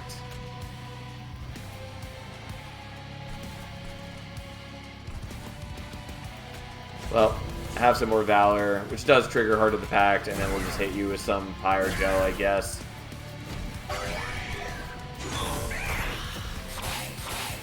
And then he hits for a lot of damage. And then we badly want to draw our Descend card now. And there it is. So first off, we're going to do this. Because then that triggers, gets you even more Valor, which is nice. We're just going to do that.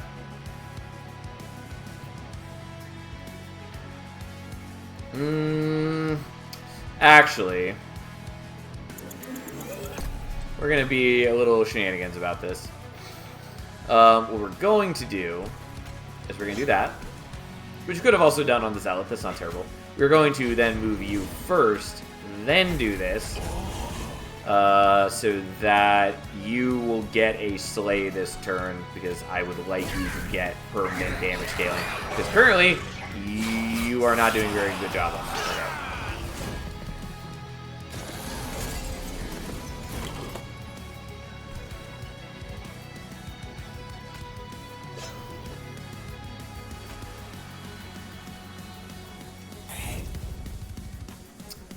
Probably should have used the Just Causes. Oh well. Phoenix is getting some kills at least, which is nice.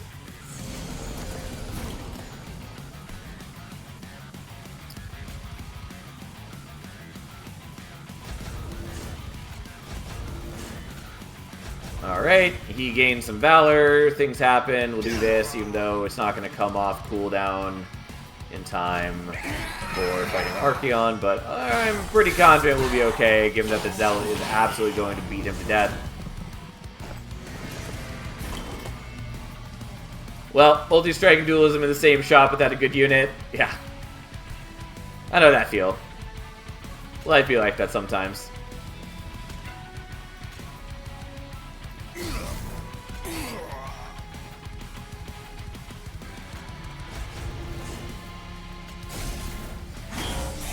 Like, sometimes it's worth the doing, as long as you have enough, like, scaling. And I will say, I think Monster Train 2 overall is less dependent on multi-strike than Monster Train 1 is. Like, obviously, it's still strong.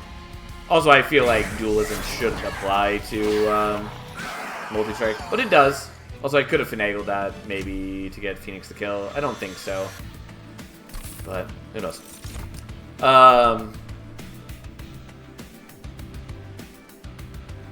Yeah, anyways, obviously multi-strike's still strong, multi-strike plus dualism quite strong. Though you are giving up on upgrades to get that, like you can't be taking quick at the same time unless you have a third upgrade slot. You can't be taking like Titanite, you can't be taking HP, yada yada yada.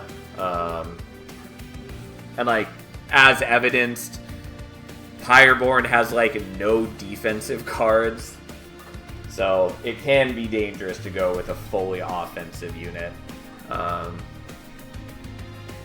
mean, we'll take Superheated, I guess, here. Eagleheart's weird, kind of interesting. If it just, like, duped the amount of Valor, I would like that a lot more. That'd probably be unfair, but I don't know. Anyways, we'll take Superheated. I like Hothead a lot as a unit, by the way. I don't think we're taking it, but it is cool. Its ability is just deal its damage twice to enemy units on the floor, which at 5 base attack is not that impressive, but keep in mind, A, there's a lot of ways to like increase its attack, and B, when you are stacking tons of Pyre Gel on enemies, that's proccing the Pyre Gel bonus twice, which can be really potent. Steadfast Crusader is okay. The problem is, again, I'm devoting a lot of my Ember to just playing out the Zealot. And I would love to make a second Zealot. I don't know that I can afford that, though.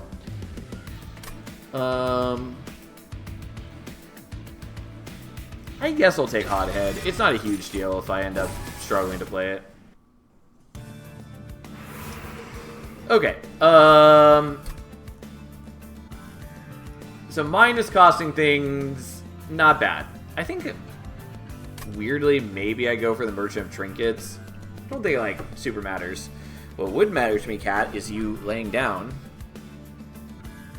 and then not attacking me, as you are now suddenly in attack mode right between me and my keyboard. But hey, whatever. I mean, I think we're probably better served going here. We also gain a room or equipment, and we can just, like, minus cost our stuff. If there was something that had removals here, I'd probably take that. I don't know. I'm trying to think of, like, what artifacts I would really want. I don't have a ton of gold to spend there. There's a couple, like, you know, things that give me more deployment Ember I'd be happy with. Things that draw an equipment on deployment phase and zero costed I would like. I don't know, whatever. I guess we're going here. I don't really know that we're going to get good value out of it. Regardless, we now have Overlord 2, which upgrades his ability. So now it deals damage equal to 2 times his attack rather than 1 times his attack. Still applies for Pyre Gel.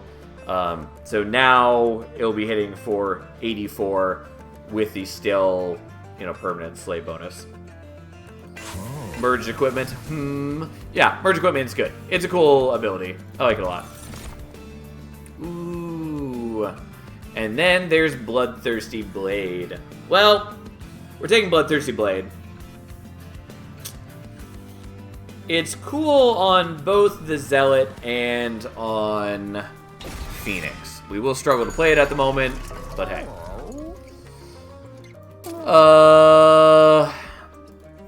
You know what?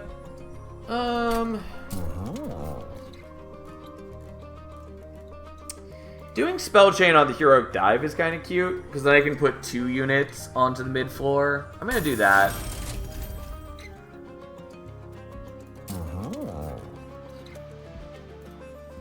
I guess I'm just going to do this. I need to remove a lot of cards from my deck. I don't know. I'm not going to do that right now. I'm just playing cards and dying a lot. I mean, to be fair, I think that's going to be most players' experience for a while. Like, I definitely had the same experience when I was starting out as well.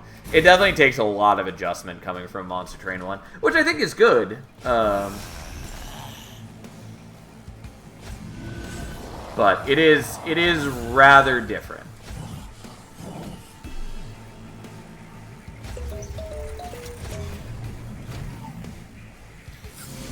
Okay, I don't love these guys. At least we can get you guys onto the main floor right off the bat. Come on, there we go.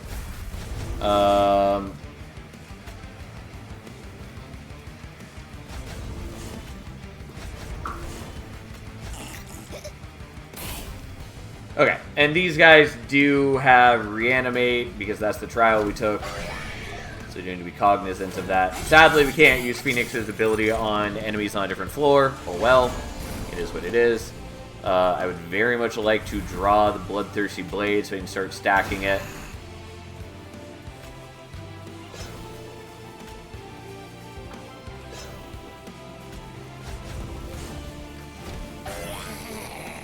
Alright, our nice Titan skin blocker is doing some work for us.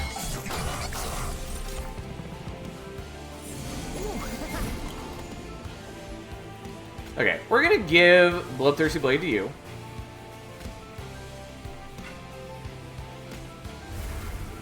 God, you and your stupid incant bullshit.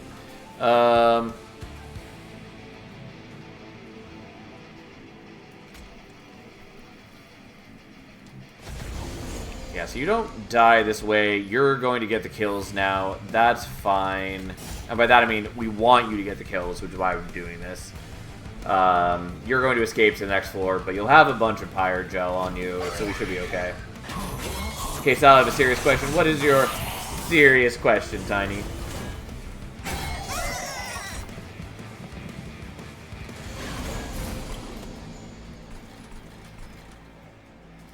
Alright, so let's get rid of that. I guess let's just buff you up a little bit. I should probably move him up front. You're on the Heavenly Bound Bone Shaker. You're on the Night car. You have one companion. Which new champion unit are you keeping for company? Yeah, we're not answering that question, Tiny. And then we can kill that guy. Although, honestly, I probably shouldn't have, because I would like to be getting the slays for my Bloodthirsty Blade or for Phoenix. I also need you not to die.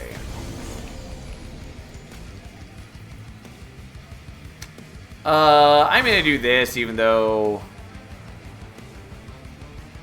I kind of fucked this a little bit.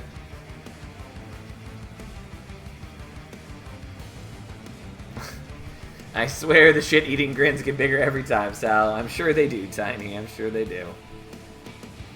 On a scale of great to fantastic, how do you rate Capricious Reflection? I personally would rate it fantastically awful. Rip. If you must know.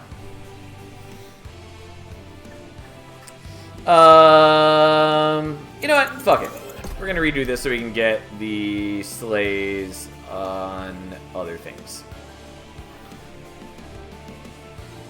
We're gonna try to get something off my screen that I'm sure is there because of the cat. Okay, so let's do that, and then you'll get the kill. The reanimate does count as dying, by the way, so we do get a slay trigger, even though the unit is not dead. Which is an interesting mechanic. Although I've not used this guy's ability at all. It's a good ability, it's just that now that we have the Bloodthirsty Blade, which we didn't know we were going to have at the time, I can double his Pyre Gel, it just doesn't matter. I'm still going to do it just so we don't draw it next turn. Anyways, it's a good ability. It's just that now that we have the Bloodthirsty Blade, I don't want to be stealing slays with him. So there we go. Anyways, we'll see who gets the kills. Unsurprisingly, he wipes out the backliners. Hopefully one of the two dudes was slay. Yeah, okay. So he got it, which powers up the equipment. Which is pretty good. Soul Smelter. How many more rings do we have? Quite a few. And we do have the armory. Yeah, I think we're probably doing that. Okay, fuck it. We're taking Soul Smelter, and we're going to do something generously dubbed pretty cool. I will take the Benediction, though it's very difficult for me to play out. It's just nice to have. And even if we like -2 and consume it, it's still good. I don't know why I went here. I keep looking one ring ahead of where I actually need to be paying attention to. Whatever. Fine. We are not taking another Soul Smelter. I guess we take Fight Club. It's just 15 extra attack to all our units. Oh, Capricious does exist? Yeah, it does. It does.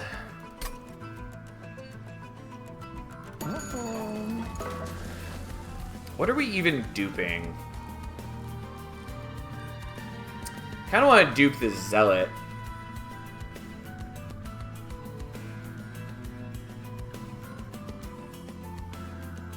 It's hard for us to play, though, but you know what? We'll do it. Is it necessary? No, not in the slightest. We have a lot of excess units now. A lot of things I would like to cut out. I also didn't really end up minus costing my spells all that much, which is not ideal. It's definitely harder to minus cost your spells. Do I want to... No, fuck it. We don't care.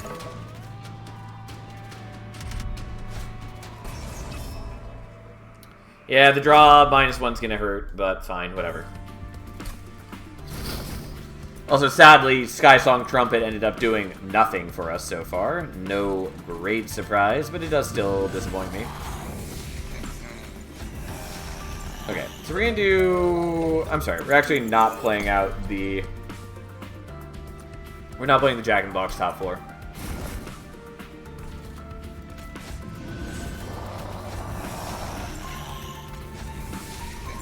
We're doing this, it is gonna die, whatever, who cares.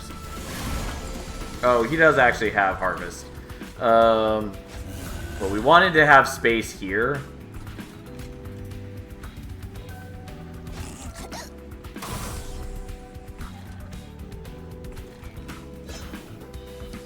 So, here we go. Hopefully we draw our Descend card. Also, I gave him more Harvest without thinking about it. Well, you die, and you get the Bloodthirsty Blade. And then let's at least mitigate things, and we trigger Heart of the Pack for next turn.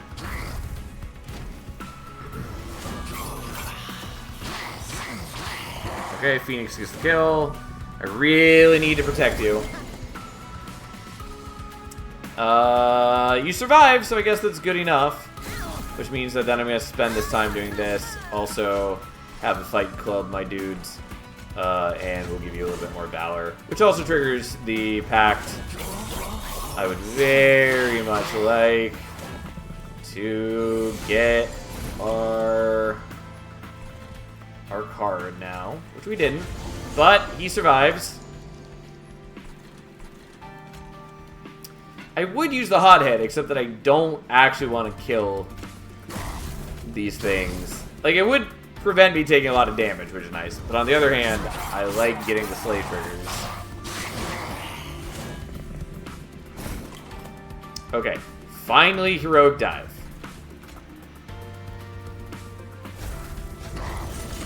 I'm sorry. Wrong order. Which I obviously saw coming and then didn't do anything about. Okay. Correct order is we do him first, and then him. We do get less shift triggers on him. But then he ends up in front, which is where we want him. So,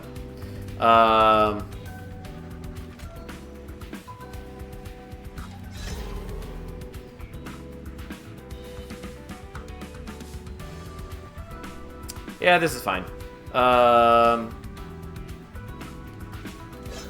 Enjoy.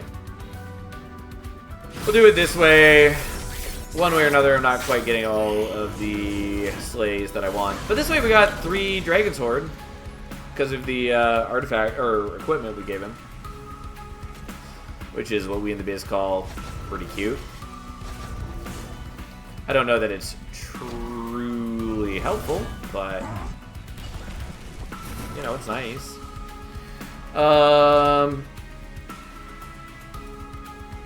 Yeah, whatever. We'll let Phoenix get that kill. And then hopefully one of the 3 units that has the Slay trigger gets the kill. I'm not like wildly concerned about which one. Okay. He gets +2 on his Bloodthirsty Blade. Stack up Whelp is cute. Can't really do it. Sacrificial Chamber is fine. We already do have a different thing. I will take another Superheated, although again I have a thick deck and bad ability to do things.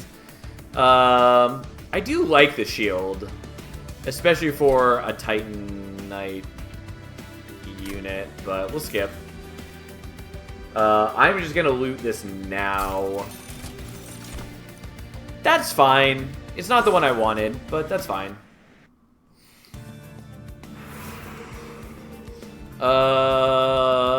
We will go here. I don't need the healing, but I do really want to merge equipment. So now we're merging the Soul Smelter into the Bloodthirsty Blade. I can't really afford to make it deployable because it costs way too much for me to play. But hey. Oh, +1 Ember, but -3 deployment Ember. That's interesting. Yeah, keep in mind, it's not quite as bad for the deployment Ember as it sounds, because that +1 Ember does still apply during deployment phase. So you're effectively losing 2 Ember in deployment, not 3. But yeah, it is interesting. I find myself not taking that artifact, but it is potentially useful. God, my deck is just kind of a mess. Like, we've got the strength of just Zealots and Slay Triggers. But the rest of my deck is a high-cost, garbled mess. The extra Ember at least helps me play out more things. I guess we're getting rid of some fire starters. I can heal, but I'm already full, because why would I take damage? Don't really know what I want to dupe there. I mean, I don't have to go for the dupe. I can also go for the Merchant of Arms, but I also don't really know what I want there. Admittedly, I mostly want Merchant of Trinkets right now, or Merchant of Magic. Yeah, so we're going to get rid of some things, so I have just a much higher chance of drawing the things I really need early.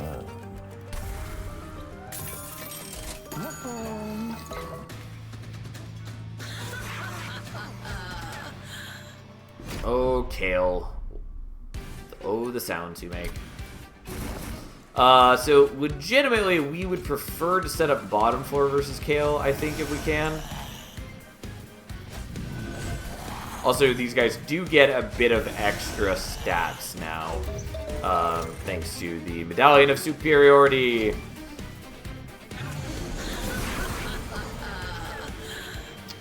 Yeah, unfortunately, we don't have the Titan Knight unit here, which makes me really wary about this. We might have to forego playing the Zealot turn 1, which honestly is not like the worst thing.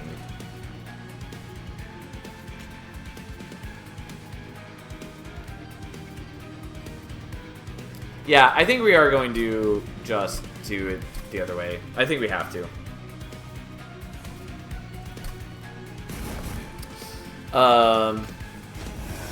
Because we need a blocker for these guys.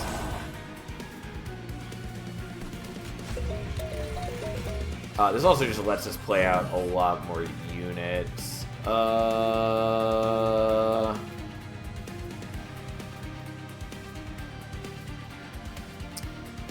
No, I'm going to do this in a slightly different order, just so I can get things in the arrangement that I want them.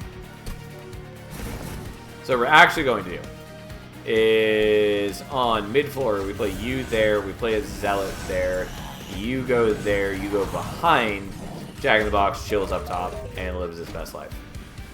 Admittedly, I actually probably should have the Hothead on a higher floor so we can shoot things that escape mid floor or bottom floor, or whatever.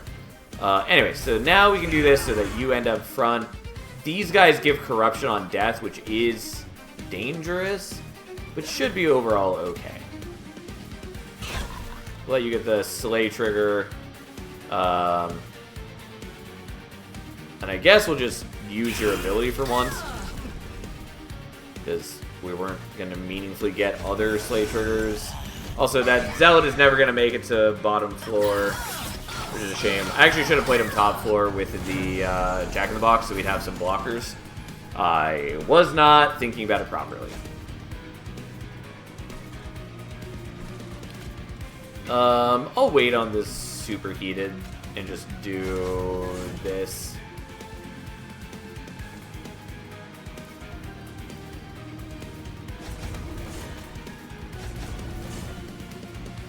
Yeah, whatever, that's fine.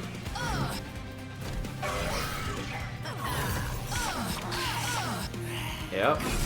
Turns out Zealot's real good. Unfortunately, we don't have the blade yet, so we're not... There it is.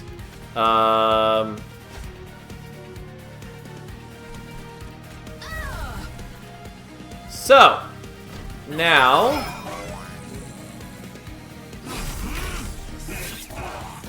And then the Zealot kills all of them, gets extra damage on the Bloodthirsty Blade, and also generates his 3 Dragon Sword, which is real cute. It's the only source of Dragon Sword that we have, but turns out that's still pretty good. We'll do that just so Phoenix still gets to contribute. I do feel bad that Phoenix is not, like, the star of the show, but turns out he doesn't need to be. I guess I'm gonna do that so he doesn't get his sleigh stolen by anything.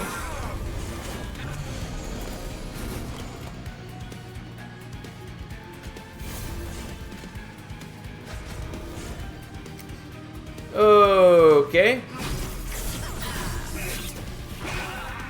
And once again, Zealot just doing good work. Turns out, Zealot is strong. Oh, Poggers, Steward's Quarters, make Stewards viable. Yeah, it's essentially advanced prototype, but on a room. I never end up taking it, but again, that's just a playstyle thing. Like, it is legitimately good at times to take. Especially since the shield stewards are deployable. To know for sure you always have access to them.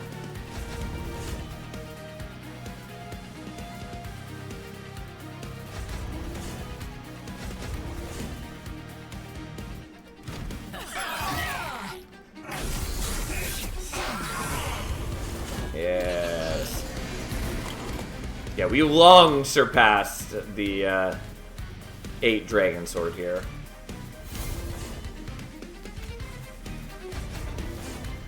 Okay, I'll let you kill one of these. I'll let the Zealot kill the others. Ta-da! There's such a weird delayed, like, death sound. Soldier of Fortune's cute. Not really applicable here. Cursed Twin Blade. Whatever, it's fine. And Bloodsoaked Arena we don't need. I mean, it's not bad. The sleigh is actually probably better for us than the Fight Club. And by probably, I mean it very clearly is better. I just don't know that it matters to me. I'm not gonna worry about it. So I think we're just taking extra Ember, even though I'd like to take other things. And then we are looting this. I will do max horde increase. Not gonna lie, I was really hoping that we would get the other max horde increase here. We're not taking volatile gauge. I don't think we take emote tome. I just don't have anything that I really want to be copying. It doesn't really matter, one way or another. I guess I'll take Golden Idol. We're late enough in the run that I don't think that's hugely helpful, but hey.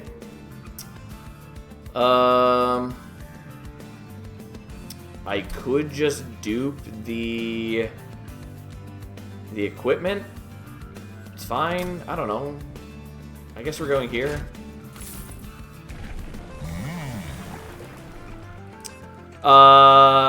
And then for rank 3 of Overlord, his ability goes to Phoenix Fire 3, which now does 2 times the damage, applies Pyrogel, but also has Explosive, which means that any excess damage gets spread out to all the other units on the floor. So, it makes him way better at just nuking a whole floor. Largestone Battle Dancer and Unchained Fel kind of slap together. Yeah. I mean, Unchained Fel in general is just very good. But, like, she definitely works very well with the other shift units. There's some even cooler shift units, so I don't know what all is in the demo and what has to be unlocked. But, like, I definitely like Demonic Fledgling, or whatever the thing is called. The one that gets Strike, Valor, and Shift Rage. That one is the more offensive shift unit, but it's pretty cool. I have a feeling I won't hate the gauge as much in this iteration. Yeah. I still don't find myself picking it often, but again, that's probably just because I, as a person, don't like randomness all that much. But having it range from 0 to 3 is just a much better spread for the player, obviously. Anyways, we're taking Overlord 3. Sadly, you're being overshadowed by Zealot, because Zealot's a cool dude. I don't know what we want to do. Benediction is sort of fine. Could do the equipment. I kind of want to do that, but it's so cumbersome to actually play. I might do the Superheated. You know what? Fuck it. We're doing Superheated. Plus, there are more high-cost cards. Yes, that also makes it more relevant. Really wish I could take quick on my dudes. It just doesn't matter, though. Kind of want to get rid of those wind blades. They're fine overall, though. I'm going to get rid of a Pyre Ball. I'm going to get rid of the Snotty Whelp because I took you early and you don't do anything for me now. Because my capacity isn't premium. Well, this is not totally ideal. I might take some damage here just trying to set up where I do. So, you go there. You are going to go there because you have less HP. You there, you there. Oh, and actually, because I can play all these out, we should be fine because the Hothead will be able to clear the top wave enemies. Of note, because this trips me up, Spell Shield blocks not just spells, but abilities as well. Even though abilities are not spells, and it is called Spell Shield. Oh god, please tell me there's an Eel Gorgon equivalent, because Stoic Mail was made for Eel Gorgon. The one that silences. I don't know that that would work properly with Eel Gorgon, because it would get rid of its incant trigger. But either way, like, don't know. Anyways, this hits twice, so the first hit knocks off the Spell Shield. The second hit gets rid of the, kills them all. It would get rid of its incant trigger, but also its resolve trigger. I suppose if what you're saying is you play it on a turn after you have already done a bunch of incants. Yes, I see what you mean. I thought you just meant in general playing it on. But yeah, that would be interesting. I don't know that that's really as good as you're making it out to be, but, I mean, fair enough. So let's kill there. Let's double your Pyre Gel, I guess. Let's give you that. And let's double your Pyre Gel. And then you take a beating, but Zealot then cleaves and ensures that they are dead. Okay, so you're a bit of a problem, but fine.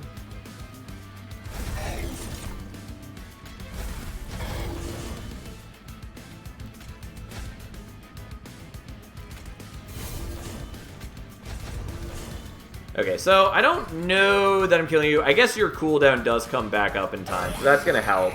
Because I did put a fair bit of Pyre Gel on him. I still have not drawn my Bloodthirsty Blade. I would make it deployable if I could afford to do so. But I can't. Yeah. We should be fine in a moment. Ta-da! I guess you'll get that. Who cares?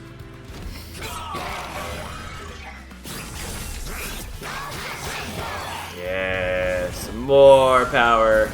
We only got 2 Dragon Sword there, but that's fine. I'm gonna do this, even though I probably should just be feeding every kill to the Zealot. Like, overall, that's very clearly the stronger play.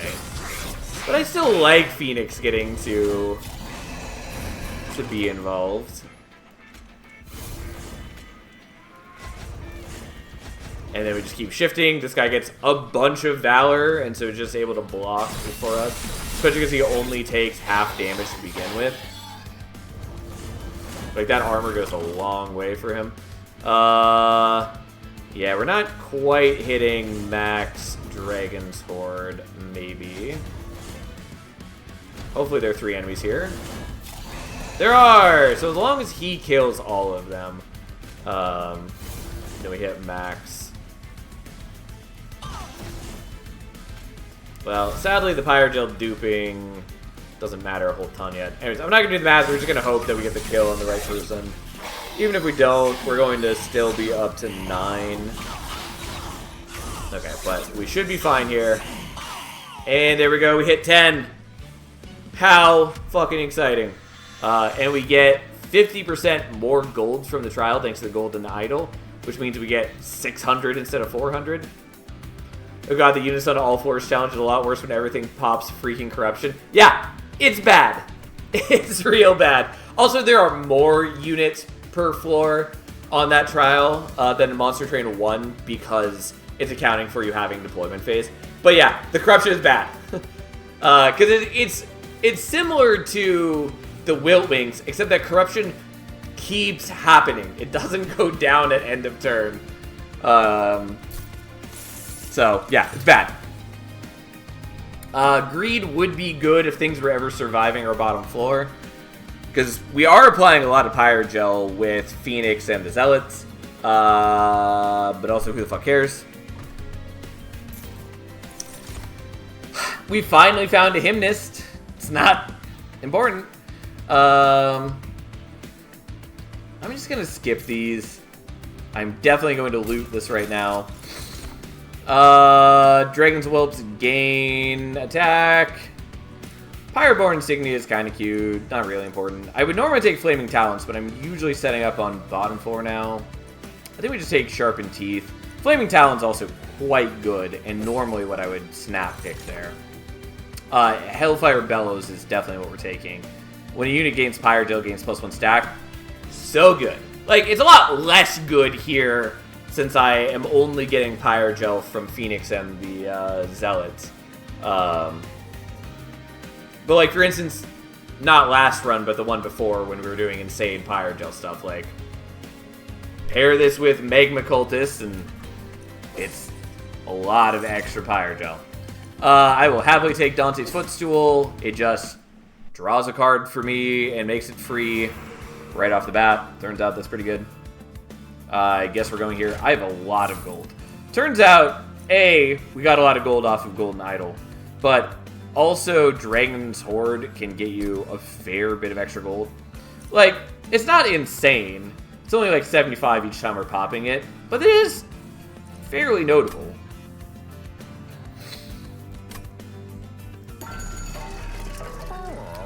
Ancient Pyre Tap. When you're out of Ember, cards can be played for their cost and Pyre health. Don't really care right now. Dragon Supply Pyrogel 5 when attacking. Sure. Valor gains additional armor. Sure. We don't really need it, but we'll take it. Shadow Sheath. Friendly units gain Stealth 1 on Summon and Slay. And then +3 attack per stack of Stealth. That's kind of cute. It's such a weird artifact. It's not terrible, though. I might take Versatile Ember Staff. Fuck it, we'll take Versatile Ember Staff, even though I should just be, like, purging more cards. -2 and Consume. I guess I'm not going to do that on Benediction. I certainly considered it. Could remove Consume. I don't care. Like, we're not gonna leak enemies. I'm just not worried about that.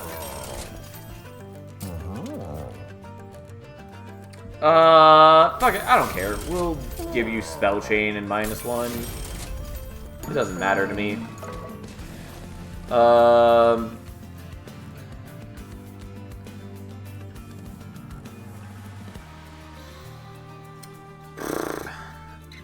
I don't think we really need to dupe the Benediction. There's not a lot of things we need to dupe in general, though. Fuck it. I'll do that. Who cares? I bought Versatile Ember Staff. I already thought that I hadn't. Fair enough. And I think I remembered to reroll the shop. Also, I've already forgot that we're up against Seraph. I thought there was one more battle for some reason. Doesn't matter. We're going to very clearly murder the shit out of Seraph. I like that the rooms add an additional visual to the floor. I think it's a nice touch.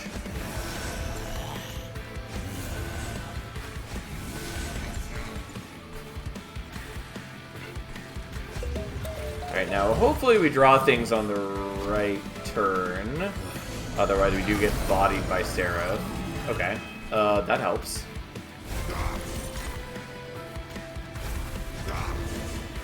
Yeah, even you're supposedly dying, though. But we can do that, which reduces it dramatically, and then you get your equipment right off the bat.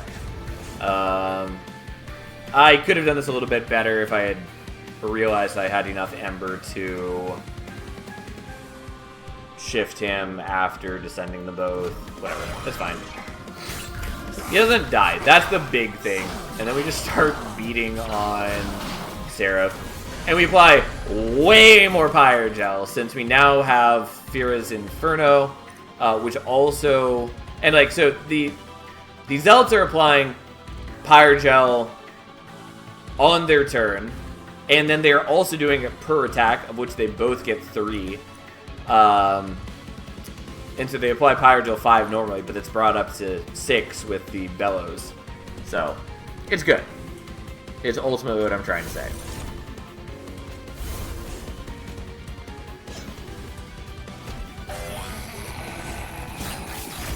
Alright, we apply some damage shields, they do get knocked off, whatever. Our dude gains 42 armor, because he's a baller like that.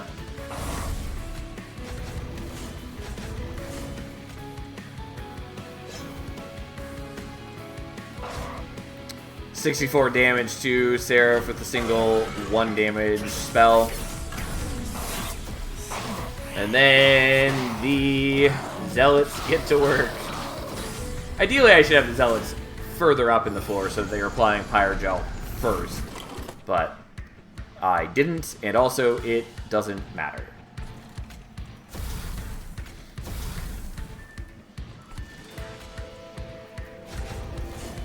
I actually didn't mean to have you in front there, but that's fine. I mean, it's actually the way it's going to get as many Slay triggers. Whatever, it's fine.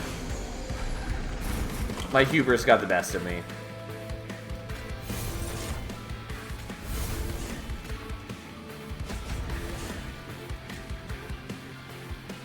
Well, we're getting the kill here. So we'll do that. And then, oh, Heaven's Seal got nerfed, sort of. Yes. Yes, it did. It is not as strong now. Woo! Oh, well, that was a fun run. I really like Zealot as a unit. And turns out, Sweep is pretty powerful, especially when you can put equipment like Bloodthirsty Blade on them.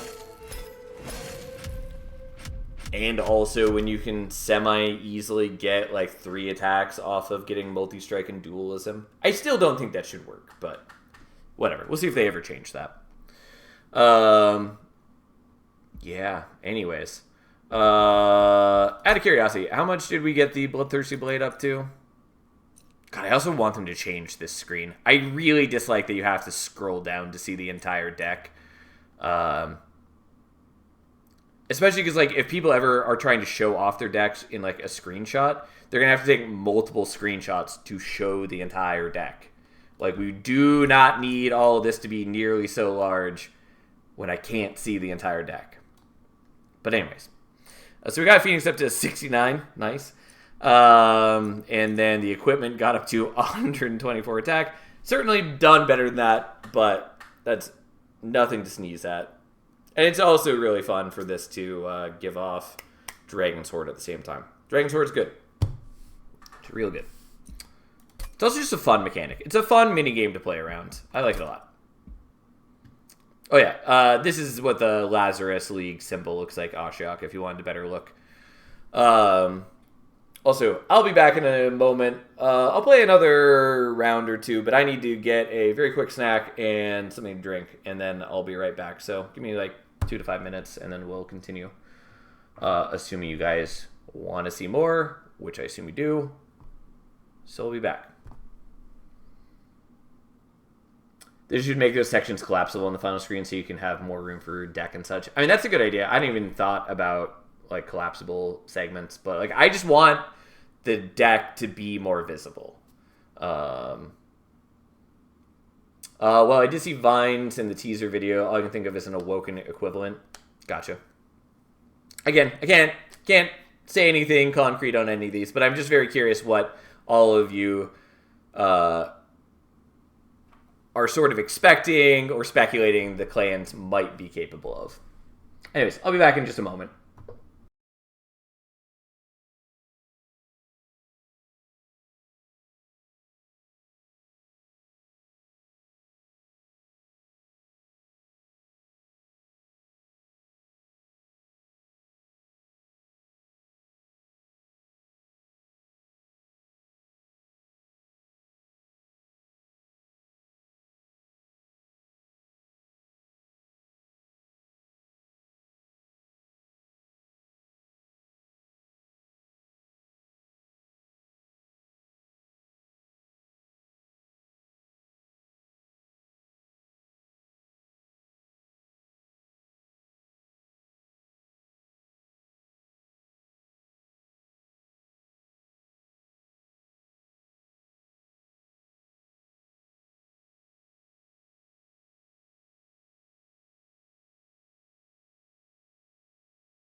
Alright.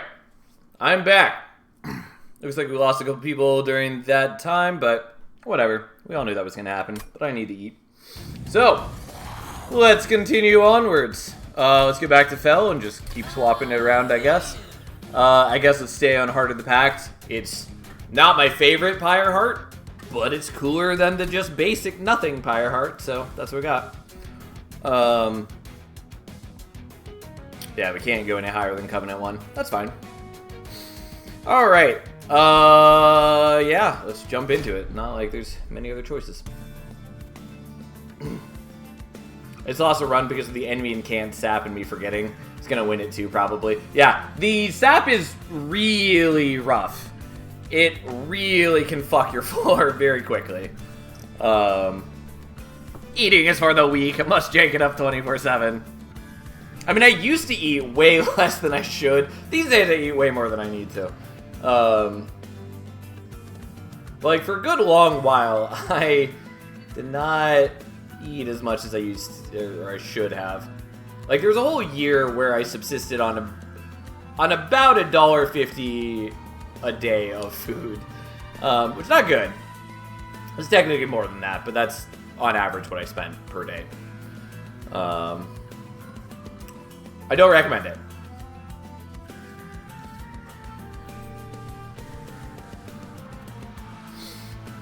Anyways, so we got Cleave again. Cleave is good. I hope it's not bugged. Hothead is cool. I would like to actually be using Hothead instead of him just being Zealot's, you know, less appealing friend. I don't know. Dragons and Fallen feel much more synergistic than Hellhorn and Awoken. I don't know. I think there's a fair bit of good synergy in Hellhorn and Awoken. Like, Hellhorn has a lot of, like, good buffs. Awoken has some very good units to buff onto. I would say, just, like, in general, I think Banished and Pyroborn are mechanically more interesting than Hellhorn and Awoken, which I think should be the case, given that they've had many years to learn from all their designs for Monster Train 1. I will say, I think Banished overall is still pretty, like, low on the complexity scale. But yeah, they got a fair bit of synergy. I don't know. Like, they're both cool clans. One thing that I always love about Monster Train is just finding interesting ways to make use of your clan combos. And, like, every clan in this game has a lot of great tools. And there's just a lot of cool things you can do. Anyways, so Ancient Pyre Tap always sounds appealing to me, and I basically never end up needing it.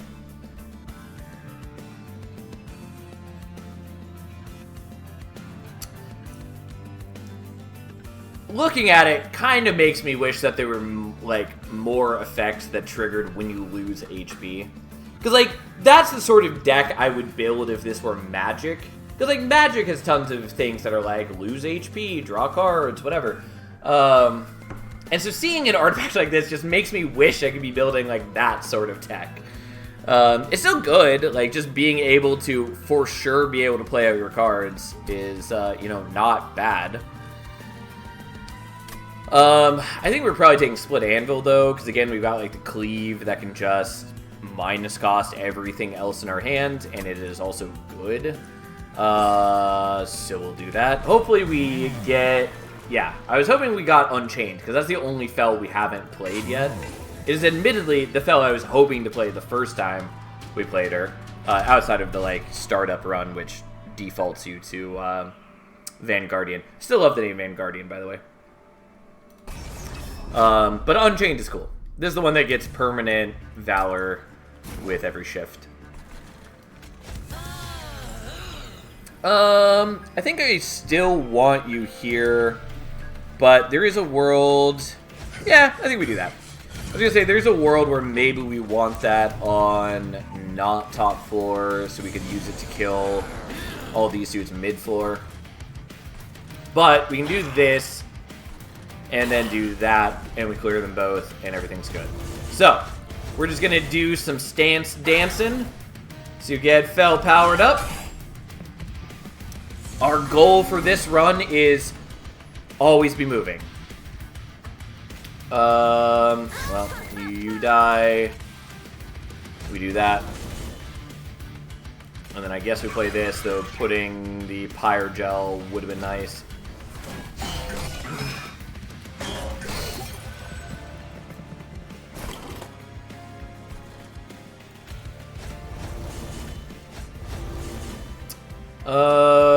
Okay.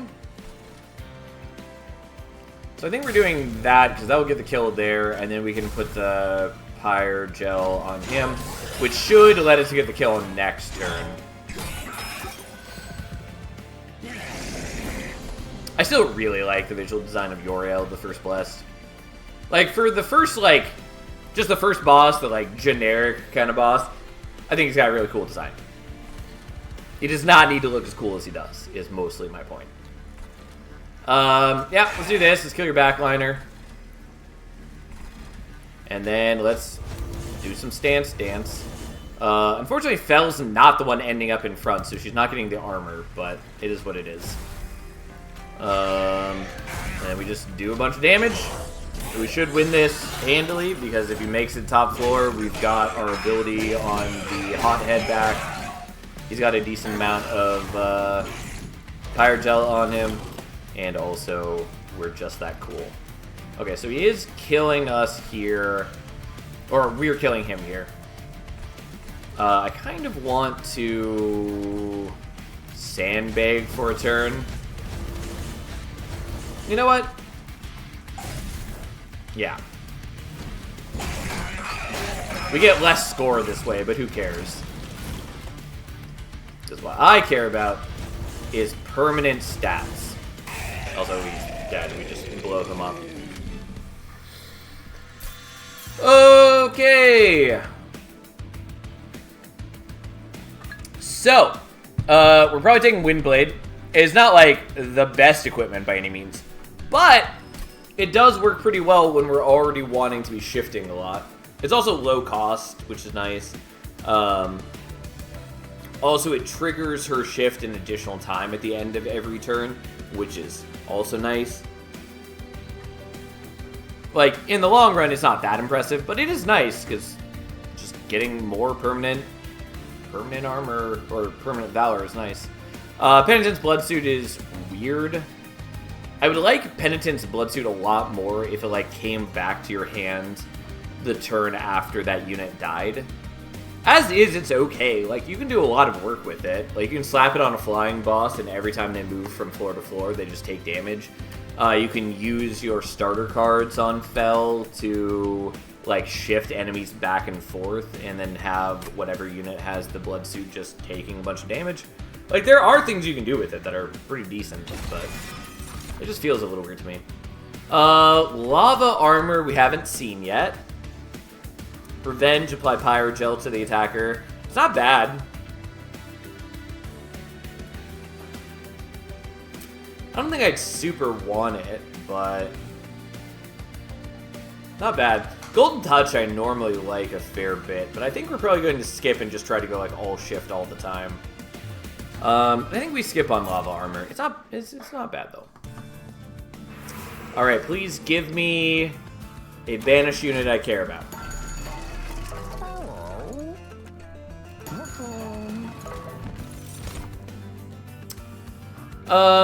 Yeah, those are both pretty decent.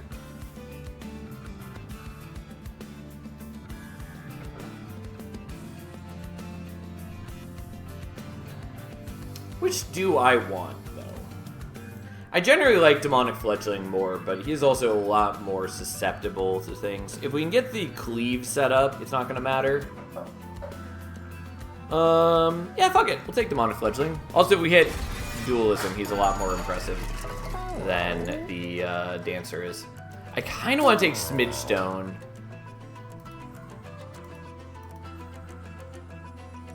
It's dangerous, though. I guess we're going to do it here. I also did not really take into account that I was going to have just barely enough gold for this. We'll give you dualism. That's fine. Still don't really like that, like, dinging bell sound effect. Whatever. Minus Ember's mean, but it's fine. Okay, so we have enough capacity to fit all three of those.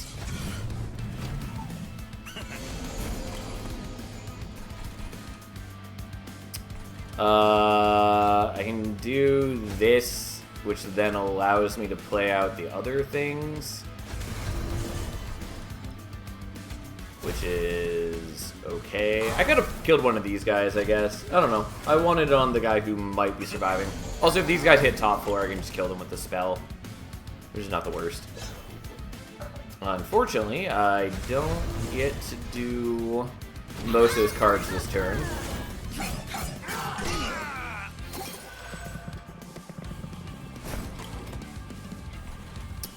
That's not ideal. We are killing here, so I guess maybe we save the spell for next turn.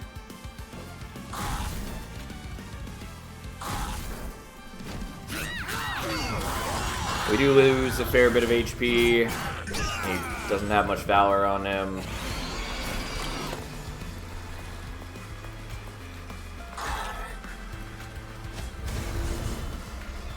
Oh, you just are weaker than I think you are. Yeah, that's not gonna work. We're not gonna get Fel killed. Well, never mind. That is a problem.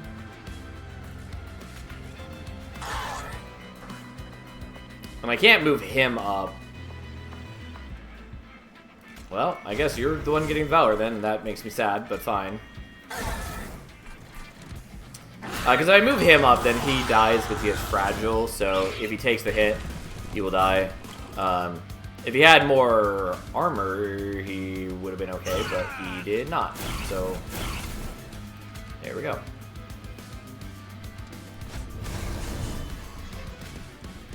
Problem is I want Fel to get armor, but I also don't want to miss out on her getting her shift bonus ever.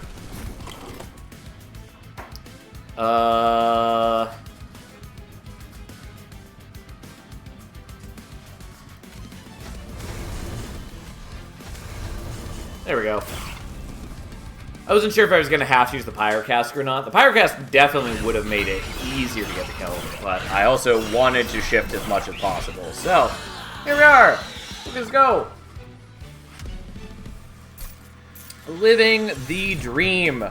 Divinity's not bad. The Warbler's pretty good.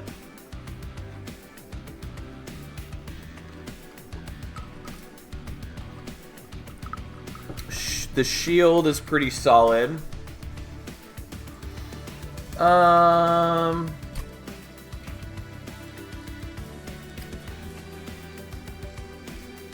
think I'm just not gonna take these.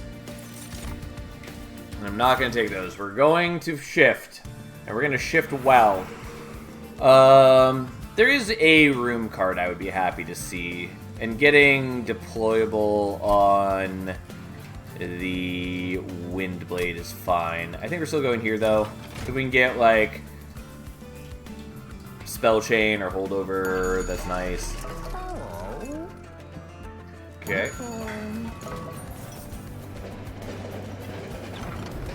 Gotta keep seeing this. Like, I know that there's reduced things in the demo, but it would be nice to see some more options than this. But that's fine. I think we might small gift box it.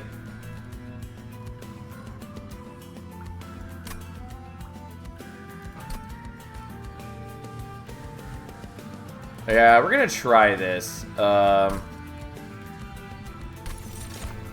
Unfortunately, I don't have as much money as I would like for what I'm trying to do. Guildmonger is not bad, especially if you just put Endless on him. Then he just is a chump blocking tank and generates a bunch of Dragon Sword for you.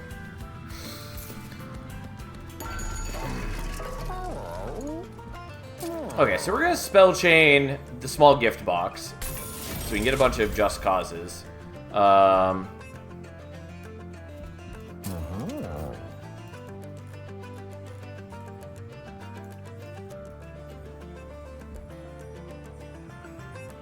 not going to spend that. Unfortunately, if I re-roll, I can't afford the upgrades that I want. So, we'll have to just make do. Have to make do. Okay, so you go up there, there, there. I definitely want Fel in front, so at the end of turn 1, hopefully she gets to generate her armor. Because she generates a non-small amount of armor, but I need her to actually be able to do it. Except here we are. I'm not doing it because I'm suckered in by the lure of sweet shift. And I even thought, like, oh, maybe I shouldn't put Fel in front because I might shift on turn 1. Yeah, and then you're trying to spook me. Okay, well, fine.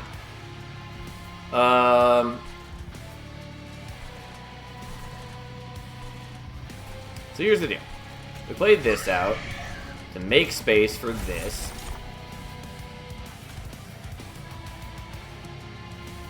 Yeah, this should be exactly enough. And then we cleave, which is honestly not that impressive at the moment, but it allows us to then do this.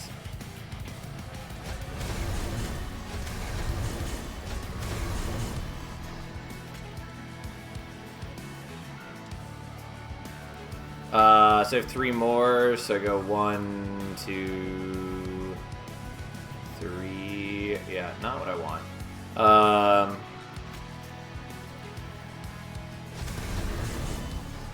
Yeah, no, I have this right. I just doubted myself because I can't math. Anyways, unfortunately, he has to end up in front, which is not what we want. So the armor could be cleaned up a bit. It just says front unit gets armor, not this unit gets armor if it's in front. Fair point. You should probably point that out to them. It has honestly never occurred to me that it says that.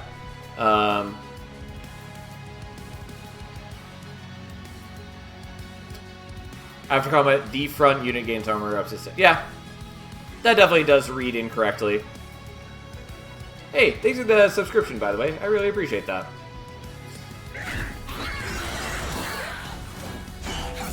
Really need Fel to just be getting her goddamn armor on, like, turn 1.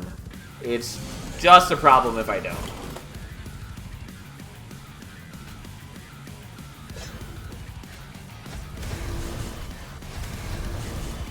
Well, at least the fledgling is doing alright for us.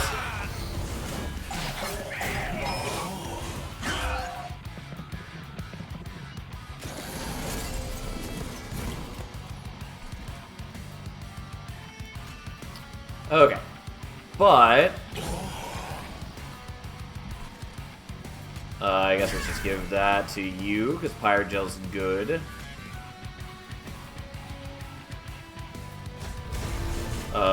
Yeah, this works. I just had to make sure that I'm not ending up in the wrong order, despite being able to shift as much as possible. Anyway, so we get armor on Fel, finally, which is important. Like, Valor is a weird status. I do like it overall. I think it's kind of fun to play around with, but it can cause you grief.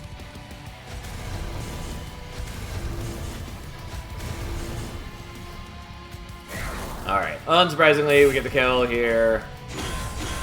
The hothead didn't really change that, but that's fine. Okay, look at us go. Do I want Soldier of Fortune? Probably no. If I were utilizing that Warbler, yes I would. Though again, I can't put Intrinsic on this, and this is exactly the sort of card that wants Intrinsic. It does drive me a little crazy that you cannot put Intrinsic on this card, or on whatever that other card is, the one that descends and deals damage. Hell Furnace, we don't really generate Pyrogel. We will take Sanctuary. It does make my life a little easier, especially if we just like Intrinsic it. Oh, just found Demonic Fledgling seems strong. Yeah, it's a little weird because, like, again, compared to, like, Blade Dance or whatever the other thing's called, it's a more offensive unit than defensive. Especially because it only gains the Valor on strike rather than on shift. So you can't be building up Valor on it before enemies get to that floor. But yes, it's pretty good. Like, it can very easily reach some pretty heavy numbers, which is cool. It's a good unit. Anyways, Magma Cultist is, like, my favorite unit in the game, by the way. I just find the Incant Fire Gel so satisfying. It's good. I like it a lot. Anyways, these are all good. We're not taking any of them. And by that, I mean, I actually think Greed Dragon is a bit wonky, but it can be used to good effect. I don't think it's as good in, like, this clan combo, but hey. Regardless, we're not taking these. We got shifting to do. We're definitely taking capacity. Yeah, I kind of want to do here. We're definitely going here, though.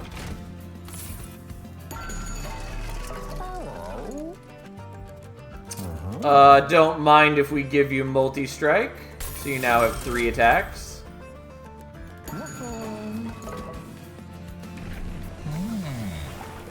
Unchained 2 it is. It's only got Valor 39. Could be a much better. I will skip on these. Is there another upgrade for Unchained 3 besides more stats, or is Unchained one of the better ones to multiclass? There is another upgrade, which I was waiting to talk about once we actually hit Unchained 3. So I will reserve that till we can actually see it.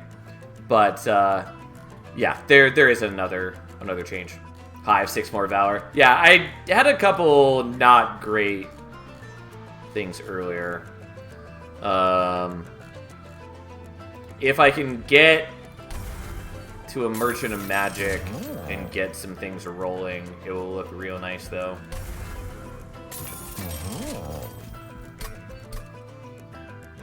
And I know never mind, I keep looking at the wrong ring. Anyways, we're going to do the Merchant of Magic next. That's what we're doing. This is fine. We'll leave that as is. Oh, man. This is probably fine. If we don't kill it first, then it will kill our Hothead. I think we maybe set a bottom floor because the Scourge guys. Maybe we're fine not doing that. I really don't want to set up on top or on bottom floor. You know what? Let's try setting up top floor. It's just that I expect that the Scourge guys are going to bring me great grief and frustration. Could also do this Shield Steward up top floor instead of the Hothead. I have extra capacity, but it's going unused at the moment. Oh well. God damn it. I did it again. Well, enjoy.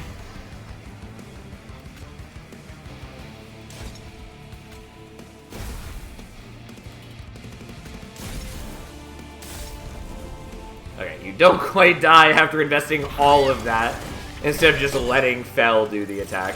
Could have just restarted the battle and put Fel in, you know, second position and then moved her up. Like, that was an option.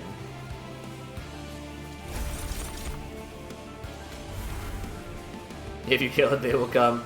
This is the same Fel we fought in the first game, and if so, why on our side now? It is the same Fel. Oh, and I can't play the Wind Blade doing it this way. That's fine, I guess. And as for why on our side, can't go into any of the specifics until you actually play through the story. We're sort of gonna waste one doing it this way, but hey. Oh no, we don't. I can't math. Alright, let's do that, even though I kind of wanted to do the Sanctuary, but this is alright.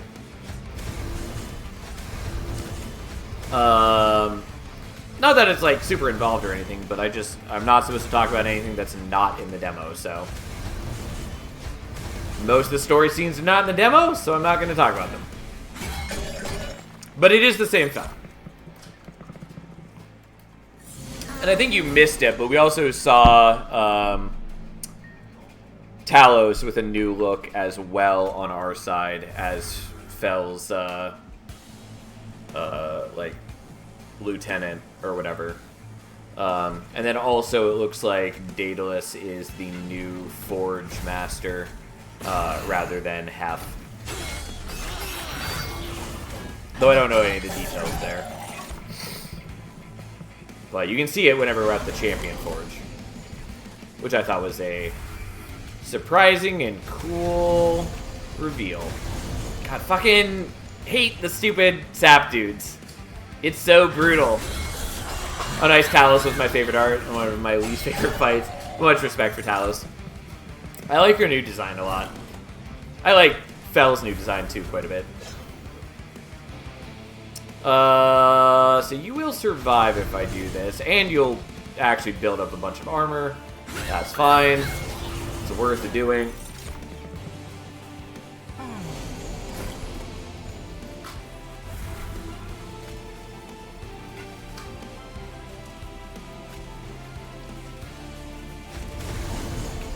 Okay, we're doing it that way so we can have Fel end up in front, but still get the shifts. Unfortunately, they give me garbage. Whatever, we take it like a chump.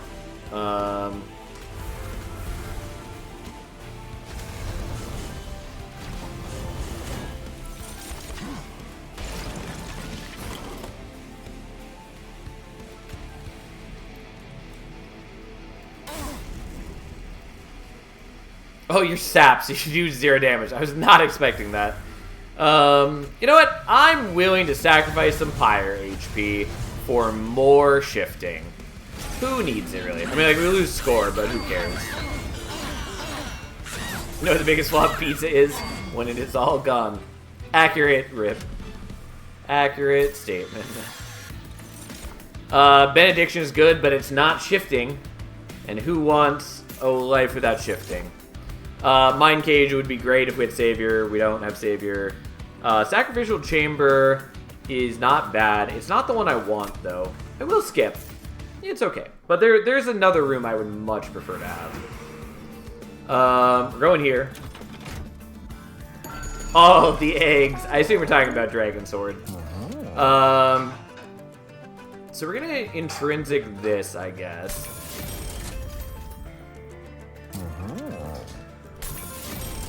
Now give me holdover and remove consume. No, but okay. Remove consume it is. That's pretty good. The rest of this gets a little more awkward without holdover, but fine.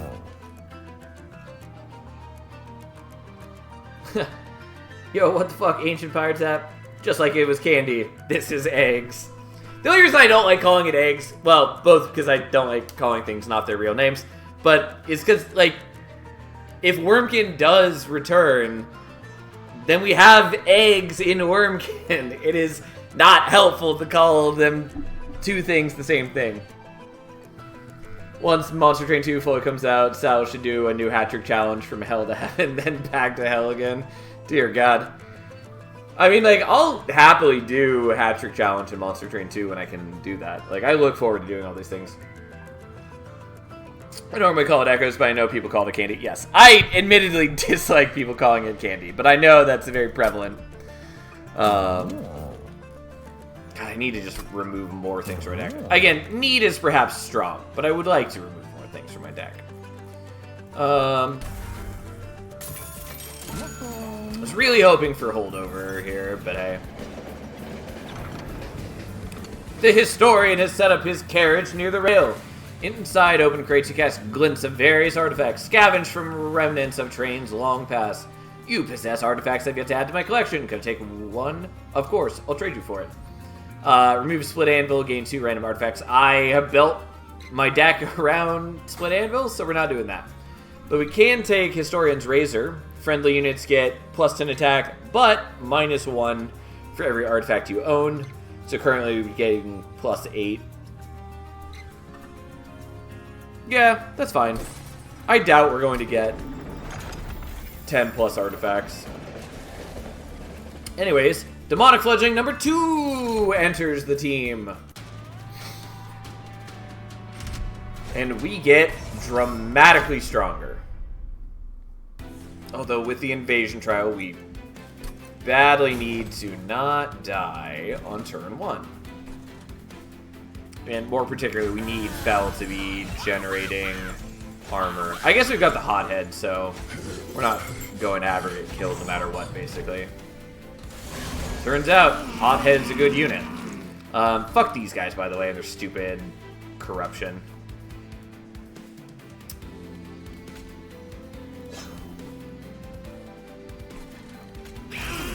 Okay, let's just let you get all of the corruption from that.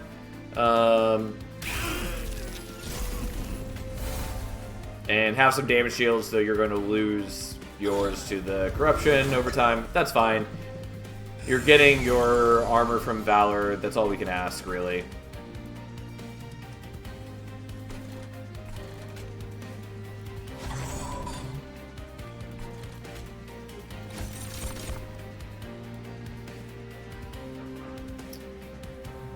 Yeah, so it should be fine, because this brings us down to 7 when we play it. It generates 3 more. We cleave here to make them a little weaker. And then the shifting begins. Okay, Silence Room MVP. Screw you, Sap and Cantastles. Silence Room is real good. And unfortunately doesn't... It only works on triggered effects, so anything that has like a static effect, it doesn't work on. But yeah, not having to be sapped, among other things, is turns out it's pretty good. Time for me to head off to work. See you later. Well, have a good day, Glacier. I will not be going for too much longer, probably, because I should stop at some point and then, like, sleep and then stream later, I guess. But this has been a lot of fun. I hope everyone is enjoying this look at Monster Train 2. It is so cool. I love it dearly.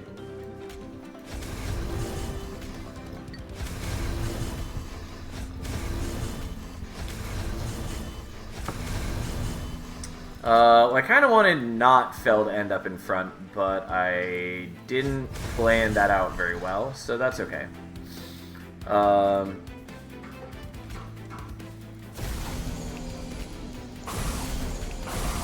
Yeah, I should have done that, because now they just got sapped to oblivion. I mean, it's fine. It's whatever.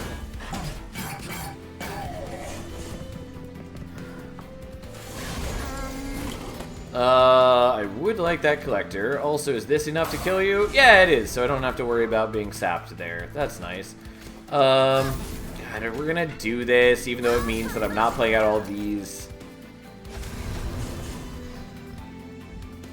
Which is a shame, but it's whatever.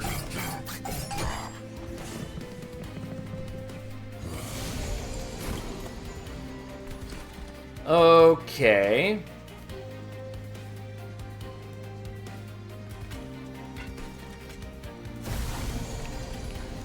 So, 1 and 2, and then... Yeah, doing the cleave with you doesn't do anything, so we just do this here. And then we shift, and we shift, and we shift, and we shift some more. Have some Pyrogel, I guess. It doesn't matter. Even with the Pyrogel, top floor will, or the sap top floor will be fine. Especially when we draw Cleave. Unfortunately, that one does not minus cost my other cards. I was really hoping for the holdover when I minus cost that one, but oh well. And yeah, so this guy gains Titan Skin on Slay, which is why he was a pain earlier. Also, he starts as 5, which is a non-trivial amount. Yes, more permanent. More permanent. Valor. Okay. unfortunately, the small gift box is worthless for me when I don't have, like, a cleave to minus cost them.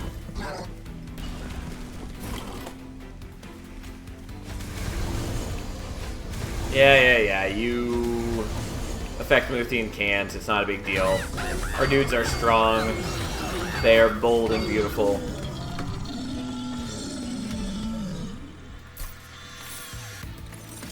Okay. Do I want to swap the Hothead for Enchant, Trample, or Lead Songbird? I think the answer is yes. I think we take Lead Songbird. Do I need it? No. Do I want it? Yeah, absolutely. Fanning the Flame, we are not taking. And then we are not in good shape to use these other. I mean, we could technically use Stuck Up Whelp instead of the Songbird. Honestly, that's vaguely appealing, but we're still not going to worry about it. But, like, I have so many attacks that I could get a lot of value off of that. I think we want to go to the Merchant of Arms. There are some, like, Merchant of Trinket things I would like, but there is one room I would like, kind of. We didn't get it. We could take Void Armament, though. Multi-strike 1 and Extinguish. Purge this unit from your deck. Which I think... I haven't tested this, but I think it can even purge your champion. So how much do I currently have? I have 4 and... so if I make something deployable, then I'd struggle to play out the Steward. It's not like the worst thing. Yeah, whatever. Even if I end up not playing it during the deployment phase, it's not a big deal.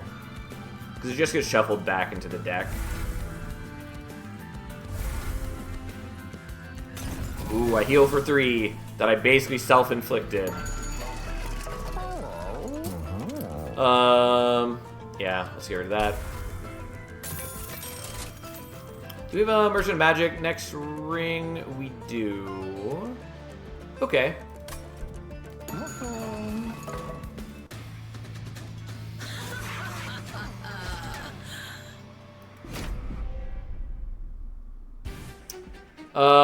Spikes 2. I think we maybe need to be setting up on bottom floor. We can maybe make top floor work. Spikes are worrisome, though.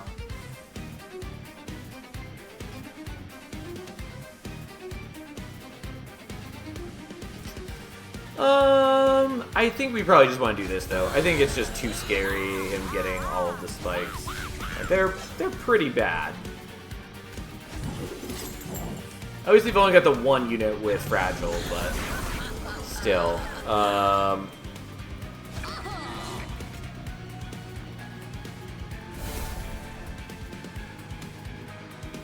And unfortunately, I can't really use the Just Cause here. I can do that. Whatever, shoot you for a little bit. Doesn't really matter. But, like, this fine group of individuals down here is going to slaughter everything on their own. Oh, I could have played that mid floor. I mean, whatever, fine.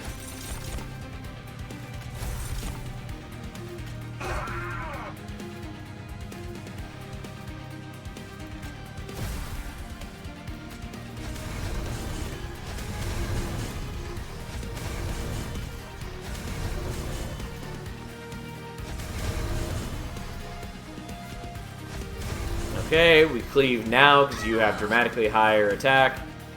And we do this, and we almost kill Kael on this turn. Done quite, but almost. We have a lot of Valor and the lead singer, whatever he's called. Lead Songbird. I was going to say Lead Songbird, and then I thought I had the name wrong. But anyways, the Lead Songbird does a lot of work for us, so.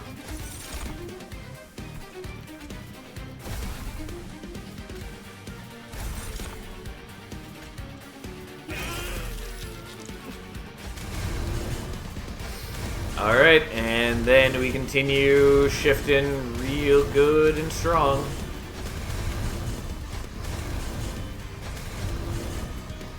keep meaning to check what our permanent scaling on Fel is at.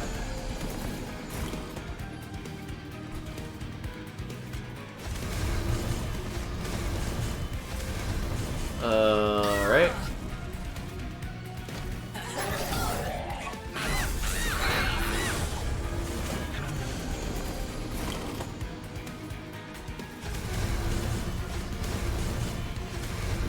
Alright, and then we get the kill, unsurprisingly.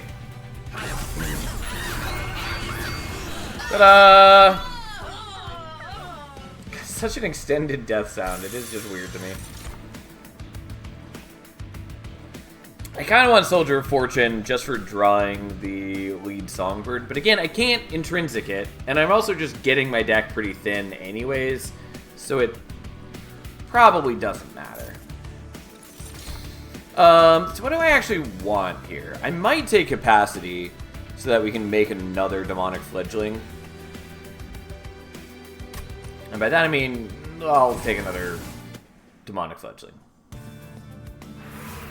There are things I would like to do. The Merchant of Arms. Doesn't matter. We're going here. We don't need to heal, but whatever. Anyway, so now we get to Unchanged 3, which increases her base stats a little bit. And, more importantly, at Valor 50, she gains Multi-Strike 1. You may notice that we already have base 116 Valor. So she just gets 3 attacks now. So, that's not bad. It's not the most insane, like, level 3 upgrade. Like, it doesn't totally change what she's doing. But it does help quite a bit. Like, because she's already stacked up so much Valor, an extra attack means a lot of extra damage. Give me Holdover. Yes. Persistence paid off.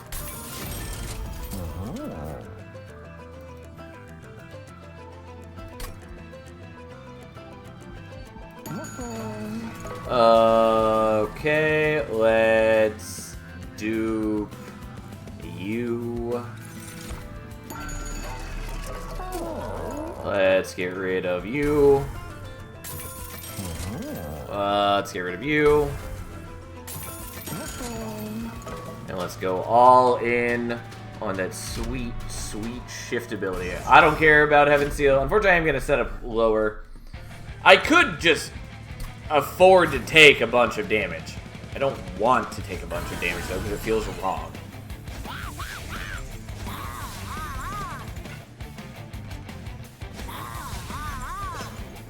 Okay, we don't play those guys out because I don't have enough Ember for it. Oh, well.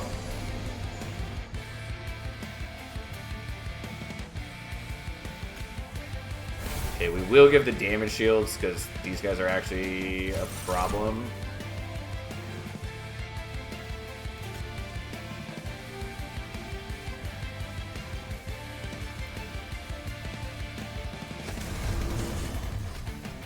Yeah, I do want Fel to gain the armor. Though it's not, like, bad for these guys to be gaining armor. Since the sweep guys are concerning. Though as soon as we get the cleave, we're fine. Because we just cleave every turn hereafter. And they cannot stop us. I meant to play the Pyrocast. Oh well. That's fine. He gets some armor now. Weird solution to Kale. Ascend his morsels before he can eat. Yes. It is an option. Not the cleanest way to do this, but that's fine.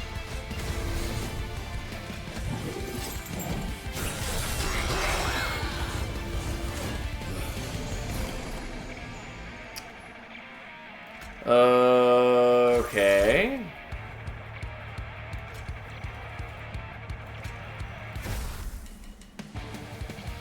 Well, there we go. And then we just kind of wipe those things out mostly, and then we just cause our way to sweet, sweet, glorious stats. Look at all those stats. I probably should have done remove consume on the damage shield thing, but overall, not a big deal. Right. Yes, look at all that rage building. I should have done that while Fel was in front, because she would have killed these guys with the cleave. But I was neglectful.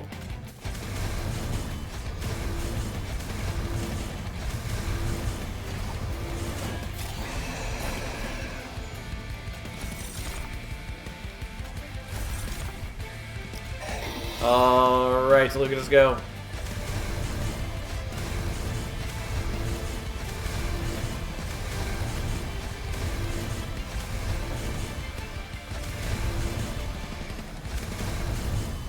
Okay, yeah, you do a lot of damage.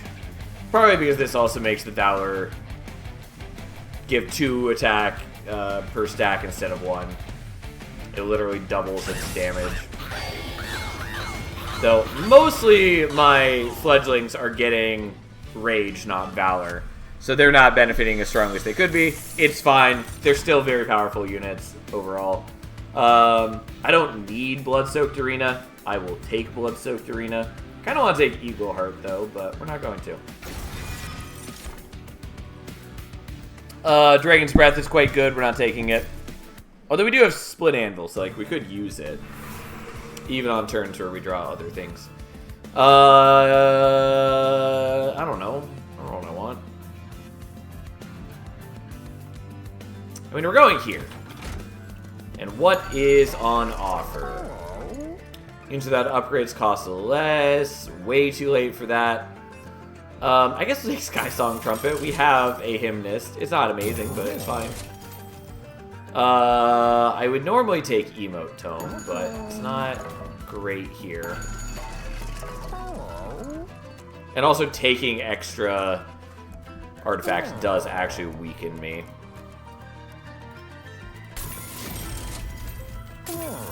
Alright, we just wanted to give you HP, because I'm pretty sure Dualism doesn't do anything, right? Yeah. Because it doesn't double, like, plus damage. It only doubles statuses. Anyways, just in case he gets hit for whatever reason, now he is a little more survivable. So we'll get rid of that. We'll get rid of, I guess, maybe the Hothead. Yeah, fine. I like the Hothead. It doesn't matter right now. And I guess we're just gonna dupe the small gift box. It's fine. And thus, we just need to survive his melee weakness, but this is partly why we took the damage shields. And also, hopefully, we draw the cleave early, and then everything's fine. Our deck is pretty thin, so it should work out pretty nicely. We'll just set up bottom floor. It's not going to be a particularly long fight, so...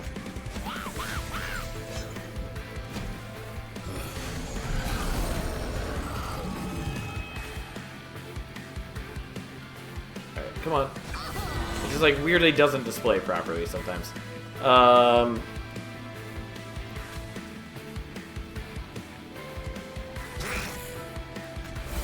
Okay, so we do that. I'm not doing any shifting this turn, but I generate the armor that I need to generate.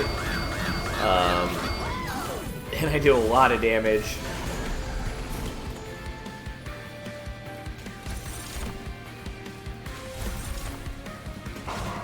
And we can handle everything they can throw at us. Enjoy your pyre till you're already down. Not quite half your life, but a fair bit. And these guys get Rage 4 with every shift, which is 8 damage. And so they go from having 40 attack to 110. It's a lot.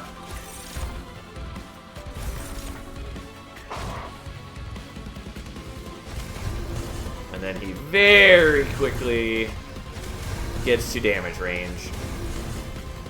Although it depends a little bit on the ordering that we have these guys, but it's not going to matter soon. Sal, what the fuck is this? Holy shit. Yeah, I've been excited for this for a while, Asif. Glad to have you here. It's been very satisfying watching the reaction on the Monster Train Discord and things since the announcement went live. Not that I've been, able to look at it closely since I've been streaming since 7:30. But yeah, when did they announce it? They announced it at 7 a.m. today.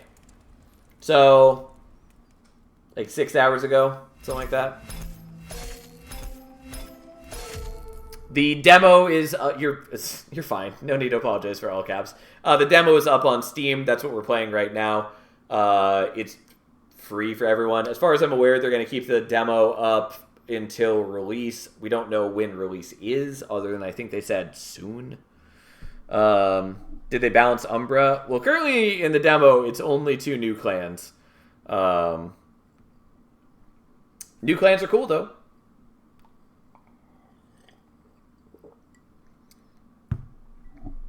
Rage applied 1,068 over a previous best of 12. They balanced Umbra by deleting it. How are the first impressions compared to Monster Train 1? So, to clarify, since you missed the earlier part of the stream, I've been playtesting this game, which I'm allowed to say. I just can't talk about any of the details that are not in the demo. So I played a lot of this game already. I love it. I am a huge fan, and that's coming from someone who spent 2,000 hours in Monster Train 1. It is, in my opinion, a great sequel. I love the new clans. They're tons of fun. I like the steps they've taken to try to address some of the design problems of Monster Train 1, i.e. trying to push players away from doing always top floor setups and single floor setups.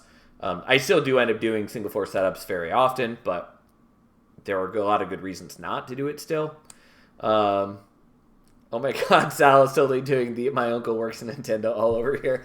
I mean, I'm just trying to clarify that there are certain things I can talk about, certain things I can't, and I can't speculate again about anything because I don't want to sound like I'm leading things or whatnot. So I just want to be up front that I've played a lot of this game.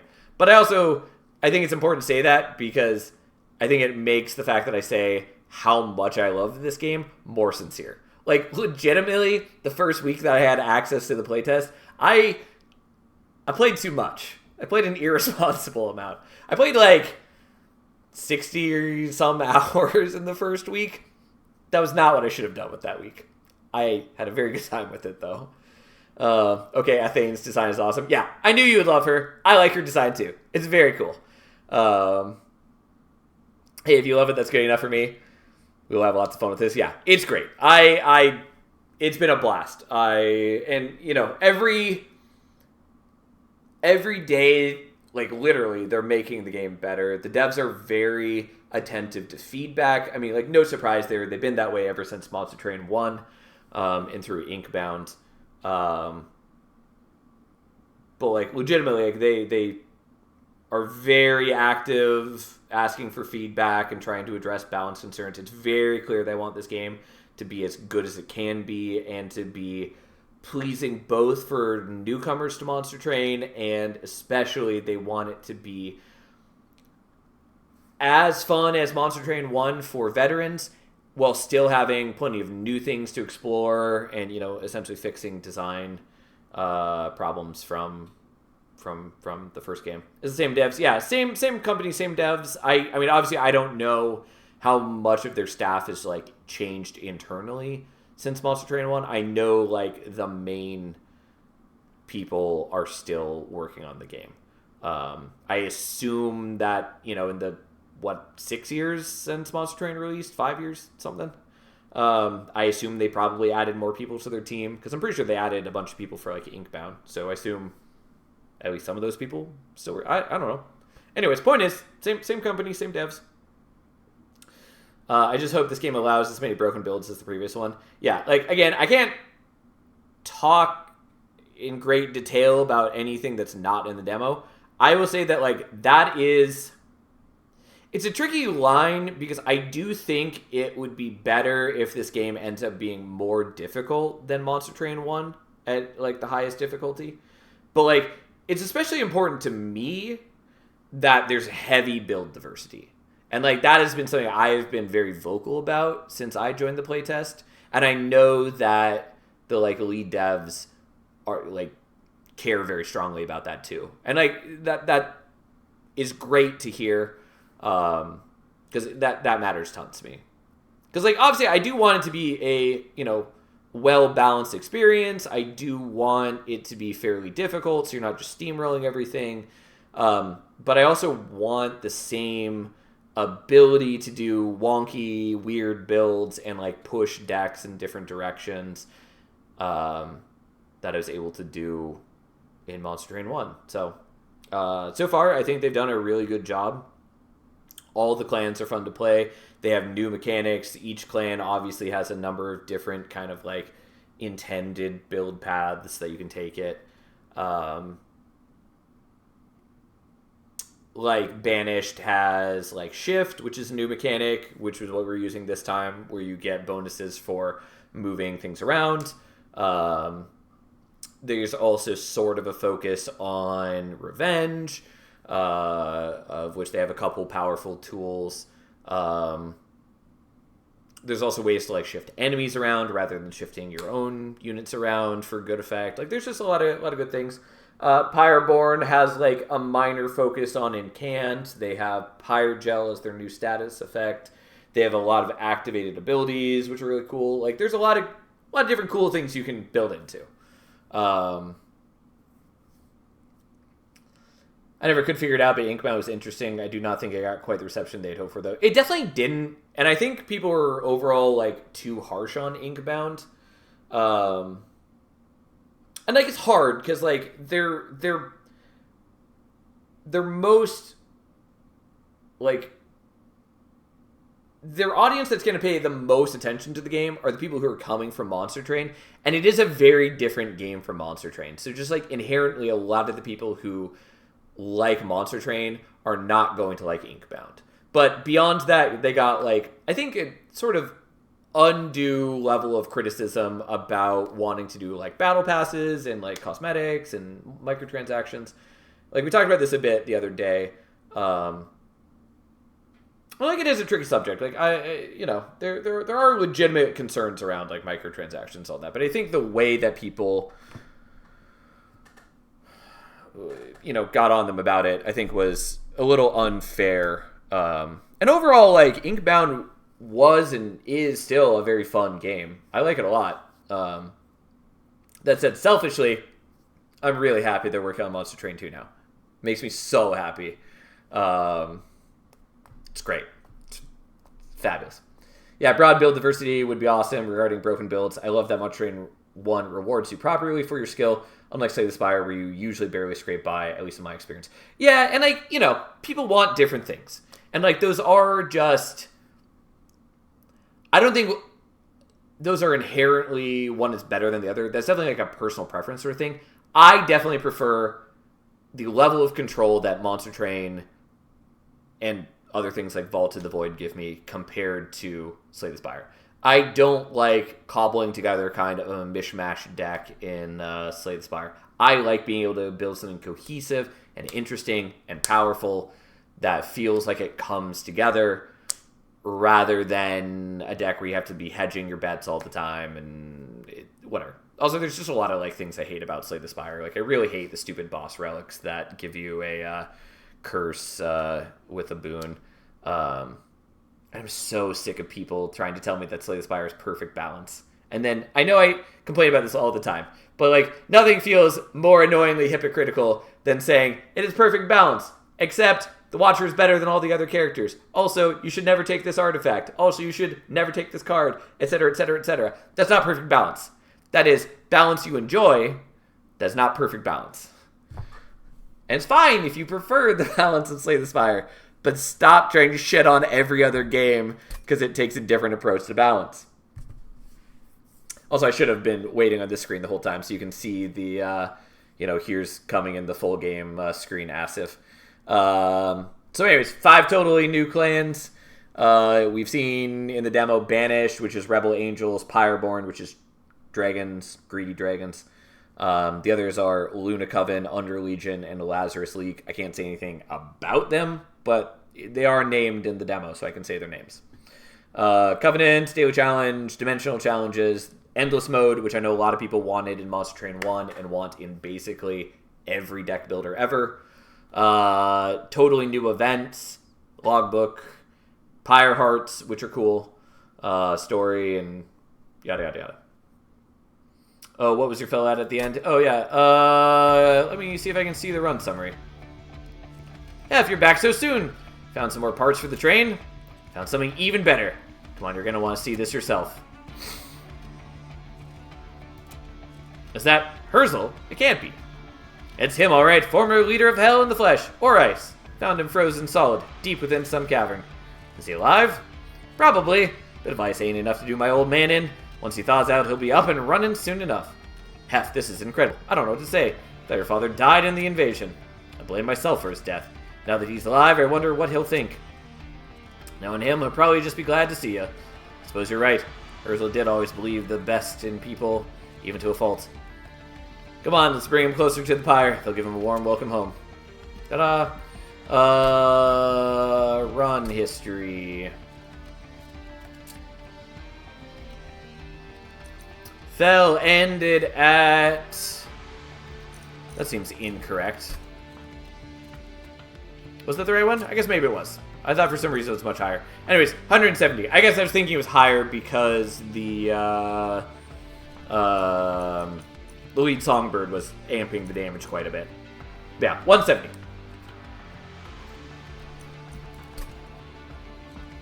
Also, why is Fel looking like Harley Quinn? I do not think she looks like Harley Quinn, but it's because she's now part of the Rebel Angel faction. The Banished, those who are... Essentially, she's part of the angels that have tied themselves to hell, so she's a fallen angel now, rather than her prior form. Sal, let this be a testament to how much I enjoy your streams. Monster Train 2 downloaded 1 minute after you told me the demo was available. I'm not going to play it till we're done here. I'm glad to hear that. Glad you guys enjoy it so much. I'm probably not going to go for too much longer because I've been streaming since like 7:30, 7:40, whatever. And I did not get a lot of sleep. And I have other things I probably should be doing with my time. Actually, like Slay the Spire less the more games come out in the genre get created. Yeah, that's how I largely feel about Slay the Spire. And like, I do like Slay the Spire quite a bit. I do think it's a bit of a shame the way that I talk about Slay the Spire, where it makes it sound like I don't like the game at all. But that's because I do enjoy it. I just like other games that have come out since a lot more. And I'm really curious how Slay the Spire 2 is going to look. I think they probably have to make it fairly similar to Slay the Spire 1. Because otherwise they're going to get a lot of blowback from people. But like, I would like them to do things more radically different. Also, if they did cut things like the curse boss artifacts, it would finally maybe stop getting new games to just copy those designs. I hate those things being in new games because they act like it's the default. Like, you don't need to do Slay the Spire's map. You don't need to do Slay the Spire's boss artifacts. You don't need to do events like Slay the Spire. You don't even need to do all the same types of nodes on the map as Slay the Spire.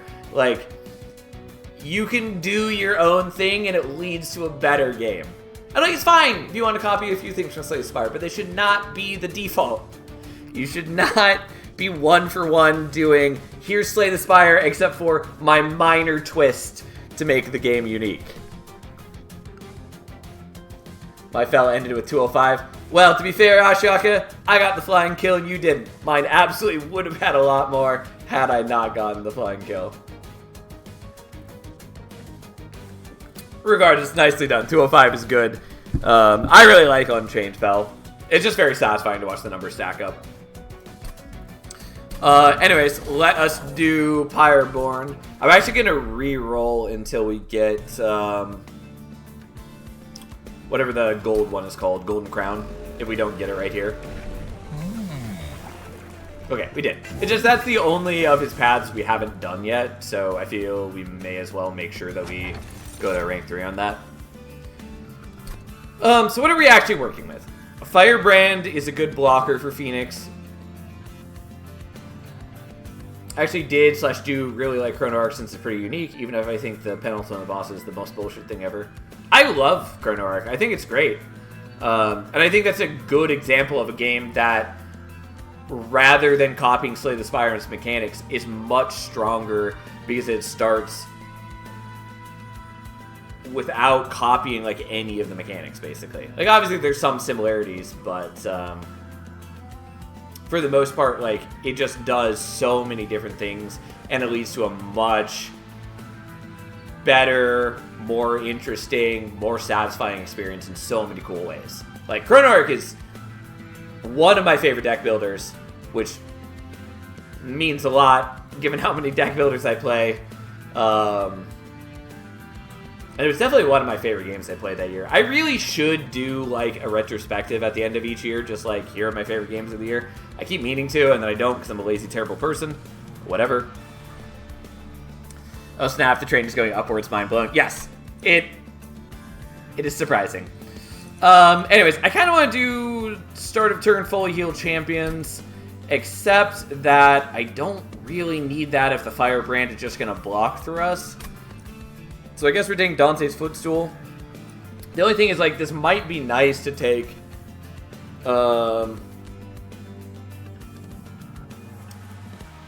It might be nice to take if we start, like, trying to pivot to a different unit. Anyways, we're doing this. We don't have any room currently, but it does mean that if we get a room we like, it will be drawn during deployment. Don't have to spend anything on it. That's pretty nice. Here we are.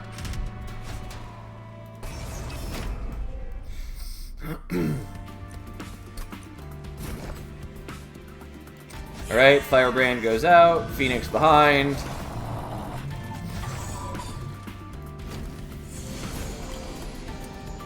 Since you probably didn't see it yet, by the way, Asif, one important difference is that this game does also have activated abilities on some units, which is something that I had long hoped for to be added.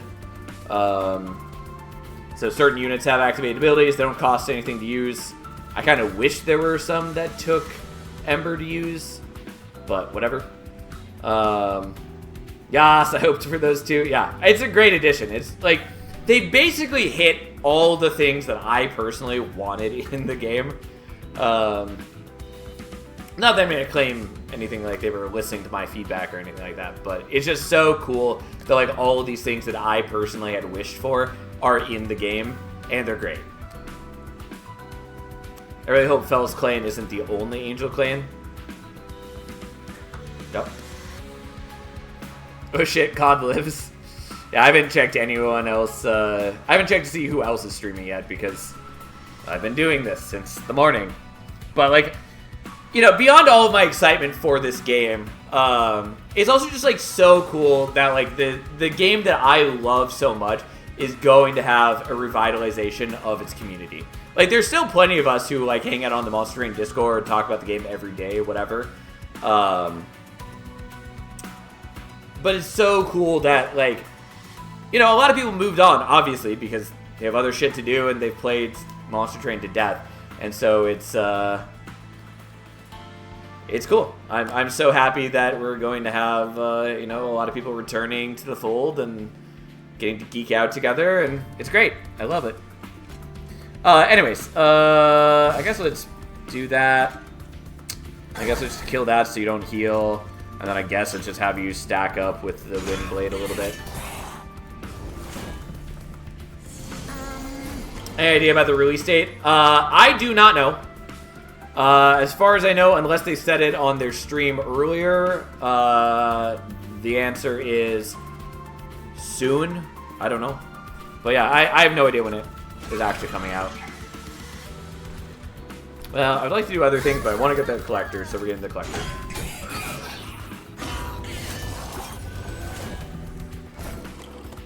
I won't be streaming Monster Train 2 until it full releases. To be fair, I'm not going to do too much more than what I've done today. I might stream it later tonight, though I think we're just going to do Monster Train 1 instead. I maybe should have done the Wind Blade here. It's fine. Just because, like, there's a limit to how much I can actually, like, show off in the demo. And I've already been playing for quite a few hours. Alright, we got to Dragon Sword 2 thanks to his Conjure, so that's something. Also, the Collector can spawn on the bottom floor, that's a new thing. Yep! It's a little annoying when it does, but again, that's one of those things trying to push players against... whatever. It's a thing. We will take Golden Touch, and we're going to try to build into Dragon's Horde. Also, it's just a good card. Rising Rage, I'm a little surprised it's the first time we've seen it offered. I do like Rising Rage. How do you get past Dragon's Horde 8? I thought I had to save them and collect 8 more the next fight, but didn't do anything. Yeah, so you have to get specific artifacts. There's one artifact that is part of the minor Pyroborn artifacts, i.e. the ones that you get from Dragon's Horde specifically. And then the other one is one of their normal clan artifacts, which you can either get from higher levels of Dragon's Horde, or you can get from like a Merchant of Trinkets. The minor one increases by 2, and the major one increases by 3. So with both of them, you can get it up to 13. Without that, you cannot. Mind you, consistently hitting Dragon's Horde 8 is still quite good. But, yeah. It's not meant to be a situation where you're hitting 13 every run, because it turns out getting extra boss relics is pretty good. Anyways, what are we actually taking? I kind of want to take Rising Rage. Just because overstacking is real good. Divinity is pretty decent, especially with the -2 in Consume. I mean, if you're playing it regularly, like 10 Valor is good. But also just being able to make it a 1-cost card that gives you Valor 10 is pretty solid. The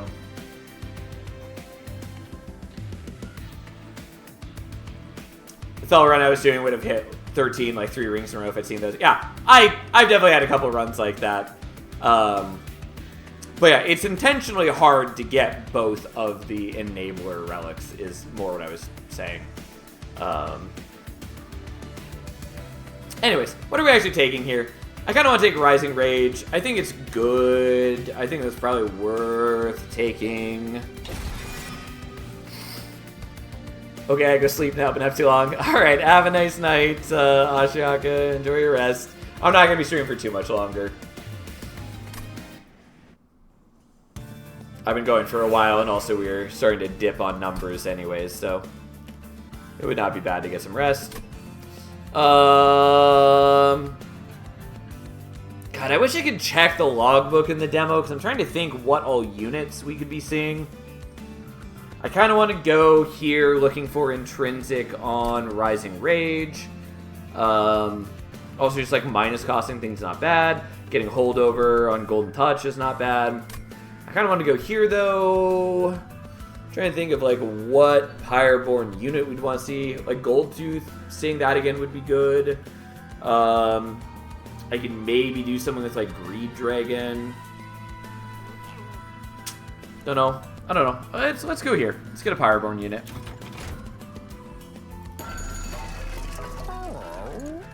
Don't hate Multi-Strike.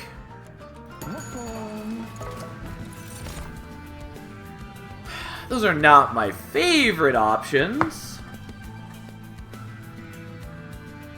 Miser's pretty underwhelming, but it is kind of nice that he's a 1 capacity unit. I think we're taking Magma Mauler, though. The 2 cost is a bit awkward, but his on-strike effect is not bad. We'll try doing it. Actually, I'm sorry. We're giving HP to you. That's what we're doing. Could have taken the Avarice upgrade. It's not bad to get that early, but I don't know. Don't care. It's fine. We're going to get plenty of gold off of Dragon's Sword anyways. So, in the ideal world, we set you and you up on mid floor. You go bot floor. And then we play that out, and we do what we can. Well, don't mind if I murder you, and then we do that.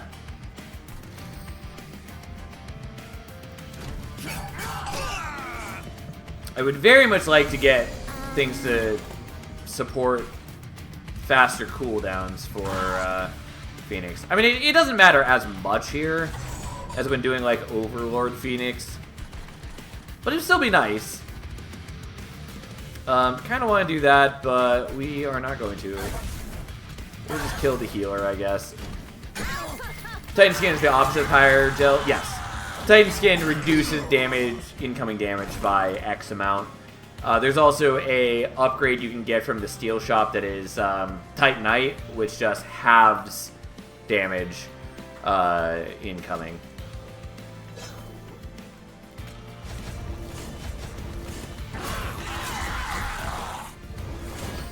You did not die, but that's fine.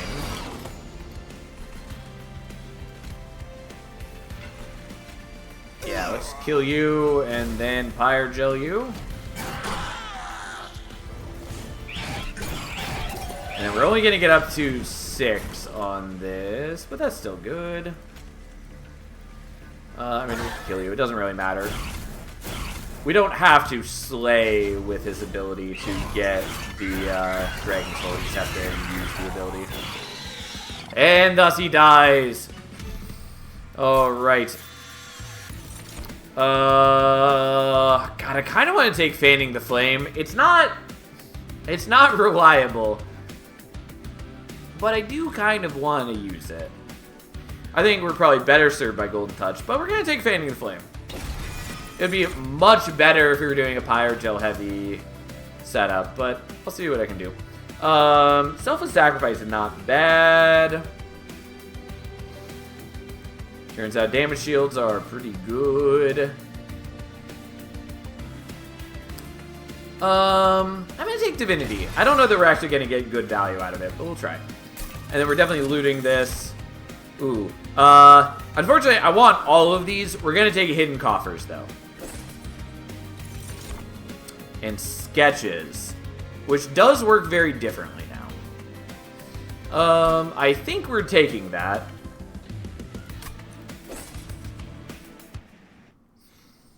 It might not end up being incredibly useful, but it might. I kind of want to go here just to get a room so we're actually getting some value out of Dante's Footstool, but I think we're better served by going here. Like, there are some good upgrades for us. Also, the cat hair is driving me crazy again.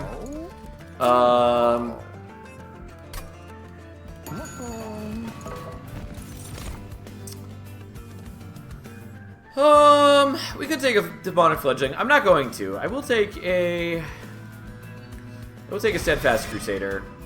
We don't totally need it right now, but that's fine. We are not getting rid of Hidden Coffers. And I'm not going to take Historian's Razor, because going heavy into Dragon Sword, we're going to end up with a bunch of artifacts, and so that will start reducing our attack power pretty quick. Anyways, I guess we're going to do this. It would be better if we had seen Dualism, and there it is. I should have just waited and been patient, but... Because the Dualism would have given us the same number of attacks, but it also would have given us Pyre Gel 16 on strike, which would have been good. I wanted Titanite, but that's not a big deal. Whatever. I'm not getting too fancy about this. Here we go. Woo!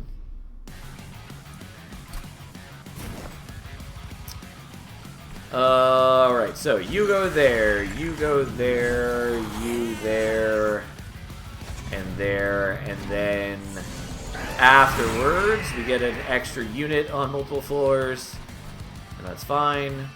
I guess we'll just Divinity you. Would have been nice to get some Pyre Gel up here too, but getting a hefty chunk of things, not bad. In the past 10 or so minutes, I've been answering most of my questions myself with the phrase, "You can find it out yourself if you play the demo," as if. Yeah, fair enough. I mean, feel free to ask questions. I don't mind answering them. And I know I'm kind of like glazing over a number of answer or explanations just because I've been streaming for 6 hours now and I've answered a lot of those questions already. But yeah, if you have questions, ask the questions. That's why we're streaming. And also just because it's so much fun to share my passion.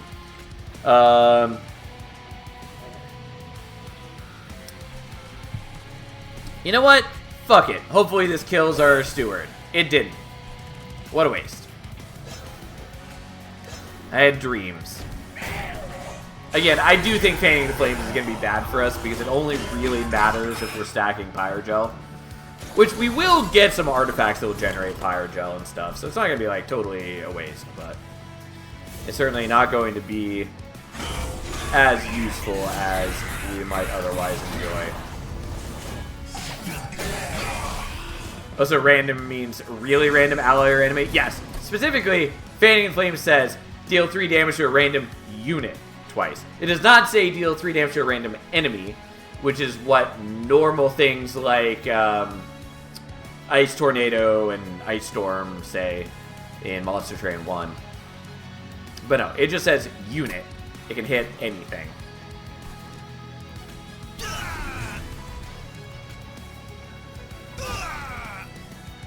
Technically, I don't need to do these. It's actually sort of better if you get hit by things. Because then you get the revenge. Fanning Flames would be bonkers with Dregs versus Collectors. Yeah. Could be good. Yeah, I should have done this differently.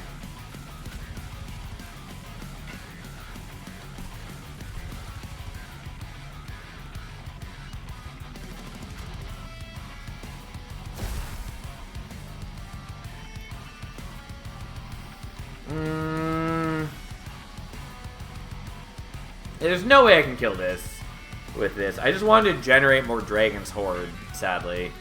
Because I'm just not that efficient at it yet. Yeah.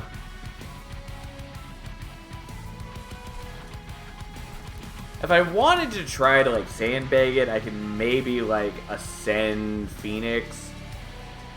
I don't think we're going to, though.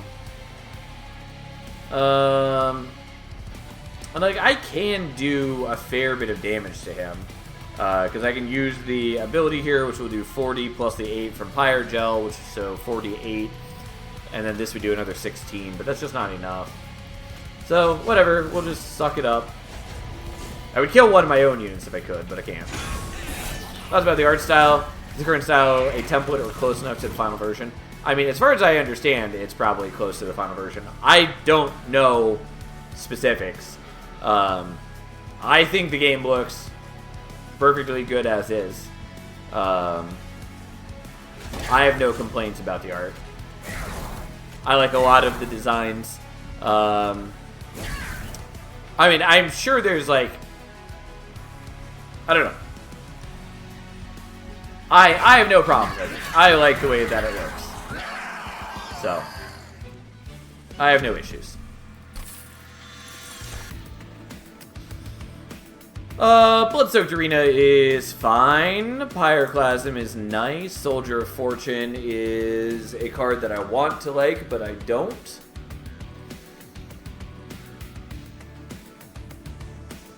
I kind of want to take Pyroclasm.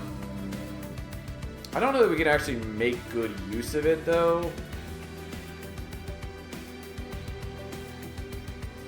It does do a lot of damage. Although, it's only really as exciting if we actually have magic power for that. And in this clan combo, we don't really have any magic power buffs. There's like the one artifact that says gain conduit when you equip a unit.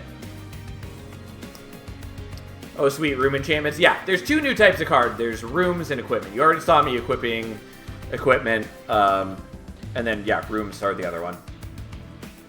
I'd say the designs are more gritty. Maybe. keep in mind, design-wise, you're still only seeing 2 of the 5 new clans, and you're not seeing a lot of enemies and bosses. Like, the demo... Again, obviously I can't, like, talk about things that are not in the demo, but the demo does have a very limited number of, like, specific battles.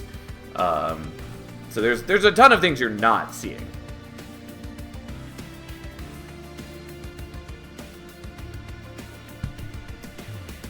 I think we're skipping Pyroclastic. It's a cool card, but I think we're skipping it. I want to like Greed Dragon.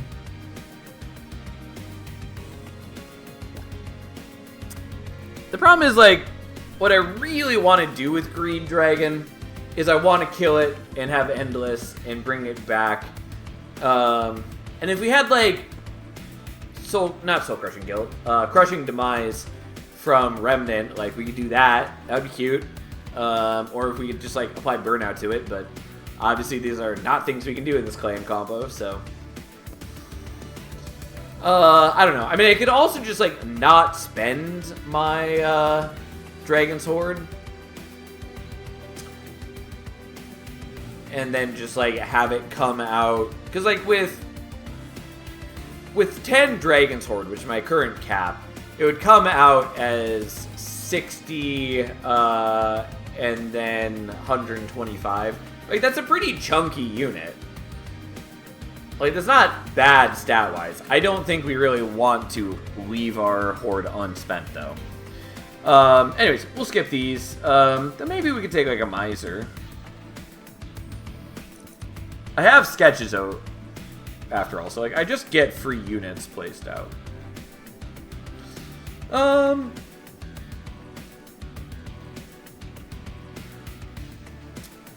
You know what? I will take another Firebrand, and we're just gonna try to get rid of, like, the Stewards, and we'll use sketches to just get free other things.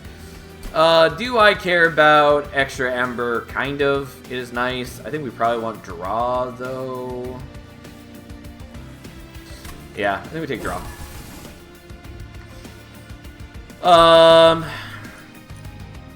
So this is fine.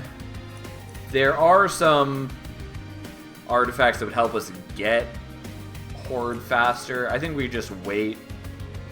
We're almost guaranteed to hit 10 on the next fight, so that's good enough. Whoa, 2 space per yellow gem? Yes. 2 capacity per gem is a big change, and it's very appreciated.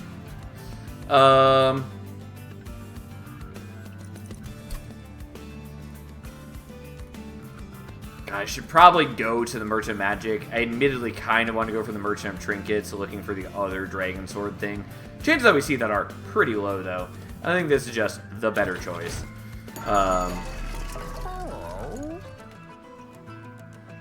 Okay.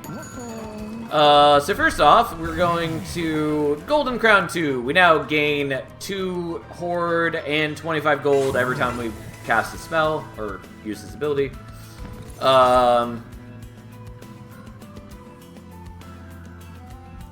how many units do I currently have?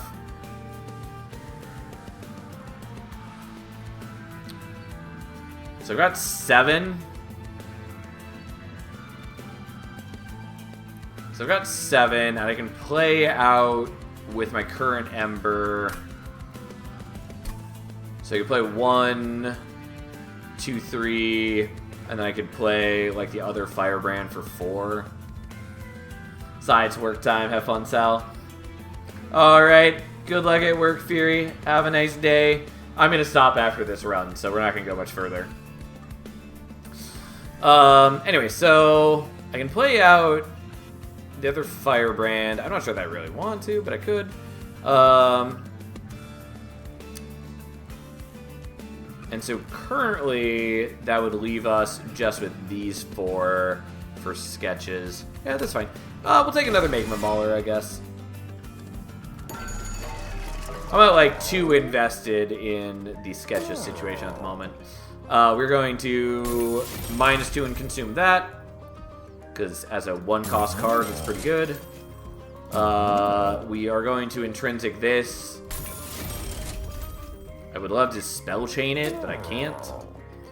I also would have considered intrinsicing the divinity, because that's also pretty good, but that's fine.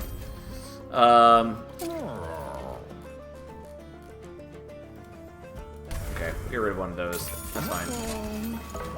I will heal, even though I'm not hurt. I'm just too good. Well, fuck. Well, I guess we're setting up top floor. I kind of want to set up on mid floor. But I also just don't want these guys to cause me tons of grief. So you go there, and then we get 3 of those 4 units sorted.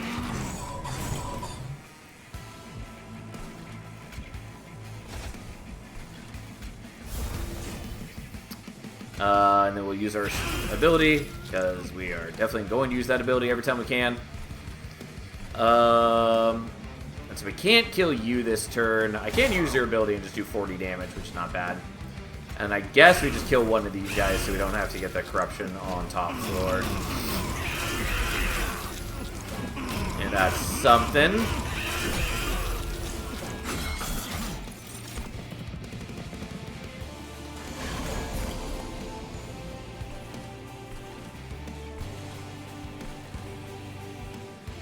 God, stupid fanning flames. Alright. Well, it killed one of them and got a buff, so that's something. Whatever. We'll put it on him so he starts stacking up a little bit of extra attack. Like, he does still do good damage as is, because on the first attack he applies Pyre Gel 8, so the second attack he gets 8 more damage, third attack he has 16 more damage, so, like, he does scale up just as he's hitting a dude. Could be much worse. May as well do that. You're a lot weaker now, because it deals damage based on your current health, and you took damage. That was a very late collector. Yes, at least in the current way that it works, collectors can show up pretty delayed. Definitely a change for Monster Train 1. Fuck the sap dudes, by the way. They are the worst. I think we're probably just going to let this guy leak. That's fine. We can afford to take some damage. And I don't really want to kill you anyways. I mean, so what we're doing is we're giving you Pyre Gel because you're a jerk.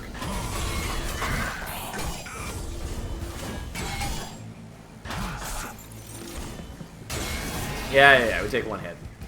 Like, again, your Pyre has much higher attack much sooner. So it's at least less devastating to leak some enemies.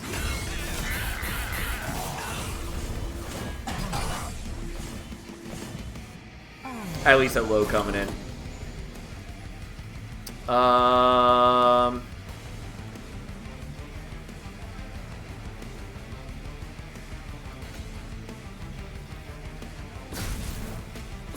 Come on. Yeah, it was fine. It wasn't great. I just couldn't predict what it was going to hit.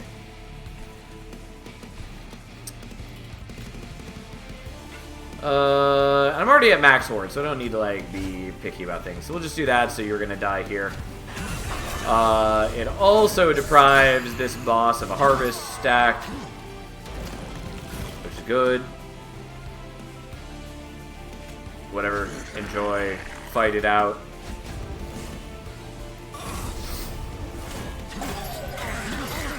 All that corruption from the beginning of the battle has been...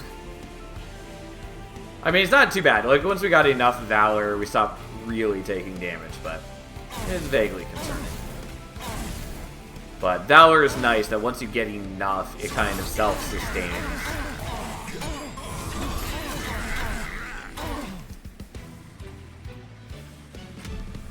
Alright, look at us go.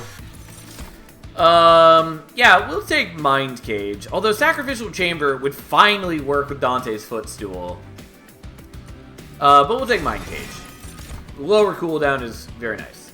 Benediction is not bad.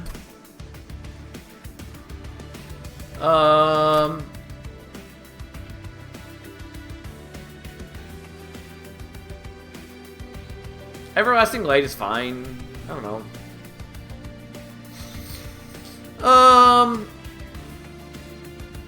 Yeah, whatever. We'll take Benediction. It gets decent benefit since we have a lot of units on the floor. And we're 100% looting this. So, +2 on first turn. Dragons and Whelps gain +8 attack. That's not bad when we've got the Magma Maulers, which are dragons. +1 Horde on this first turn of battle. I think we're fine with doing Sharpened Teeth. And then for number 2, when you equip a friendly unit, apply Conduit 4. It's fine. Medallion of Superiority is not bad. We're definitely taking Flaming Talons, though, I think. And we are going to be getting more of these over time. Vola's Tuning Fork. Spell cards without upgrades cost -1. That's the first time we've seen that today. When you equip a unit, apply Damage Shield 2. Sort of nice. And Shatter to Halo. Do we want only rares? Can't think of what all the rares in this clan combo are. But Tuning Fork is bonkers for starter cards. Yes. Yes, it is. I think that's what we're taking. I like it overall. And it makes my sort of messy deck a lot more consistent. Well, we're going here, I guess. I kind of want to go for the Merchant of Trinkets and look for the other Dragon's Horde thing. But I mean, I kind of want to do it. But I could get removals. I could do something. Probably the Magma Mauler. Yeah, whatever. Fuck it.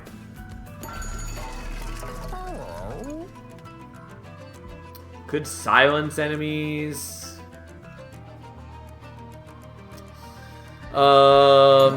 Meat Shield is fine. Not incredibly necessary.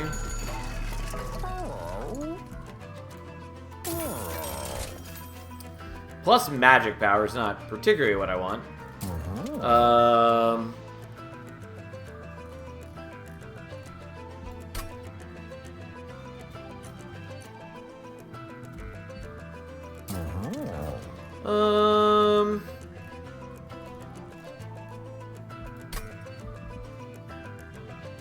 Yeah, I'm not gonna worry about it. It's fine. Well, maybe I will. The problem is it cuts into my deployability, which is why I'm sort of trying to avoid it, but that's okay. We'll get rid of these stewards. And you know what? I guess what we're going to do is we're going to make this deployable, so we'll get it on deployment. What happens to equipment cards when the unit using that equipment dies? They're just gone for the battle. They're essentially a consume card. It's just that by making them into their own class of card, they can interact with things in different ways.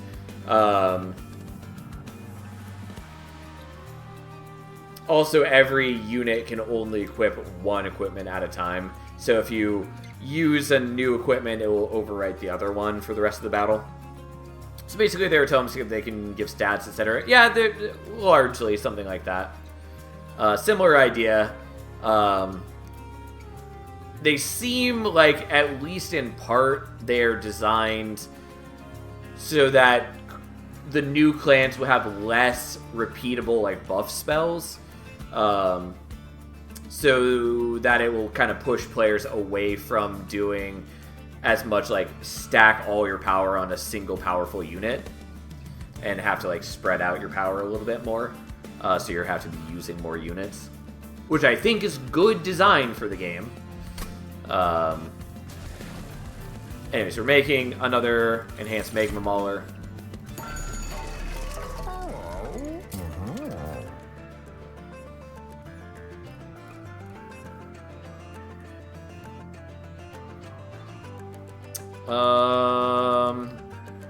Yeah, this is fine, whatever. I can play things elsewhere.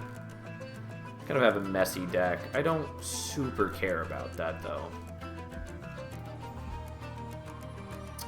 I really do want, like, Spell Chain for this. I could also get away with just duping it. But that's fine. I guess I'll just leave it for now. Like, I can always remove things later. Not a big deal. Oh yeah, it's great to be able to use more than one train room at higher covenants. Yes, agreed. Agreed. I've talked about this a lot over the course of the day, but it's very clear that they put a lot of intentional design effort into... we're also going to set up top floor so I can do this as much as possible. Anyways, a lot of intentional design effort into trying to solve kind of the like inherent design problems of Monster Train 1. Anyways, it definitely shows, and it works out well. Yes, more magma mauling. So you can join top floor.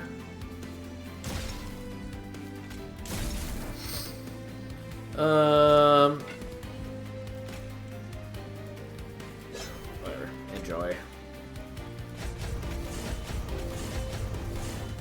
Sadly, I don't have anything to kill with this. Whatever. You draw your entire roster in deployment phase, no more bottom decking Transcendence. So, it just replaces the banner drop priority. So anything that is a banner unit, as now evidenced by the banner that they have on the card, anything that's a banner unit gets drawn in deployment phase. Anything that's not a banner unit, you do not draw in deployment phase. Also, you draw your champion, just because that makes sense.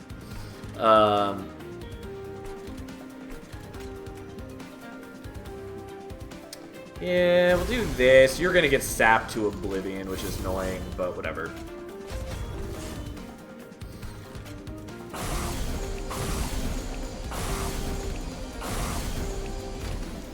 Sad for Transcendence, I guess.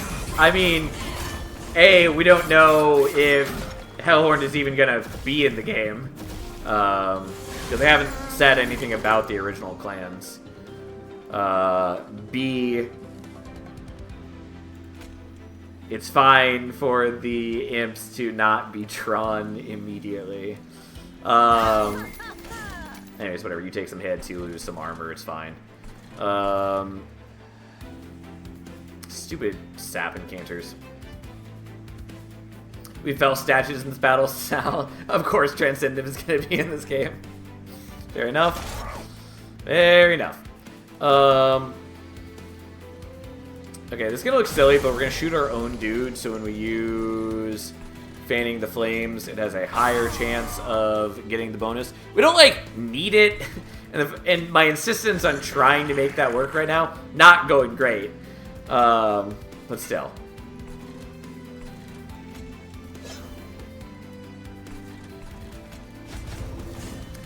I don't know, man. Whatever. Have some more Pyrogel. Like, my deck is pretty self-sufficient at this point. Like, we have a bunch of dudes who hit a bunch of times top floor and apply a bunch of Pyrogel. Plus, they all get Pyrogel when they ascend. And we have a lot of built-in defense. I think we're okay.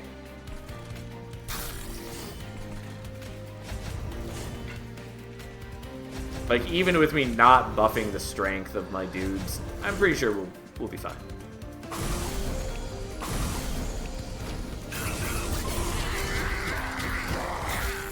I do really like the spread of, like, banner units in this clan combo. There's a lot of cool units. Okay, well, God, that doesn't quite kill you. That does. You know what? Let's ascend you. Let's defend you. Like, the other guy's gonna die in exchange, but like, who cares? Sometimes your dudes die a horrible death. Sometimes it's just how it goes. Alright, we've almost hit Dragon Sword 10 again. There we go. And now we should make it work. Alright, I'm willing to bet on this. And unsurprisingly, it did not go in my favor. We just definitely do not have the correct deck for Fanning Flames. It's a card that intrigues me, but yeah, 100%. We are not what it is meant for.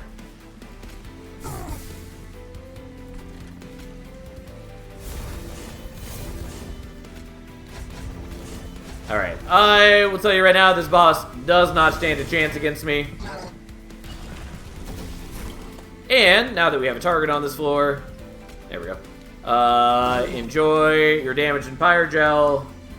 I could play a bunch of other things that would sap my dudes. I'm pretty confident we'd win even with the sap. But now he's super dead. Because we stack up Pyrogel pretty fast. And we have some pretty tanky dudes in front. I like how our train is now compatible with more types of room as throws and themes. Yeah, so I've talked about this before, but there's essentially like 3 lineages of enemies. So there's like the red enemies, the green enemies, and the purple enemies. And so every boss, well, every unit of the game, but every boss is tied to one of those as well. And so depending on their lineage, they leave a different, like, destroyed room look, which is cool. It's a nice touch. Moneymaker's cute. We can be gaining a lot of extra gold. I'm not going to worry about it because I don't have good space to play it anymore. Same with the Avarice Enchanter. Let us loot. We don't really need this. I guess we'll take Ember Charge. It's fine. I mean, both of these are not bad. I think we want Hellfire Bellows. Nah, I'll take Medallion. I think that Bellows is probably better, though. Train Steward units gain the Boom ability, in which they sacrifice their life to do 50 damage to the front enemy. Sadly, we don't have any stewards anymore. Odie's Totem, I don't want, because it fucks with my deployment phase. And frankly, I don't really need the extra Ember since Vola's fork, like, solved everything. We'll take Golden Idol.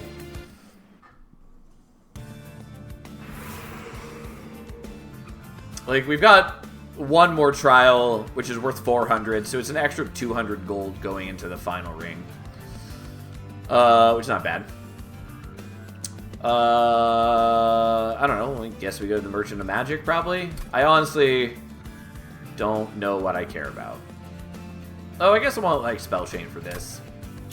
Or to dupe it, that's also an option. Holdover. I guess I'm fine with Holdover Benediction.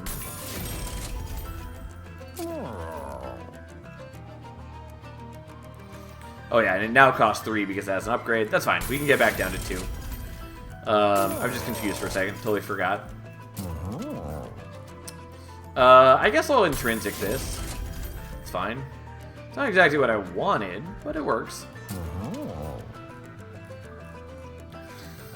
Most of my deck doesn't matter. I'll be quite clear about that.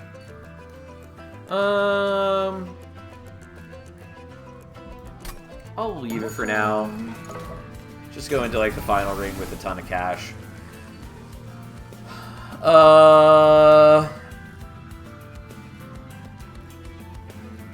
Kind of want to do the Rising Rage.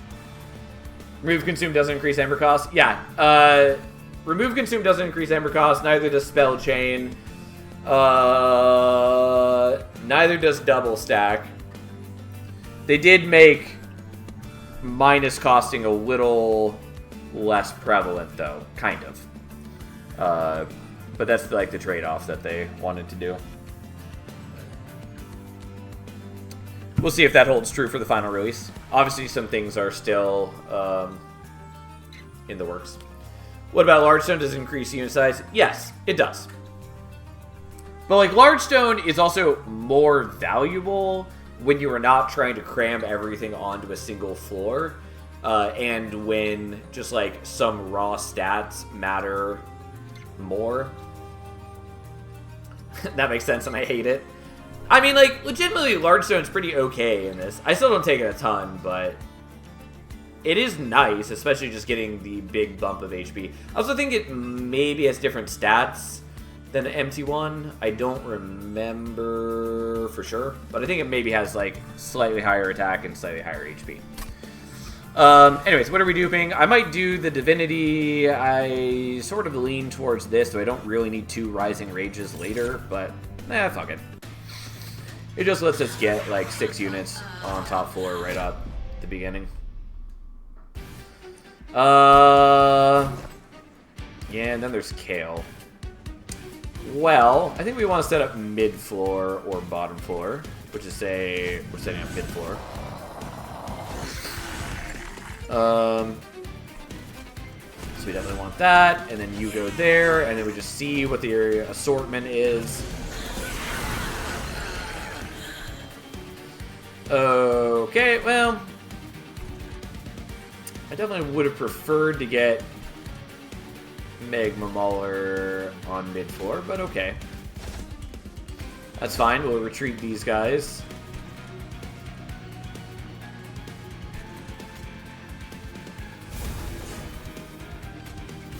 Everyone gets Valor, everyone gets damage shields.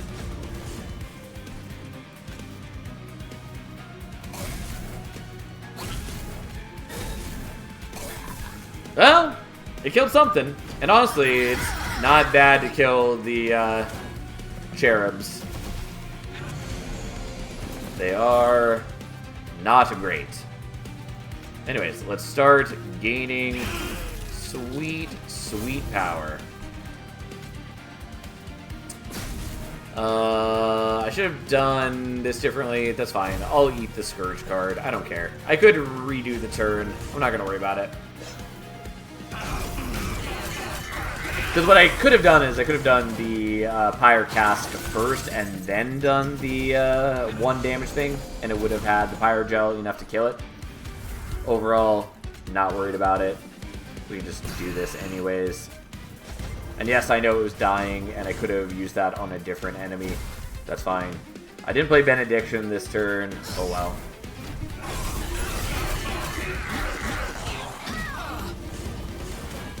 My main goal is just making sure I hit Dragon Sword 10 over the course of this fight. And I'm pretty confident we're going to hit Dragon Sword 10.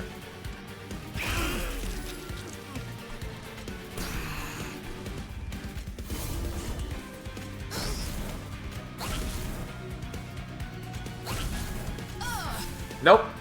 It did fair damage since Kale has a bunch of Fire Gel. This wasn't what I wanted. But again, we're not really relying on fanning the flames. Enemy morsels! Multi-eat morsels at that. Yeah, it's a cool design. I like it a lot.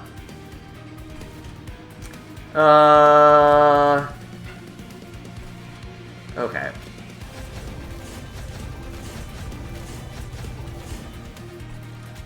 I'm just gonna protect you that way. Because that way it still ends up being in our hands next turn due to holdover.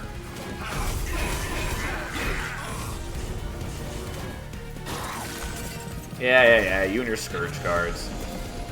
But yeah, this is such a cool boss design to me. And again, it's one of those things that, like, encourages you not to be setting up on top floor. Because these things get really fucking dangerous if you allow them to, oh, so I can just do that. I could also move him up a floor and hit him. I'm not going to do that, though. But, like, things get really dangerous if you try to fight on top floor, not interrupting their build-up at all.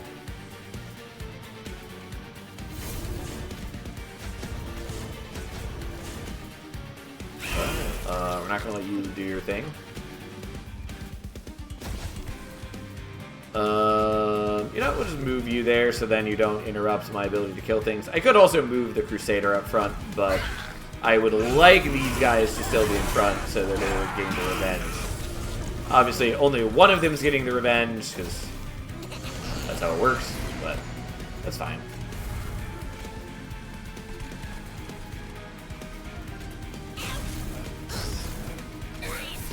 Yeah, got 1 kill. And we now hit 10 Horde, and everything is right in this world.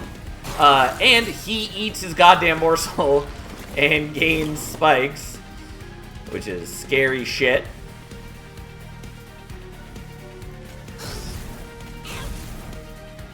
The chance that this cooperates is very low. It cooperated. It didn't even hit me at all, surprisingly. Yeah, and then he's super dead. We can also use that and make him even more dead.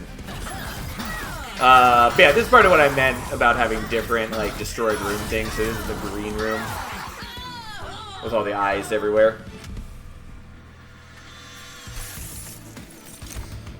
We don't want Eagleheart. Bloodsoaked Arena is fine. Do we even have a room? I know we kept talking about a room, and then I think I never took one.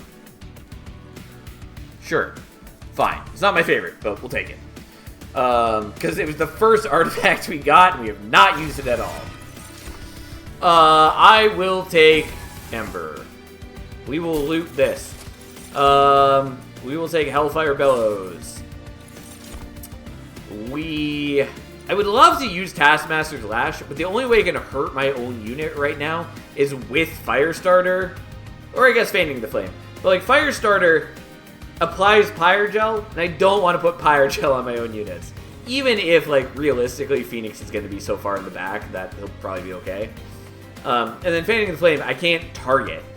So, we're not going to. I will take these. Legitimately, I should probably just take the gold. I don't care. I guess I'll take Radiant Arms. It doesn't matter to me. And yes, we have so many artifacts that we now need to scroll between two different things. I could Merchant of Steel and try to, like, upgrade these guys. I guess that's fine.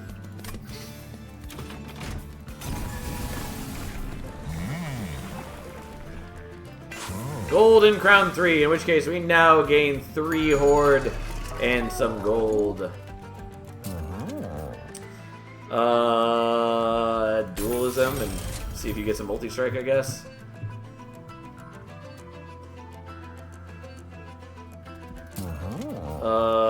Enjoy some HP, I guess. I don't know, I don't really care.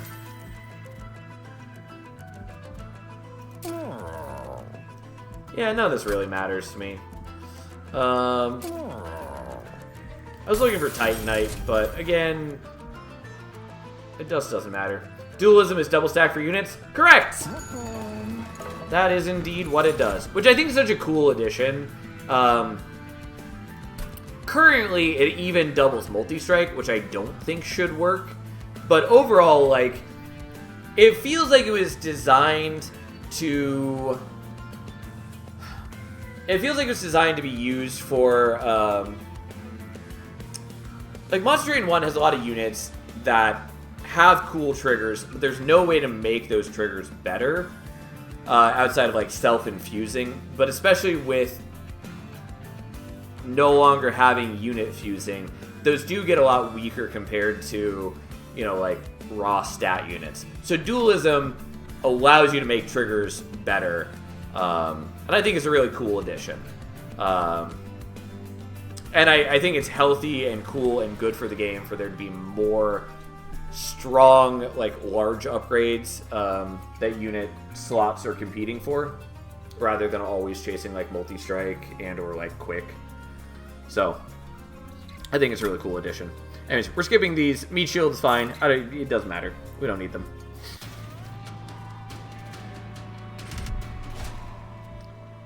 Champions cannot be upgraded in shops, right? Yeah, sadly.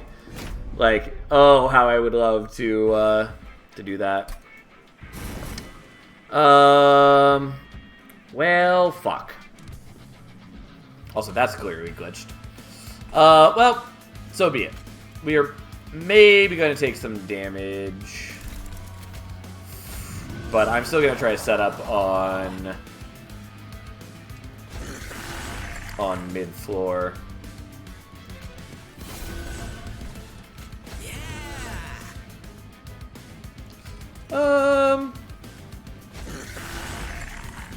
I mean, I can probably get away with leaving some units on bottom floor. Specifically, what I'm hemming and hawing about is that there are some enemies in this fight that do damage directly to the pyre if you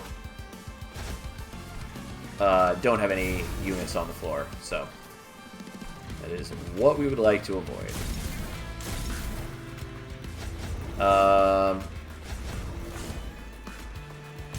then we're not going to play Fading Flame. You know what? Fuck it. Well, that wasn't great.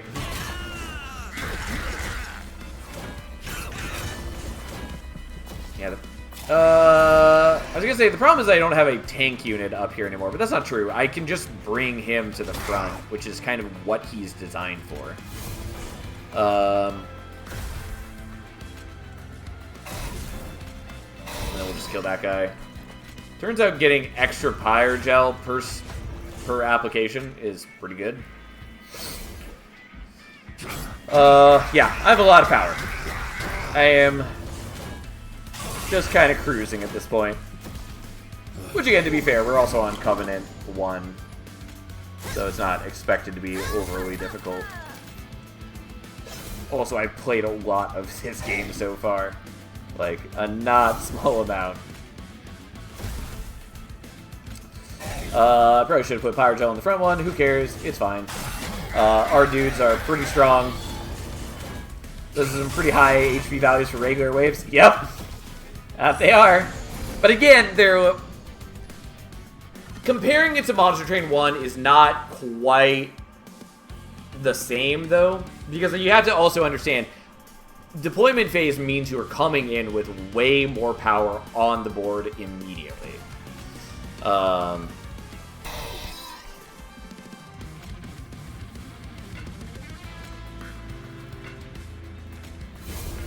Okay, maybe I did underestimate how much I need to be doing damage, but hey. But yeah, like, that in particular makes a huge difference. Well, fuck me. Okay. You know what? That ended up not doing what I wanted to. I could have found a way in which this would work better. It's fine. I don't really mind taking a little bit of damage.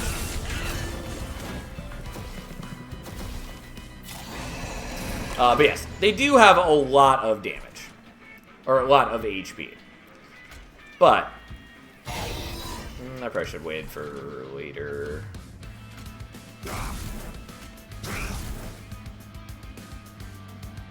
Well, I also should have not gotten my own dude here killed earlier, but hey. Needs must and all that. I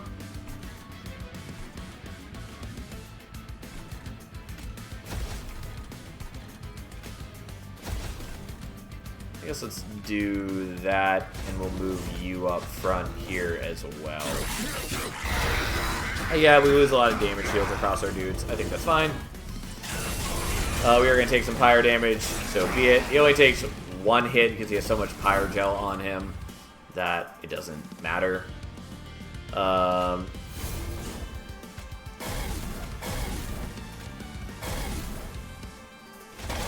we go. I maybe should have played that Valor on a different unit first. Doesn't matter. We're fine. Yes. And then Athane last fall. Oh, we were going to take some Pyre damage because of this guy. Because I don't have a way to kill him here. No, I should have done this differently. Well. So be it. It's fine. I got plenty of Pyre health to spare. Who needs it, really?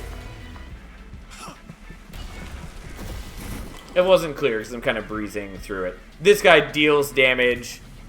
If I have no units on the floor at the end of turn, he deals 5 damage to the Pyre directly. Like a jerk.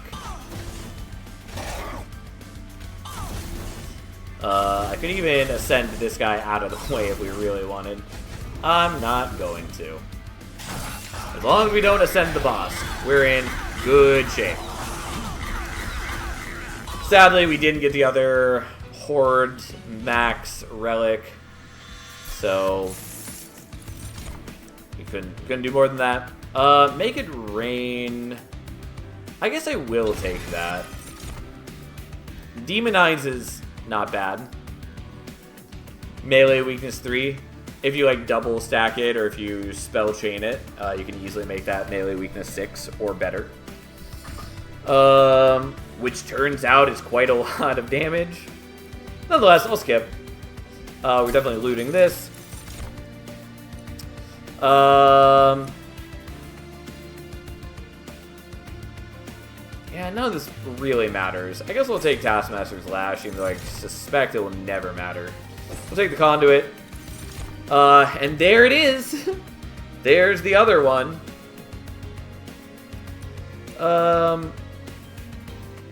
Enchant Trample, what the fuck? Yeah. It's cool. You have to defend it, and it is taking a precious space on the floor. Especially because one small-ish change is that the max units on the floor is now 6 instead of 7, like it used to be. So devoting a space to an enchanter like that is vaguely meaningful.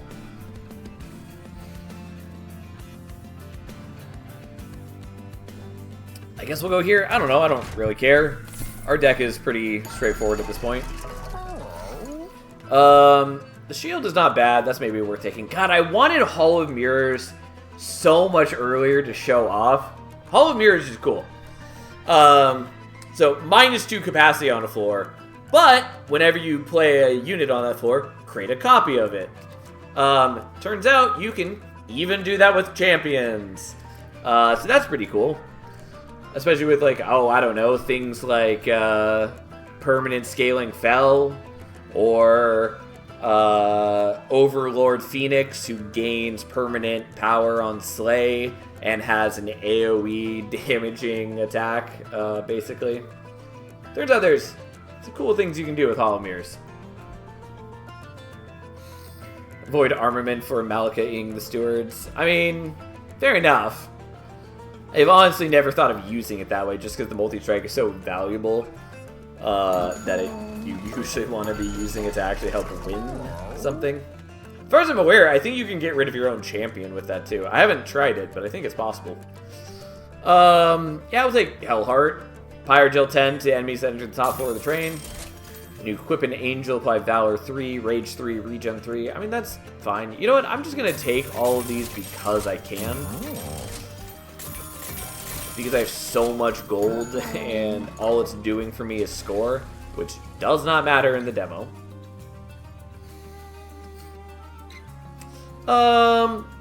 Yeah, I'm just gonna dupe the Benediction, I guess.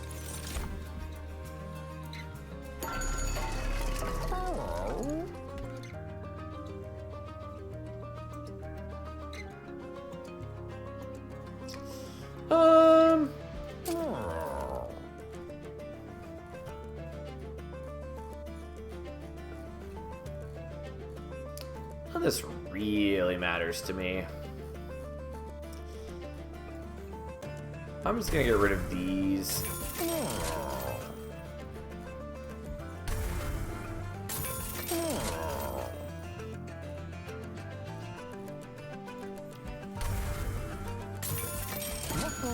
Can't wait to see this game's version of Burnout units. I can say, the new clans are really cool. I hope the devs start showing off things about them soon, because I would love for more people to, be able to speculate about them and talk about them, yada yada yada.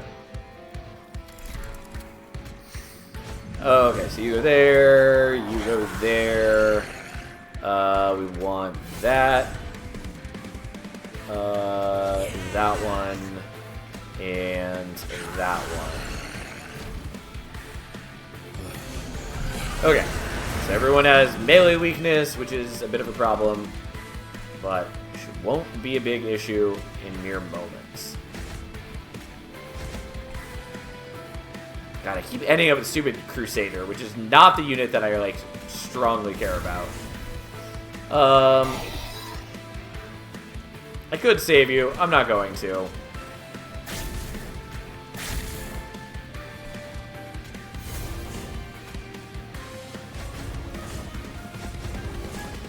Okay. Yep. Sorry, dude. You're also going to die. Sometimes needs must and all that. I mean, again, I could save him if I really wanted to.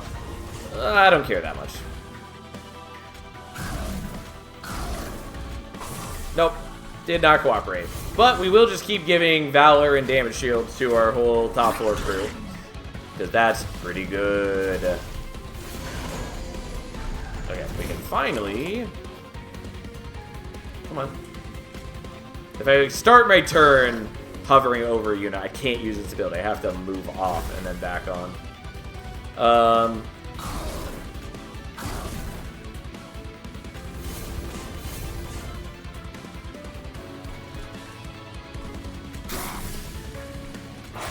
And then we'll throw gold at them. It would be a lot more impressive if they had Pyre Gel on them, but that's fine.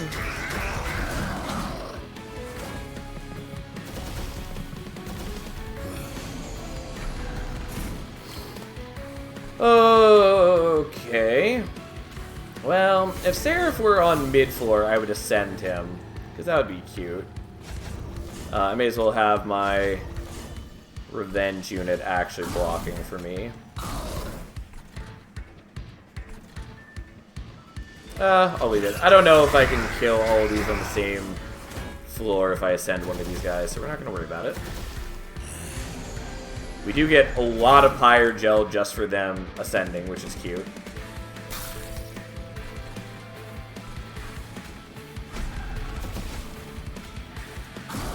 Okay. Oh, and I can't play that because I used up something. Whatever. That's fine. Who cares? Oh, and you are off cooldown, so enjoy! I should have shot Sheriff. It doesn't matter. What's this Seraph's special ability, that melee weaknessing? Yeah. Just all friendly units spawn with melee weakness 3. Which is fairly punishing, because if you can't survive the, like, initial hit, it does just nuke your unit. I will say, that is one thing that I do hope gets reworked. I don't think that's a particularly interesting ability. It's fairly binary on either you survive it or you don't, and then it doesn't do anything the rest of the fight, basically. So I would like to see that get changed. But I don't know if it will. Obviously, they still have a lot of work to do on this game. So who knows? Maybe it will get changed, maybe it won't. Maybe the devs disagree that it's a problem. I don't know. But that is one thing that I personally would like to see changed. There's a couple other things that I really do want to see changed that I can't talk about yet. But for the most part, I really like the state that this game is currently in.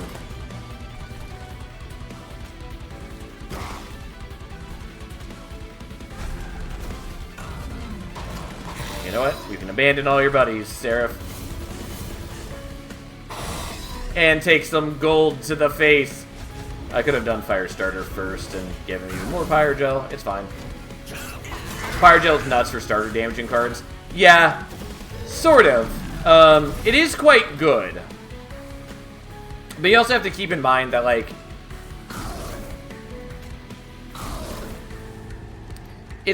we're getting a lot of Pyre Gel from, like, other sources. Like, yeah, I do think it's a pretty solid starter card, but it's not, like, absolutely bananas. And it can cause issues. Like, you can't really use it for, like, self-pinging like you can with, like, torches, because you don't really want to be applying the Pyre Gel to your own unit. I mean, the Pyre Gel mechanic is great for tying damage starter cards. Yes. If that's what you're trying to say, yes. Pyre Gel is a cool mechanic and is very strong because it just turns any damage source into a very meaningful chunk of damage. It's cool. Yeah. Another victory. Anyways, we're stopping there for the day because I have been streaming for a long time. Since I've been streaming for just shy of 7 hours. And that is a lot. Especially since I was streaming last night and I'm planning to stream tonight as well. Whatever. We might do a short stream tonight. Probably not, but I definitely got to go rest. So that is my plan. Regardless, I've had a blast. I was so looking forward to today to show off this game. Obviously, I'm sure the devs will roll out more info about the game in the coming days, yada, yada, yada. But like, I was so excited when I got access to this game, and as a veteran of Monster Train 1, it is, like, basically everything I wanted and more. It's so good. So incredible. Like, I'm a little sad that they're no longer working on Inkbound, because I do think it was a good game, but, like, Monster Train 2 is what I've fervently wished for them to make for literal years now. So it's like a dream come true for them to be working on it. And not just for them to be working on it, but for me to confidently say that it is so good. Like, I love it. It is a fabulous sequel so far. I'm looking forward to everything they add up until release. And obviously, if it does well, I would hope / assume that they're going to give long-term support. Like more clans, more mechanics would be cool. There's just a lot they can do. Yeah. Anyways, it's great, and it's been a fun morning. I've had a great time showing this off. Demo's on Steam, as I said before. You can check it out. You can play it yourself. Obviously, it is somewhat limited in scope, since they don't want to show off everything that's in the game yet. As far as I understand it, the devs are going to be doing like weekly streams on Thursdays again, just like they did leading up to the release of Inkbound. I have no idea when that is. I assume they'll announce the times on the Monster Train Discord. But anyway, so I assume they're going to show off a lot more during those streams over the coming weeks. Anyways, we might play more of this tonight. We'll probably just do more Monster Train 1. But yeah, game's cool. Thanks for hanging out, everyone. I know I was streaming at a weird time, so I appreciate you guys showing up to hang out regardless. I'm going to go rest now. Have a nice rest of your day. I'll be back in 7 hours, something like that. Anyways, see you guys later.